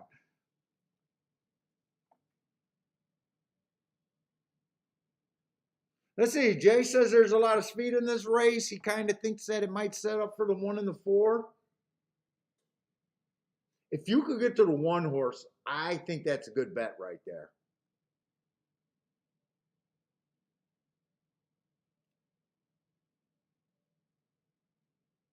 I think I'm going to play this race, but I'm not going to be that aggressive here. I got a few horses that I have gaps in.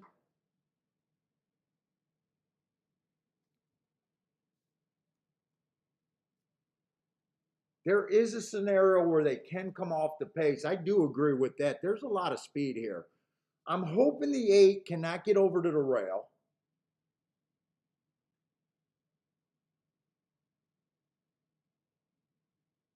And I hope he gets strung out. It really tires badly.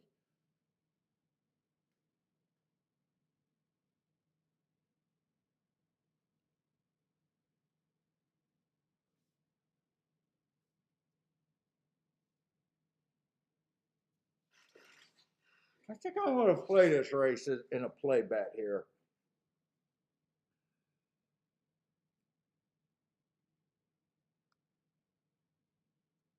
I mostly want to use the 1 and the 3. Ah, 3's now 5-2. 3's going to have to force me to bet exactas, I think. I don't really do anything with 5-2ers or wins. Right now, I was just hoping to be able to Dutch those 2 horses.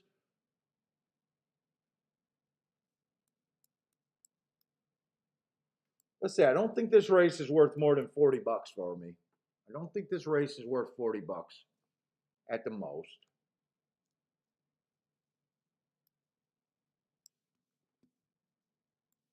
Oh shit, I didn't realize they were getting in the gate.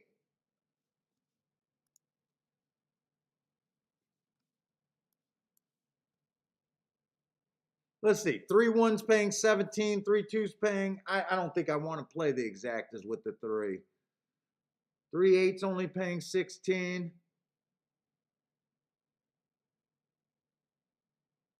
One on top of those horses aren't great. Did one just get bet down to 7-2? Why is my betting board saying 7-2? I thought he was just higher than that. I haven't done anything yet. I haven't even put the win bet on anyone. If this horse is 7-2, this one horse, I can't even do a win bet here. I sit out this Fairgrounds race.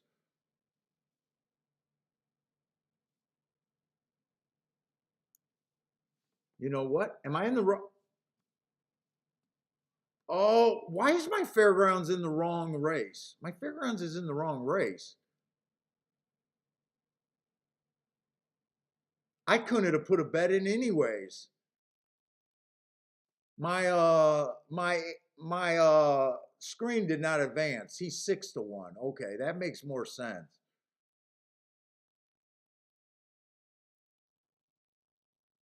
I was looking at the odds of the wrong race.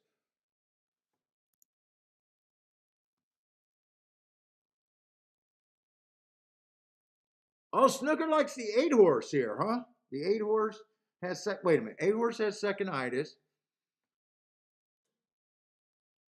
Tossed him early on. So who is he saying he likes? I'm not sure who he likes. So I did not do anything because I confused myself again. So actually, let me just write no bet there. I was writing things down, but I did no bet.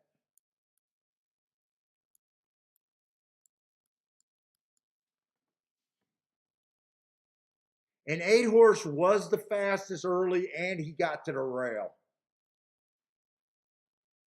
3's not giving up, so we'll see if the outside post hurt this horse or getting to the rail helped this horse. I think this 8 can get beat here. I think the 3 horse got him. Or does he? Wait a minute, maybe he doesn't. No, I think he got him.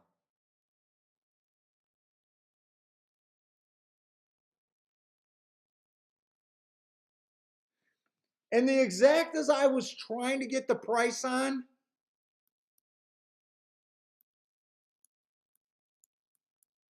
were that. I'm not sure if the 1 or the 4 got second. That might have been a missed opportunity, and I'm a scatterbrain, and sometimes I get confused there.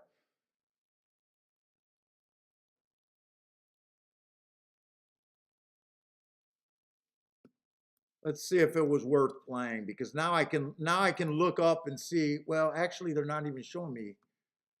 Where's the pools here? If it came in 3-4, that's only paying $16. That wouldn't have been a big hit. If the 1 got second, okay, the 4 did get I like what I'm seeing at Fairgrounds. I really like what I'm seeing at Fairgrounds. What was the 3-8? Could I have dropped the 3-8? Oh, 3-8 was paying $6. You guys know that I would have dropped that 8. But I did, I try to be as honest as I can. You guys just know me. I would not have played that exacta.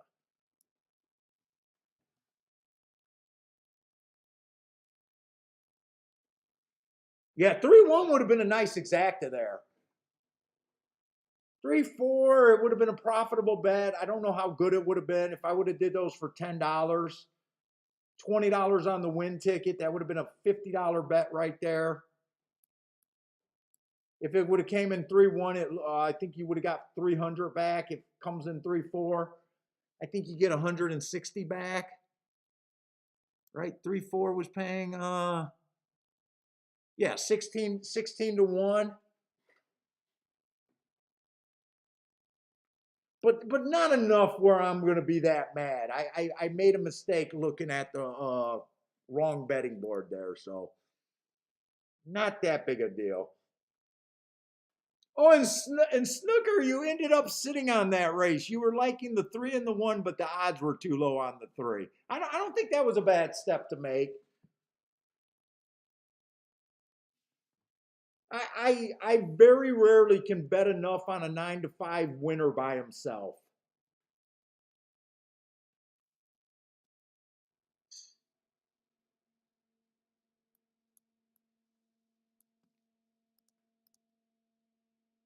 Oh, Steven, you played the 1-4. Hey, Steven, I was asking you, are you struggling today and you're looking back at how this track is playing and wondering? Because I kind of am. I kind of am. You want to talk about inside bias? That's what inside bias ends up looking like.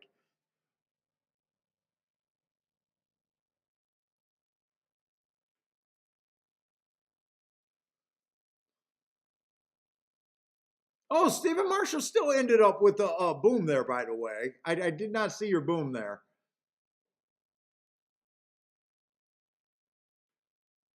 Oh, you're saying boom because you thought the 1 got the 4. So it sounds like you did not have the 3-4 maybe.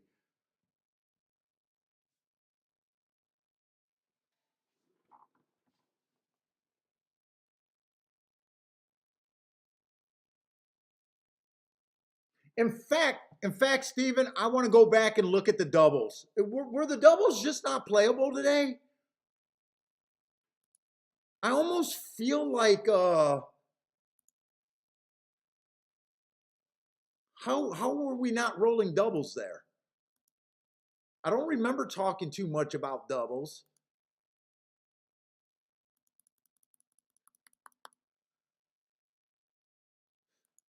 Let's see, the double in the first to the second race was a no-go. That one paid $8, so I understand why that one wasn't played.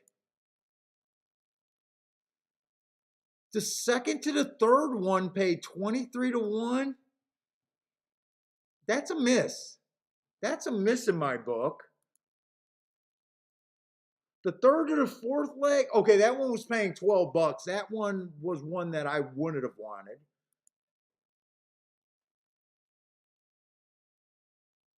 And then that's the double I hit with the 6, but that was on the turn. Oh, so the sequences weren't that good in doubles. The sequence weren't that good. Oh, Michael, you got one of your tournaments tomorrow at Kentucky Downs at the Fairgrounds, huh?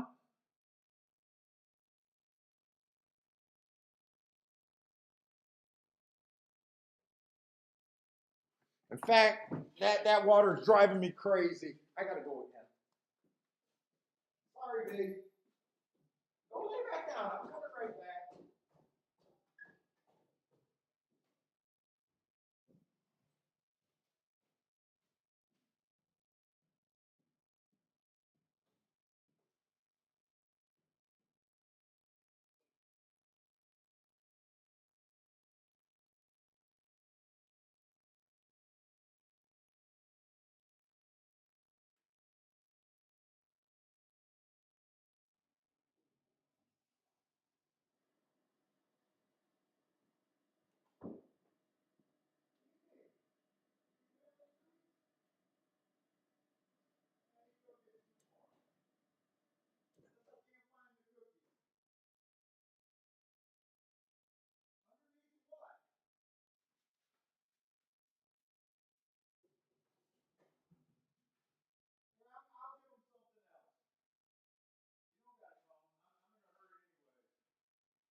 diet actually worked.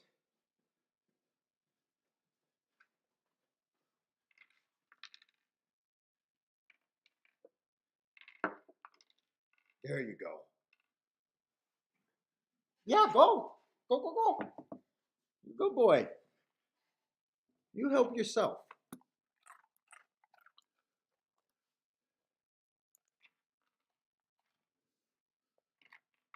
Oh, you caught the 23-1 double. Okay.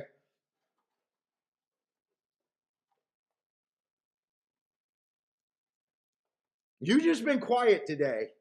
Or maybe I didn't see it in the chat.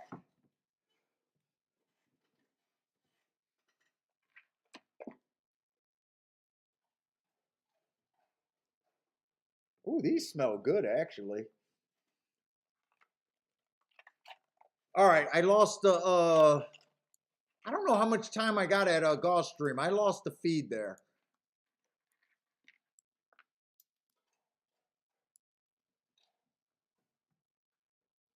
Ah, shit, they got 0 minutes before post.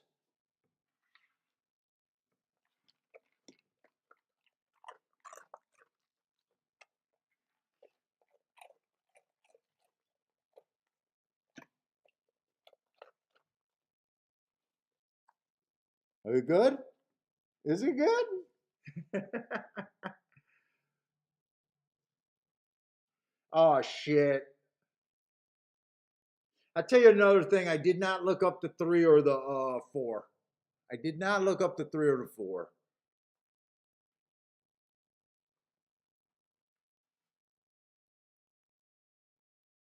This is allowance 1X race.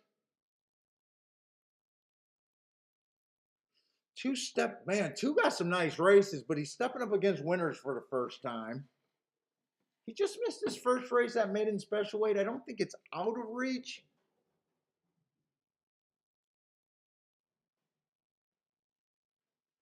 Yeah, I would have to look up these 2 races. I think I'm just going to let this race go because I don't have enough time.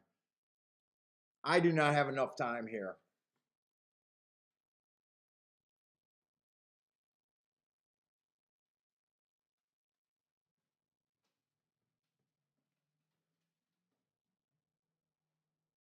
I know I'd be interested in the 1 and the 2. But I'm going to try to look up this. I don't think I got enough time. I got to try to look up this 3. I'm a little like, God, he's been off a long time.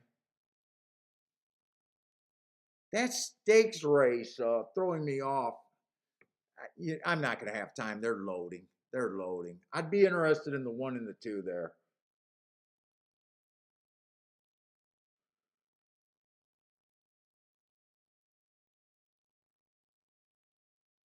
Yeah, this race is just going to get away from me on short time. And I really need to look at this race to see what I thought about that race. They obviously liked him because they went right for a grade 3 race.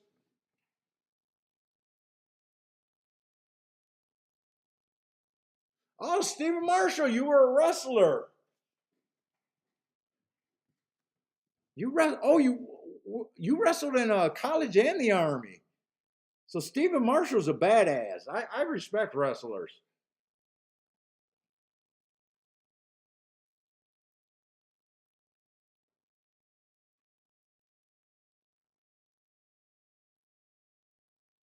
So Stephen Marshall played a tough man sport too. A lot of credit to I love combat sports, obviously boxing.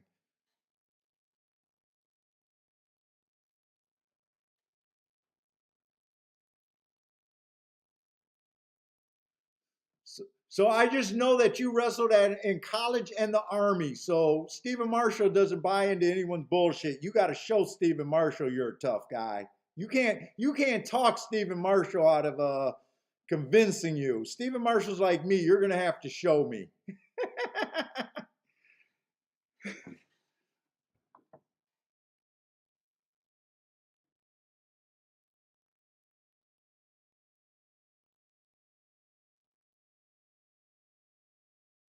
Let's see, the inside horses didn't do anything there, but I did not have enough time with that race.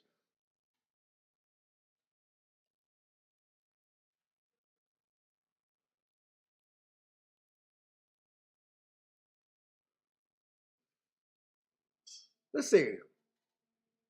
Was it because the rail's not good or just because both of these were stepping up against winners?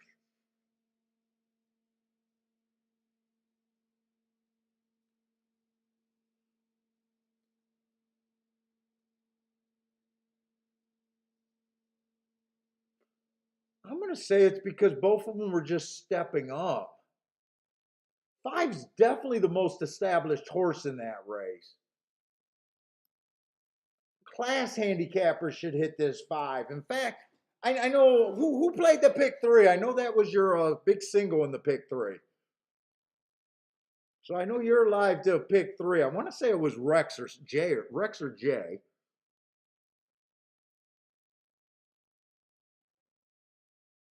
But he actually had the biggest class resume. Tried a bunch of those minor stakes races. Just missed an allowance 1X twice. I really have no problem with him winning, really. Let's see, Lloyd got a small boom with the exact 5 over to 1-3.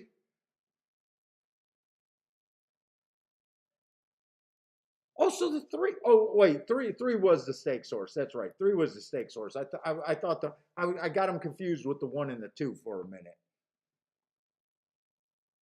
That was Jay that's alive in his pick three. And I think you got quite a bit of coverage. So hopefully you can find. Hopefully you got something that's gonna give you a chance at a really booster. You definitely need a booster right now.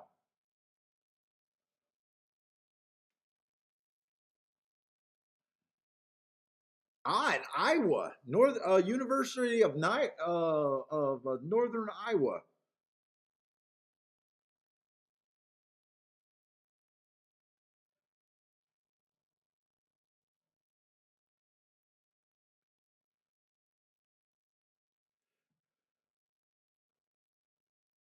So Stephen Marshall, do you still carry your wrestling photos in your wallet? Yeah, this was me when I was in shape.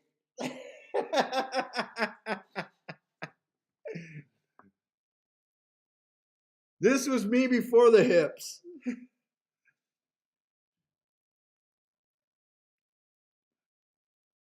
Before the hip surgery. Hip surgery.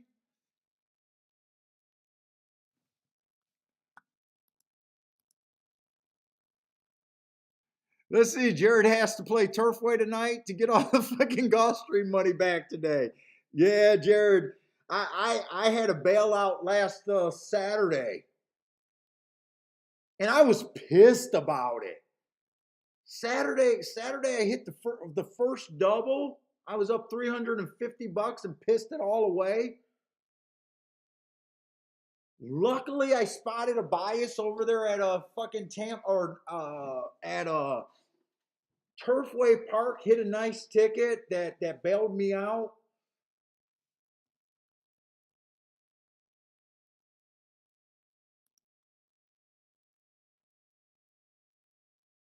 Let's see. No, you have one wrestling claim to fame.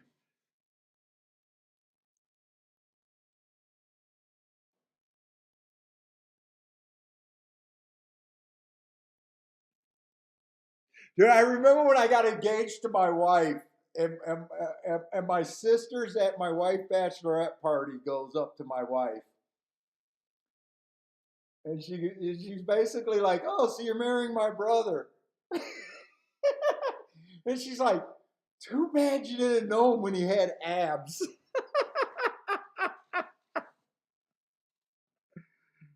She's like, "Too bad you didn't know him in his younger day. You got the fat model." Yeah, Gulfstream was tough today. Gulfstream was no easy outs today unless your name was Disco today. Stephen Marshall holds the Iowa High School State Championship record for most points in a match.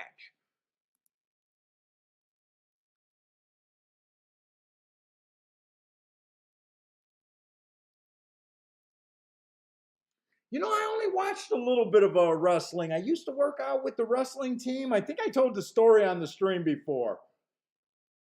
I went out for junior high wrestling when I moved from Detroit to Redford, the suburbs. And I liked wrestling. But I grew up in a house with TV, so I didn't like fake wrestling. So I was going to practice and everything, and I remember I don't remember quite when it was, how close it was to a match. But I remember when realizing that I was going to have to wear a singlet. I was like, no, that's a no-go. That's a no-go.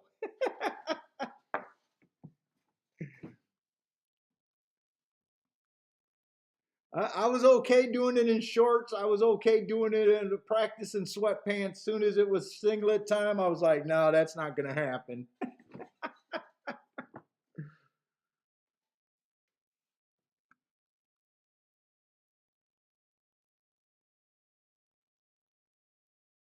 Oh, and you actually went to the are you saying you earned it as a wrestler, or you visited the Iowa High School Wrestling Hall of Fame? Iowa is a state with all the studs, right? Isn't Iowa a big wrestling town, right? Isn't their college team like one of the best of all time or something?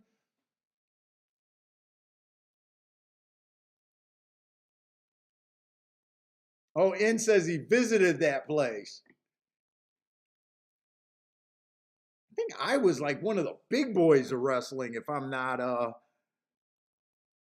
Paul does not dress up. I could not do the singlet, man. I'll tell you another thing that blew my mind that I didn't appreciate till later. So when I grew up in Detroit, it was nothing but rap, soul, rhythm, and blues. And I remember moving to the suburbs, the white kids, and they were all going crazy about Poison, John Bon Jovi, and all of that. And I could not get into the music at that time. With those guys wearing lipstick and they're dressing like girls and wearing tights, I could not. Dude, to me, it just blew my mind. That was not flying in the neighborhoods that I grew up with, dressing up like that, wearing makeup. I did not. Now I like heavy metal music. I like almost every kind of music now. But I remember when I first moved in, like that was not macho for me to watch. I did not care that those guys were pulling tail like nobody's business.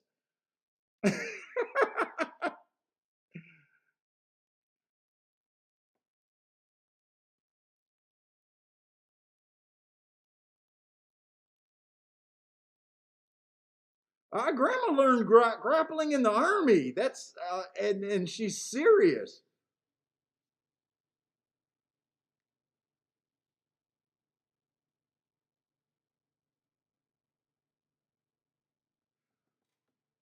Jared, is that the name of the show, Horse Racing Today? Let us know when you do that in April, man. Let us know. Horse Racing Today?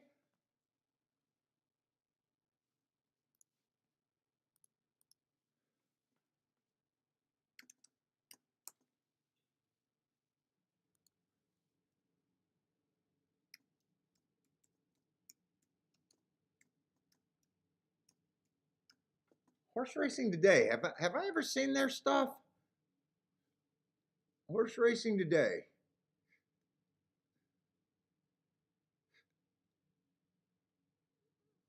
Oh, right now a bunch of different websites are coming up when I push that. I don't know who Horse Racing Today is. There's a bunch of websites that come up under that on YouTube.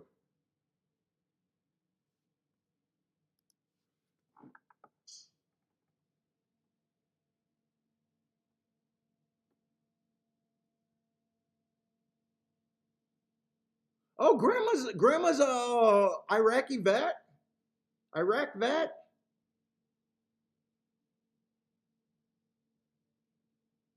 Hey, what's up, Auto Man? We're actually doing okay. Well, I almost had a meltdown. I hit a double that saved my ass. Had a shot at it 80 to 1, but I only bet him to win and he ran second and still paid $64. So I'm happy with the handicapping. But I hit a double at Fairgrounds that saved my butt.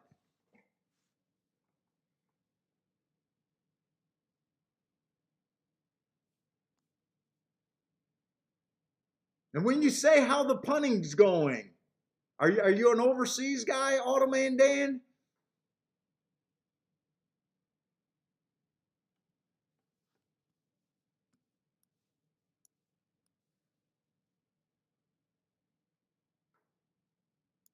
Let's see. I think the next race at Fairgrounds is a no play for me. I definitely think it's a turf race, a turf sprint. Is that the yeah, seventh race is going to be a turf sprint there.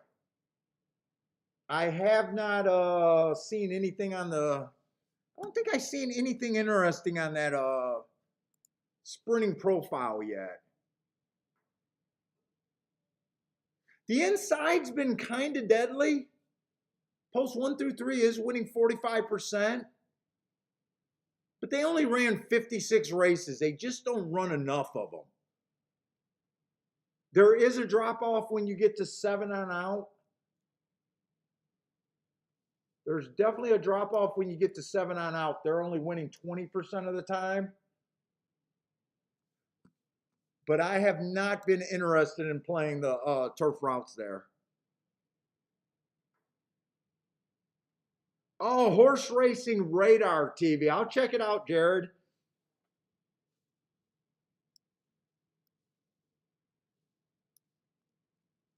Let's see, in Gulfstream, we got the last race. I'm probably going to be done at the last race at Gulfstream.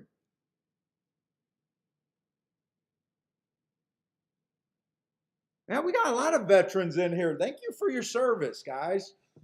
And gals. Gals and guys. How's that, Grandma? Gals and guys.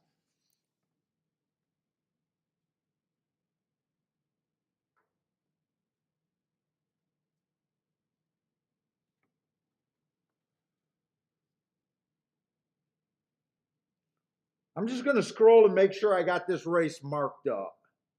This race is actually pretty good marked up, I got. I might want to look up that Hawthorne horse, but other than that, I really think I got everyone pretty much marked up.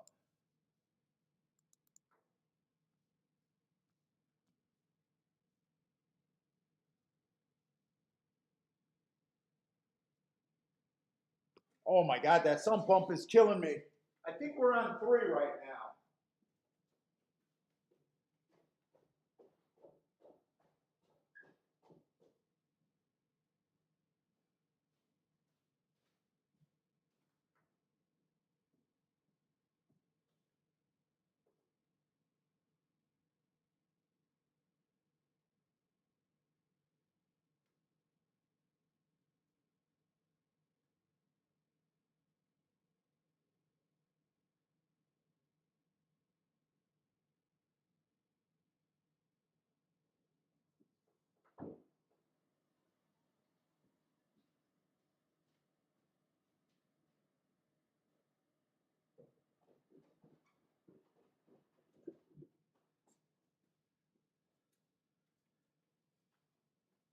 All right, we're back.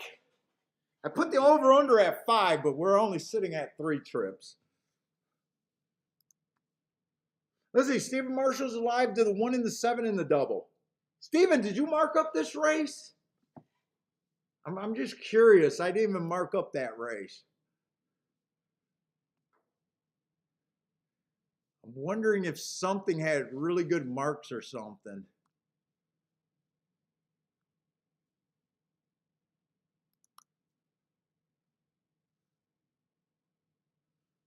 Let's see, Hawthorne, November 19th is what I'm looking up.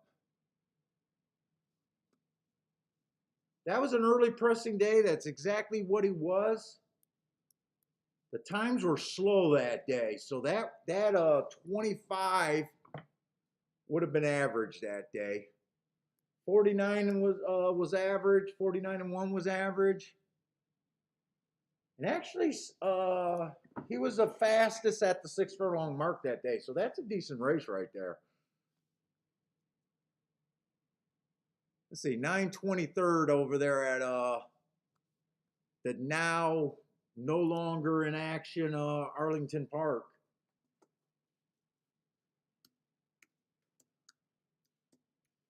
Got bad rail stalking closers. That's exactly what he was that day.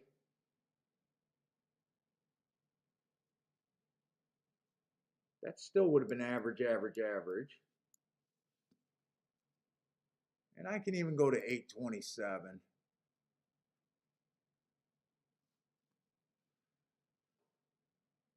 $51 and 2. They run really slow time on the turf at Arlington. Really slow time. All of his races are okay. I want to watch this Arlington, or I'm sorry, this Fairgrounds race.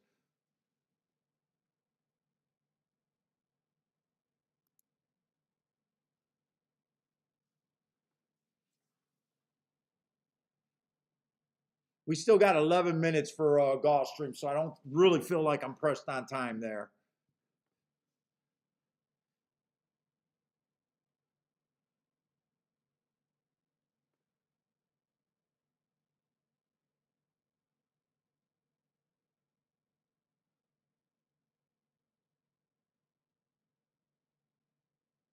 Let's see. Jared likes the 2-horse over there at Fairgrounds, and Stephen Marshall needs the 1 and the 7. Anyone else got races there?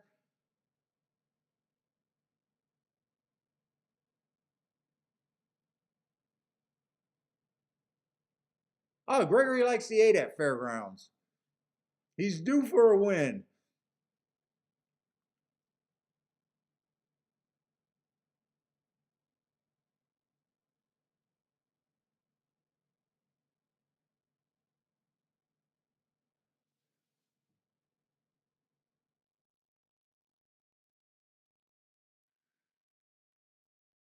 One got wobbly. Boy, did he get wobbly.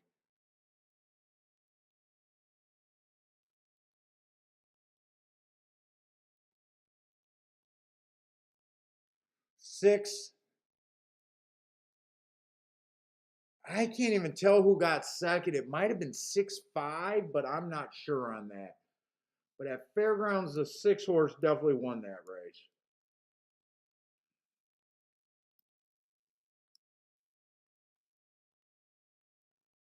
I think it might have been 6-5.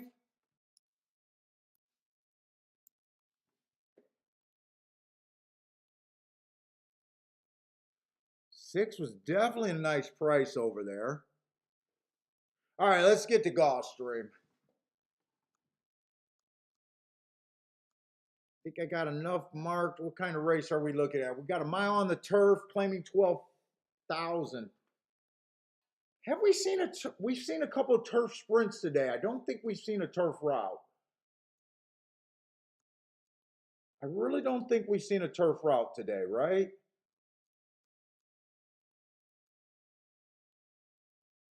Couple turf sprints. Yeah, I don't think we've seen a turf route. And we haven't seen any Topeda routes either today.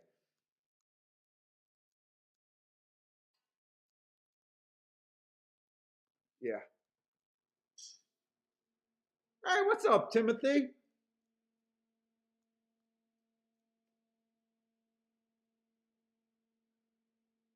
Yeah, that Fairgrounds race actually ended up being a really nice race. 11 to 1 over 8 to 1. Really nice race there. All right, let's see. We got claiming 20,000. So I am looking for this move on the turf. I'm looking for Topeda horses that showed speed on the Topeda, that earned fast marks, that fell apart, and now they're getting that turf surface that is a lot more kind. I think the one definitely has some upside. He matched strides with the fastest winner 2 races ago. He did have the bias kind of running in his direction, but he was dueling, and that was a tough race to me. I like that race. He comes back, stalking closing day. He was technically a stalker, but when you see those two hearts, they play like asterisks. They're excuse.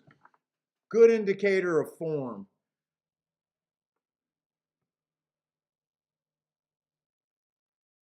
Choose another one of those Topeda horses that show decent speed, who's in good form. Let's see, 3 races ago or 4 races ago, the rail was bad. He had the rail. I gave him an asterisk for that race. That's still a nice race. Comes back, wins right after running against the bias at a nice price. Fastest winner of the day. Took a bit of a layoff, comes back, still runs a nice race. Inside of the track was good, so he had the good part of the track on the Topeda, just missed there, so nothing's wrong with that race. The other thing I noticed, he was slow that day, but he was only 2 lengths off the lead. That was a slow pace of the day, and he tried his hectic to cut into it. That's a sneaky good race right there. And then last race, stalking closing day, at what I would consider a higher level. I might want to look up to see what the makeup of that race. He ran against the bias, dueled. That's a good race. So right now I got 2 horses that I can make a case for. They're 2-1 and 4-1, so not crazy odds yet. Let's see, the 3 horse, I don't like him or hate him. Wow, I'm shocked he's 17-1, actually. I'm shocked he's 17-1.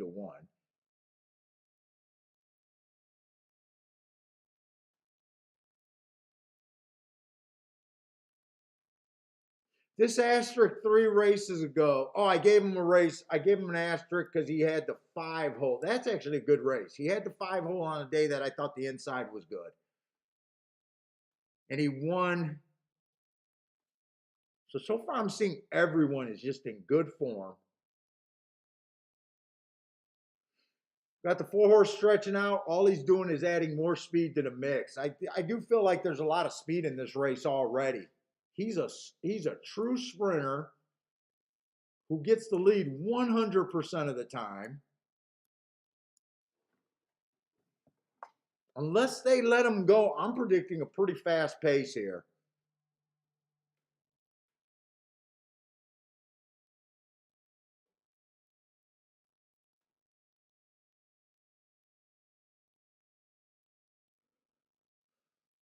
Let's say 5's off a year, or yeah, a year, and before that, even longer.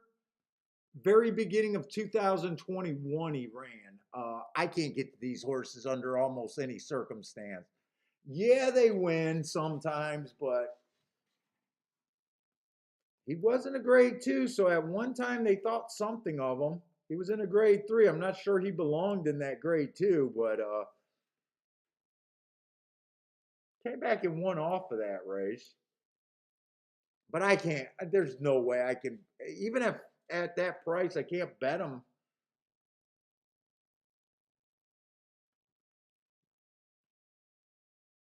There's a lot of pace. I don't care for the 6 that much. But if this is a really fast pace, I can't throw him out at the same time. I still can't throw him out.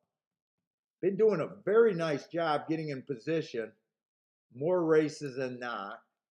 That's how you want to judge your off the pace horses, if they can get within 3 lengths of the lead.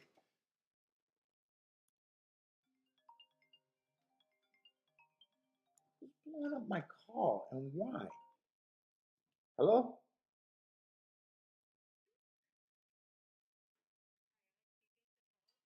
Yeah, what is this about?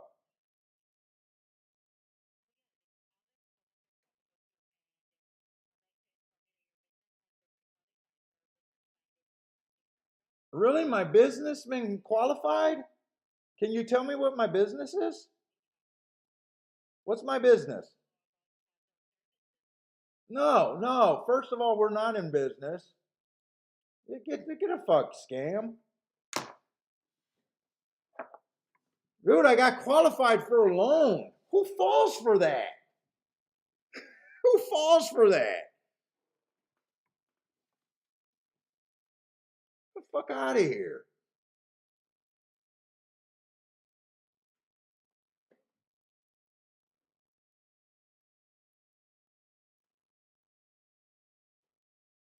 Man, these are sharp horses right here. We got a lot of sharp horses in this race. 7 horse at Ellis Park, fastest winner of the day. He goes to Kentucky Downs. It was a bad rail stalking closing day. He tried to go wire to wire, went too fast. It's been a while since Kentucky Downs, but you got to respect horses that ran that good at Kentucky Downs almost anywhere they run. 9-2, no surprise he's taking action. He's been off a bit of a layoff. That race coming back at Keeneland after that, that's a solid race. That's a 2x allowance. That should be a tough race right there. Him, you're just asking if the layoff right there. I think this horse should definitely be taking money.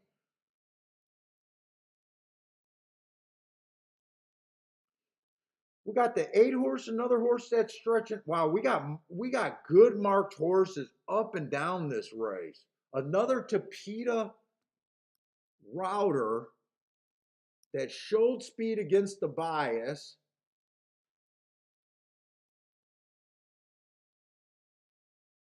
We got a Woodbine shipper.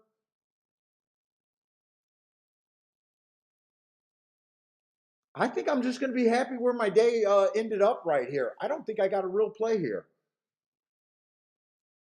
This is another tough race right here. Who are they betting? Let's see. They're betting the 2 at 8-5.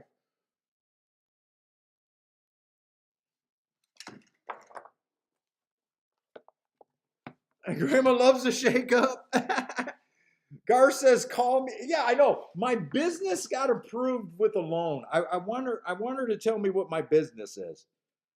Really, I filled out paperwork. I'm gonna fall for, dude. I wonder who falls for that shit.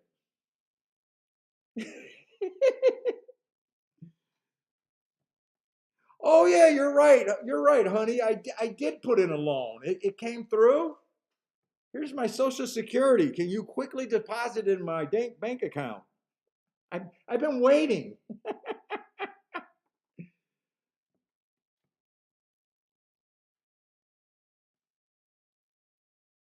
Let's see. I wanted to see how tough this February 17th race was.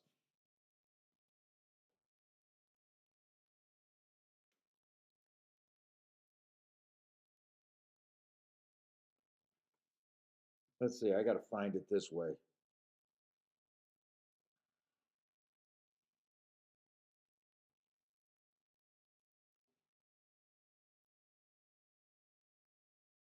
Why do I got 2 PDFs with it? That 40,000 could be really tough. Let's see. What race was it? It was the 9th race of the day. What kind of type of horses were in that race?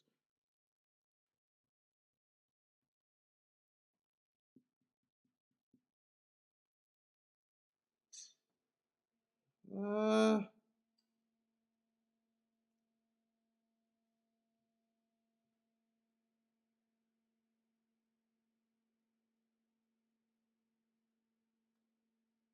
yeah, that was just a bunch of starter allowance 25,000, a bunch of 40,000 and $35,000 claimers. I think that was a good race. 7-5 though. I do think that was a good race. I don't know if I even want to try to play this race. Do I want to try to beat him? The only way I can be in this race if I'm trying to beat the 2. The 1's definitely interesting. I don't think the 1's that far out. But I do think there's a lot of speed. I think the 1's going to get challenged with the 3. I think 2 could be close enough. I think the 4 is going to add pace to the race. I can't get to the 5 with the year off.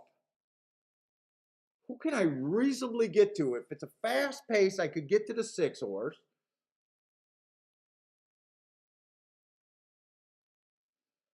7, I can get to the 7 with the Kentucky Downs race, but the layoff, to me, he just doesn't sound like 9-2. To me, it sounds like 9-2 is fair.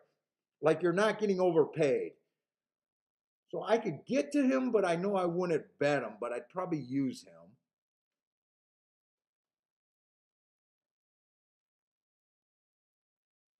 We got the 9 horse who can show more speed. I think I sit out this race.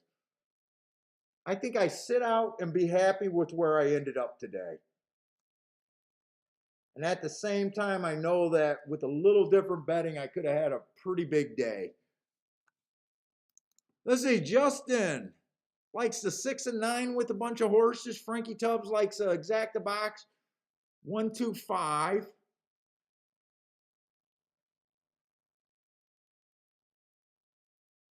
Oh, Jay says I got qualified. I always think they're scams. So is that a scam or not?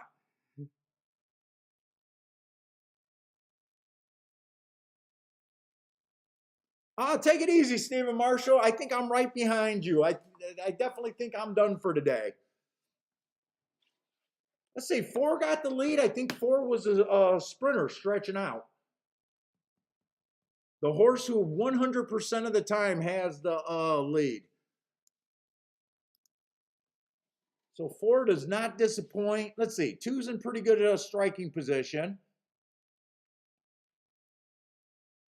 6, I think, is a little too far back. I don't think this is the craziest pace. 24 and 1, I don't think it's crazy for these types. 7 already passed the 4, but 2's loaded. 2 has horse, 7 has horse. 10's not done. 6 is starting to gear up. 6 was, I thought, was the most interesting long shot, but I think he's a little too far back. I think they're going to have a hard time beating this 7 and this 2.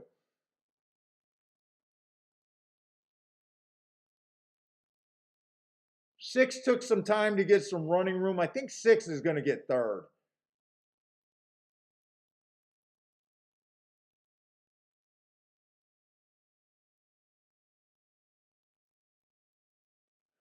That was a good sit out, but it was, you know, a little bit of experiencing. I didn't think I wanted to take the 7 at that price, 7 to 2 or 3 to 1. I have no problem with them winning. I thought the 2 looked pretty legit there. I got no problem, and I thought the 6 had an outside long shot chance if the pace breaks down, which it didn't. But overall, that was just a good sit out. And I probably just sat out mainly because of last race of the day and really don't need that race. Just completely happy with where I ended up with. Gar says that was a broker who just lists businesses. Oh, got it. I got to pee again. That would put me at 4. And I don't have anything marked at Fairgrounds. If this Fairgrounds race is close enough, I might hang out just to see if another inside horse wins the last dirt race there today. There's 2 more. I'm probably just going to end it. I'm not really interested in a race that I don't have marks for. I'll just be watching that race and the last race, just hoping that inside stays good. But I guess that's it for me. We got tomorrow's show. Tomorrow I just did Gulfstream so far. I'm probably going to do a second track. I don't know. Depends on how much I got done with Gulfstream. But anyways, guys, that's going to be it for me. Jay says figures get the smallest payout. Anyone hit that race, or anyone got anything else going? But that's going to be it for me. I'll be watching Turfway, but I won't be jumping on Turfway tonight. There's no need. So if you guys are playing Turfway, Sam Houston, good luck. I think Turfway's running. Turfway's running tonight, right? And I'll be on tomorrow, at least for Gulfstream. But anyways, guys, thanks a lot for hanging out with me like always. Avoided a meltdown show. That was definitely good. But anyways, guys, stay safe out there. Good luck tonight if you guys are still playing, and hope to see everyone tomorrow.